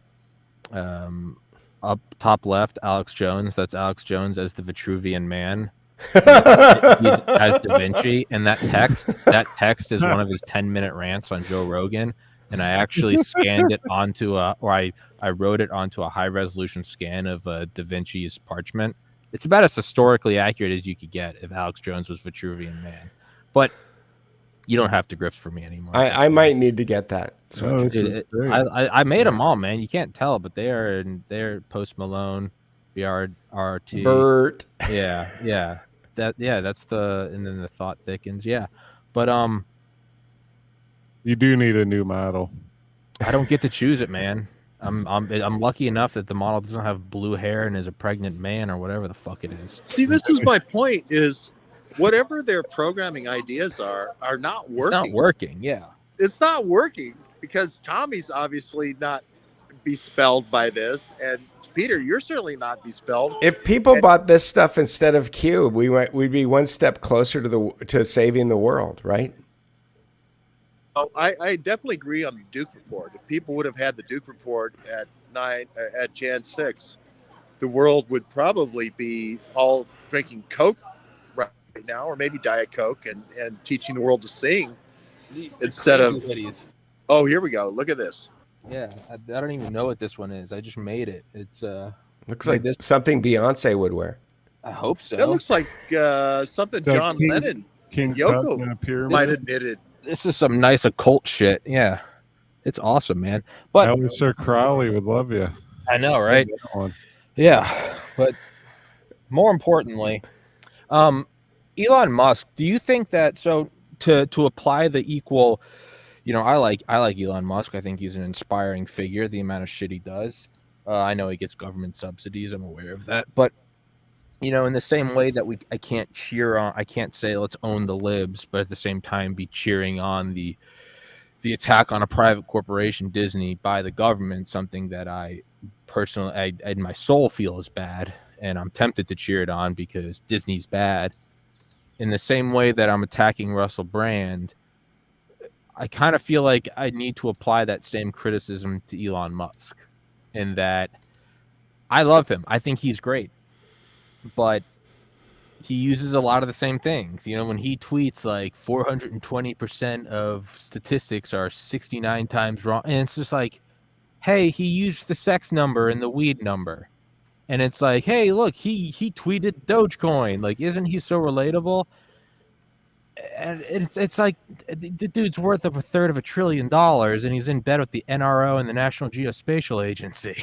But everyone's like, he's just. But he's not. But he's not the only one. It's interesting because there seems to be this cohort of billionaires: Jack Dorsey, Elon Musk, Mark Andreessen. I don't know if you guys follow Mark Andreessen. He's the guy who started Netscape. He was the undergraduate, University of Illinois at Champaign-Urbana Supercomputer Center coder who wrote Netscape and was the first internet billionaire, right? He's tweeting all this populist stuff. There's another one that's escaping me at this point. Peter Thiel. Peter Thiel called Warren Buffett a sociopath from Omaha at the Bitcoin convention last week. So there seems to be this. Pulling. It's all PayPal mafia. You know, Peter Omadar, all those guys. You know, if you spend any time, Andreessen's the one I had the most interaction with when he was getting going. But if they're all handled, I mean, they tell them, you know, say this, then say that, then say this, and then we're going to go over here and then say this and then say that. And he was 24. I mean, he didn't know anything about business. Jack Clark, the guy who ran Silicon Graphics, was his handler. No, Jim Clark. Jim Clark. Yeah. Yeah. You know, there is something kind of disgusting about the sort of like relatable billionaire. In the 2000s, we saw it a lot, right? In the 2000s, we saw it, right? You know, the trope. It sounds like a good idea for a comic book, though. The relatable billionaire. You know what I'm talking about? In the 2000s, we saw it. 2000s, 2010s, right? It's the billionaire with the Silicon Valley billionaire, the guy that wears the hoodie, right? Dude, I'm just like you, man. I do yoga in my office. That asshole. And now we're seeing it more as like I tweet too, like love Minecraft. There's something a little refreshing about Jeff Bezos, in that there's nothing behind the eyes. There's just ice in his veins. His head's shaved. He's married to like a Mossad agent. He's not. The people that work in his warehouses have to urinate in bottles because it's the only way they can remain competitive with machines. There's something a little refreshing about him. Bill Gates, that guy's a demon. Larry Ellison, I don't know anything about him. But again, even them, the fact that they're not Zuckerberg, he's a DARPA creation, literally. It's interesting. It's interesting. All these pictures are Martin Sellner pictures. He's like one of my not that one. He's one of my nemesis. Yeah, but he doesn't look real either. But like, there is something kind of gross about, I tweet too, or look at me, I'm on Snapchat with bunny ears, or it just doesn't. But isn't that the entire point of like Iron Man movies? Though, in order to kind of like humanize these guys and make them 100%. relatable. And again, it's predictive programming. It's Thanos snapping his fingers and half the world dying, and then coincidentally, a couple years later, there's a pandemic and everyone's got to get the vaccine, and who knows if half the world's going to die. It kind of seems like that, but I don't know. I don't think like Rockefeller or Vanderbilt or Carnegie would have ever tried to like fit in. They wouldn't have gone on Joe Rogan. Like, these guys were ruthless pit vipers who would kill their mother for a penny. I appreciate that. I totally agree, which is why I think that if you see somebody in the media, if you know their name, if you know George Soros's name, or if you know Mark Zuckerberg's name, it means that they're not the ones who are in control. Because the ones who are in control, you don't know their name. You don't know like Klaus Schwab. Like, man, there is no more of a clear-cut central casting character. It's a hilariously overused German accent who dresses like a Bond villain and openly tells you not that you're gonna have less food, you're gonna eat bugs. This is something that a fourth grader would write. And you will like it. Yeah, and you will like it. It is it seems like that like World War II Disney propaganda where every Japanese person's like, oh, we are coming for your white women. And it's like, it's so evil, but it's the only way you can corral a nation into the war powers effort. When you see Klaus, when you're being told to hate this guy, we will depopulate the world, the fourth industrial revolution. Doesn't it seem like central casting? Like, this guy just arose. Maybe he did.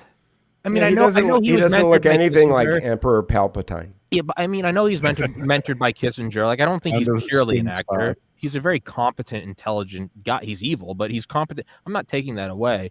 But like this guy, he's doing what Alexander the Great couldn't do. He just out of nowhere, he has just decided to great reset the world and penetrate every government on the planet. Doesn't it seem a little like it's that moment you realize you start doing the numbers when you're like 9, you're like, how does Santa get in 7 billion chimneys in one night? It starts to dawn on you. You're like, hold the fuck on. What's going on? I'm glad that you brought up Santa though, because I use Santa all the time because lots of people are programmed to understand that they believed Santa was a real thing when they were 4, right? And by the time they were 7, they had let go of that idea. And what they don't realize is that the rest of the world is just like that too. Yeah. Oh, whoa. But just everything we accept is real. I'm just listening to the there's somehow. Good job, Andy. Yeah, good job, Andy. Somehow, I still think there's humanness here. There's still human spirit that's not being smashed. They're trying to do the whack-a-mole thing and make sure there's no human creativity, no human expression, no human celebration, no creativity, but they're failing. And I don't know. I think art is always maybe the enemy of political control. Look at you, Tommy, with the bedspread. I mean, you've changed the world tonight just by showing the world your bedspread. And that's a hoodie, George. It's a hoodie. Well, I don't know if it is. I was going to correct them. And you and your motion pictures and your skateboards, you're changing the world. I don't need to know everything about the bedspread either, Tommy. I just let's leave it at the visual, okay?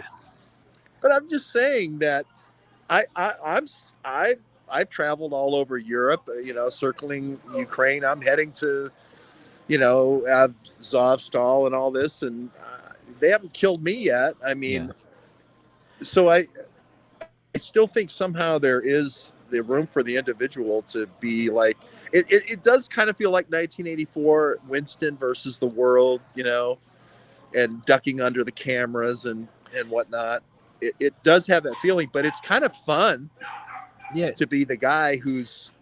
Well, I think I think the thing that makes it fun, though, George, is that there's us to talk to. The people who keep coming to me that are kind of black-pilled on the world that, are Tommy disappeared 10 days ago for a few. I hit a wall. You hit a wall. You hit a wall the same day Addie did. Addie hit a wall the same day that you did. A bunch of people hit walls at the same time. And I think that the only way to kind of like keep yourself from spinning out sometimes is that you got to reach out and have conversations with other people and not in a live stream. You got to go have a beer with someone and sit down and talk to them. I do have to thank you for it because you did reach out to me, and I was in a black-pilled nature, so I was like, I don't really want to talk. But you did, and that was very kind of you. But sometimes the best way to like avoid the wall is to hit the wall and to realize it's okay to hit the wall. And to press on what George was saying, against my black pill earlier, where I was like, it doesn't matter that we see through the propaganda because we see through it and we still don't do anything, which is in itself kind of a broken spirit. But no, the fact that like we are all still getting together and talking, the fact that like George is still traveling, the fact that like I'm, despite the fact that like a satanic centralized government's taking over the world via mRNA shots, we still can joke about our shitty hoodies. There is something in the human spirit that is yet to be broken. And it's when no one even tries anymore, that's when they've really won. But the fact that like the odds of like any positive outcome are still so insignificant, but it's still like, crack the knuckles, like, let's do it. Live stream at 5. And it's like, what are these morons doing? Why are they not just bending over? That is the human spirit. Like, if you truly gave up and you were truly blackpilled, you wouldn't get out of bed in the morning, right? I don't really there was no really point to that. No, I agree with you. It is kind of one of those whistling through the graveyard things, and like we don't really care, and it's like it does kind of relieve you in a way, of worrying about deaths and worrying about all this stuff, because once you realize, hey, I'm the Spitfire guy, I'm going up against the Luftwaffe. They've had 10 years since the Spanish Civil War. I've had 10 hours, or maybe 10 minutes of training. No, you had a lot of training because you were from Poland, not from Great Britain. Well, don't get me started on the Polish pilots with Battle of Britain, but you're right, Peter. But the point I'm trying to make is you're going to still get in the thing. You're still going to get in the Spitfire. You're still going to take it up, and you're going to fly right at them. And you're like, hey, if I die today, it's kind of like Chief Joseph or one of those chiefs said, this is a great day to die. What a beautiful day to die. It's just like you fly right at them. And it's like, even if I lose, even if you shoot me down and you have 10 times force multiplier, technology, and you gang up on me and whatnot, I still have more honor in death than you do. Yeah. Because you're scum, right? You're scum trying to eliminate people for Klaus Schwab. Yeah. It's like what a sickening existence that is. Right. Why are we here if not for this? It's what the first director of the OSS, Wild Bill Donovan, said in World War I. He was leading his men into like the breach, or over the top again and again and again. And they were like, what are you doing? They're like, we don't have to keep advancing. And he looked back at them with disgust, and he was like, do you genuinely want to live forever? And there's just machine guns flying everywhere. And there's this mindset of like, dude, you just go balls to the wall every day anyway. Like on my worst days, like every day I get up, the first thing I do is I make my bed, put on workout clothes, and I go to the gym, come back, cold shower, meditate, podcast. On my most depressed days where I don't do anything, like last Friday was the 8-year anniversary of my older brother's suicide. I was hungover and I had food poisoning. So it was a great way to just ring in a terrible day already. So as I'm vomiting and slowly going through alcohol withdrawals on the toilet, I still got up and kind of like wiped my face and like made my bed. Now, granted, the rest of the day I laid in bed like a piece of shit, but there's still something about like you do the things that like it's all you have left. But the only thing I had left was like, I'm still going to make my bed because like, fuck you, world. I don't care if I hate today, this time of the year. I don't care if it reminds me of the worst time of my life. I don't care if I've been vomiting so much I have burst capillaries around my eyes. I was like, I still got to make my bed because that's what I do. And there is something beautiful in that about you can't take away it's the band playing on the Titanic. There's something about it to where when you surrender that's death. It's worse than death. You still have to wake up. You have to see the asteroid coming towards the Earth, very slowly. Like the one that took out the dinosaurs, you could actually see for like a month or so before it came. You got to be able to see that approaching every day. And even the night before it impacts and vaporizes the biosphere, you still got to go, tonight's Sunday, you got to take the trash out. There is a meditation in that where it's like, like you still got to pay the power bill. And it's like, Dad, the world's going to be vaporized tomorrow. And it's like, pay it on time. Our credit's good. I think there's beauty in that. I don't really know where I'm going. No, I think you're right. I mean, the thing that our society does almost better than any society in history is denies mortality. Everything that every commercial about a new product is about keeping you from dying, right? Even though we're eating all this food that's killing us. And it's all about kind of denial of mortality. There's no celebration of a life until it's gone. And, I think we should be celebrating it while we're here because we can enjoy it better. Yeah. I know that George does. Yeah, absolutely. No, I love both of those things. I somehow think that you avoided throwing up on your bedspread, Tommy, because if you made the bed in such a nice way, I'm thinking you would have wanted to preserve that, little corner. Just a little bit of like dignity I had. I was like throwing up and crying and hungover. And I was like, I'm still gonna like open up the blinds because that's what I do in the morning. There is some, you can't give up the little bit that you have left. That is almost what the powers that be are trying to do. They're trying to make life so miserable that you don't do your job, and you'll just accept any change at all that they present to you, no matter if it's good or bad. It's just change from your normal miserable life, and hopefully we can get out from underneath that thumb. It's to break your spirit. The keep calm and carry on, right? The British trope from World War II. I don't know if you've ever seen like the image that it derives from, but it's the milkman delivering milk, and it looks like he's just walking and whistling, but he's walking over the rubble of a destroyed apartment block that was hit by a V2 rocket. But you wouldn't know. He's just like, gotta deliver the milk today. It's Tuesday. There's something about just keep focusing. Just go through the motions. It doesn't mean be an automaton. It doesn't mean don't be aware of your surroundings. There he is. You just keep going through the motions, and just look at that. The guy is in the middle of hell, and he's like, I can't miss my delivery. I don't want to miss my job. There are people depending on him, for milk. Yeah, you just go through it. You just go through. Wow, I think I have the juice for a good Substack now. I mean, I can bring in some ironic, similes here, and have tragedy and hope all in one black and white photograph. That's a Peter Duke photograph right there. Like, look at that guy's face. That's a guy that just like would laugh at. He would give that exact look to Klaus Schwab as he was like, "Your pounds will be turned into patties." He'd be like, "All right, man." Actually, who took that photo? Because it actually looks like a guy named Henri Cartier-Bresson, but it says poster Jen Dow. Is that the guy's name? Oh no, no idea. It was taken a little bit before my time. But look, I mean, dude, that guy is in.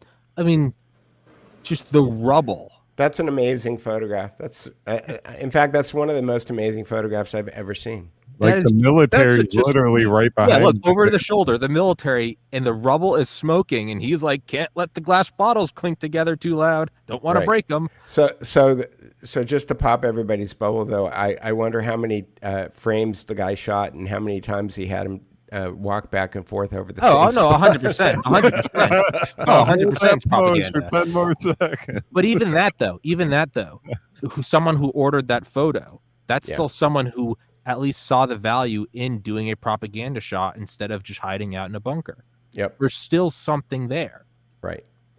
Like that's beautiful. And that was my motivation when I got started, is that I saw all of the terrible things that photography was being used in order to move people in the wrong direction, and I just thought I wanted to move them in a different direction. And I became enemy number one for a second there, because I was like, you don't do that. Yeah, I mean, everyone was hiding out in the subway tunnels, right? In Britain. At least someone was like, let's go take this picture. And every black-pilled person was saying, what's the importance of a picture? We need more radar. We need more bombers. And they're like, no, let's go take a picture of this dapper motherfucker up there. And they did. Well, to your point, though, I mean, right now it's like, and we're talking about it 77 years later. It's a great photo. I was talking to, producer Carrie was getting upset at something that she saw on her phone the other day, and I looked at her and I said, you can't let pixels affect you this way. Yeah. You're the pixels are going to give you a stroke. Put the phone down. Yeah. Yeah. I mean, thinking about it. I mean, I'm sitting here in my room looking at a little camera sitting on my desk, and I've got two pieces of glass in front of me that have 4 faces on them. 3 of them are the guys that I'm talking to, but there's nobody really in here. George is in Poland, and Tommy, I don't. Where are you? You're in Virginia? I'm in Maryland. Maryland, in the corner of an apartment. And Andy, you're in Michigan. Yep. Right. Like we're all in different parts of the world, really. Like if somebody from outer space came and took a picture, or if caveman came and walked into my room here, or a dog walked in here, that they wouldn't have any idea that there are other people that I'm having conversations with. It's when you give up, it really is. That's the death. Like you almost have to do it out of spite. You almost have to like look at like the New World Order and be like, no, you gotta kill me. I'm not gonna give it to you. It's gonna be a thorn in your side. I'm gonna be. It's like when the team is down by 9 touchdowns with 4 seconds left and they're still drawing a play. The winning team's like, you lost, and they're like, all right, you go long. They're like, there's physically not enough time. Even if you threw a touchdown with every pass, there's not enough time. But you still get those Tom Brady guys that are like, all right, you're gonna break right, and they still do it. And if anything, it's still just about holding up a middle finger to the people that beat you. They're still going to beat you, but it's like, hey, man, at least put a thorn in their side. At least just. So I read this once. Some people can fact check me on this. I don't know if it's real, but do you know where this came from, Tommy? It came from the Battle of Agincourt. And at the Battle of Agincourt, which was King Henry V versus the French. The French had all of these knights with heavy armor, and the British didn't have that many knights, but they had lots of bowmen with the English longbow. And the French knights said that if they caught any of the bowmen, they would cut their middle fingers off if they caught them. Because the bows required so much hand strength that if you didn't have a middle finger, you couldn't be a bowman anymore. And the British destroyed the French with the bows. And at the end of the battle, all of the British bowmen held up their middle fingers to show them that they still had their middle fingers. So that was a story I heard. I don't know if it's true, but that's the story I heard. Hell yeah. Well, I think that's a perfect way to end our show. We bring the truth. We walk over rubble to bring you the milk fresh every day, the truth, straight from the battle lines. I have to say I've left Poland and gone into Slovakia and then gone into some other countries. And we want to be that guy who, like Tommy said, like Peter said, delivers the truth. No matter what, and if we die doing it, damn it, you at least did it, and I love it. That was a great analogy and a great photo, and but I know Andy's got to go work out, so I got to be able to carry that milk over the rubble, Look at those guns, Andy. You've been working out a lot. Get the milk. Hey, someone's got to follow. Tommy wakes up in the morning, so I do my workouts after. Tommy's got the guns too. Tommy Gun, man. Tommy. Again, I lift weights harder than ever out of spite for the world. When they're like, be a soy boy, I'm like, I'm going to build muscle and eat red meat because fuck I agree. you. It's just. The very first show I did a chant where I just went, "No more beta boys." And that was the chant of my show. Exactly. No more beta boys. Exactly. Just do it out of. Genuinely, if nothing else, just do it out of spite for beta boys. Do it out of. You don't have to do it for some heroic reason. Just look at those limp-wristed. Just like, oh well, I personally love my life, and I think that Klaus. Do it out of the desire to see them burn in hellfire. I don't know, buy a hoodie. I don't know. It's almost like the weird British incest gene just got passed down to all these people, and they're all just walking around with this. Yeah. You know why? Because all those incest beta boys were hanging out in the tunnels, and the Chad was delivering milk, and he was probably taken out by a V2 bomb, and so his gene line ended right there. All right. Well, on that note. All right, ladies and gentlemen. Tommy, where can we find you and your show? Me? Yeah. On Rumble. I've been banned from YouTube. And Tommy, you need a website. I do. Call me. All right. All right. I'm on Rumble, and yeah, I'm banned from Twitter now for calling Sam Stein a faggot. And you know what? I still will. Sam Stein wouldn't carry the milk. I'll carry the milk. Not that guy. Sam Stein's the kind of guy that says we shouldn't be cheering on Hitler's suicide. It's not right to love when a country collapses on itself. No, fuck him. That needs to be eradicated from the gene pool. Yeah, my Duke Media website has been kind of like I haven't done anything with it, and I got banned from Linktree of all places. I got banned. How'd you do that? Yeah, really impressive, man. That's just links. That's the first person banned from Linktree. I got banned from Linktree. So if you go to dukemedia.com, all I did was I created my own version of Linktree. So a website doesn't have to be a big crazy thing, Tommy. Like we could build a website that's just basically Linktree. I got banned from YouTube. I'm IP banned from Reddit. I'm not allowed to make new accounts on Imgur, and now Twitter. You got banned from Linktree. That's hardcore, man. I got banned from Linktree. That's like solitaire being banned from your computer. Like, yeah, exactly. It's the ultimate sanction. That's hardcore, man. Yep, indeed. All right. All right, gentlemen. I guess I got kudos. You got some street cred. You All got right. banned from Linktree. That's intense, man. That's Well, thanks, guys. This was really great. It's nice touching base with you all back there. And Andy, is there some exciting transition that you can play to play us out? Well, before we do the transition, I just want to remind everyone to go to thedukereport.com to catch up on Peter Duke's whereabouts and all the news agencies and the voices of citizen journalism that Peter views should have a voice because they are banned on other networks. So go to the Duke Report to catch up on the latest and greatest from around the globe. And thank you once again, Tommy, for jumping in. Thank you, George Webb. Thank God you're safe out there. Your map of going around the globe, if we had a little map following you, it's almost like the Belt and Road Project. We're almost there. So keep it going. And once again, thedukereport.com. Everyone, have a wonderful day. And make sure you go to neighborhoodnewsstudio.com tomorrow to catch up on all of the Thanks, guys. Thanks, going Tommy. on Thanks, here. Peter. See you later. Fuck you, Sam Stein. Peace. Welcome to World War DARPA. This is George Webb, and I've been going all over the world to different bioweapons plants in England, Porton Down. Of course, I've done DynCorp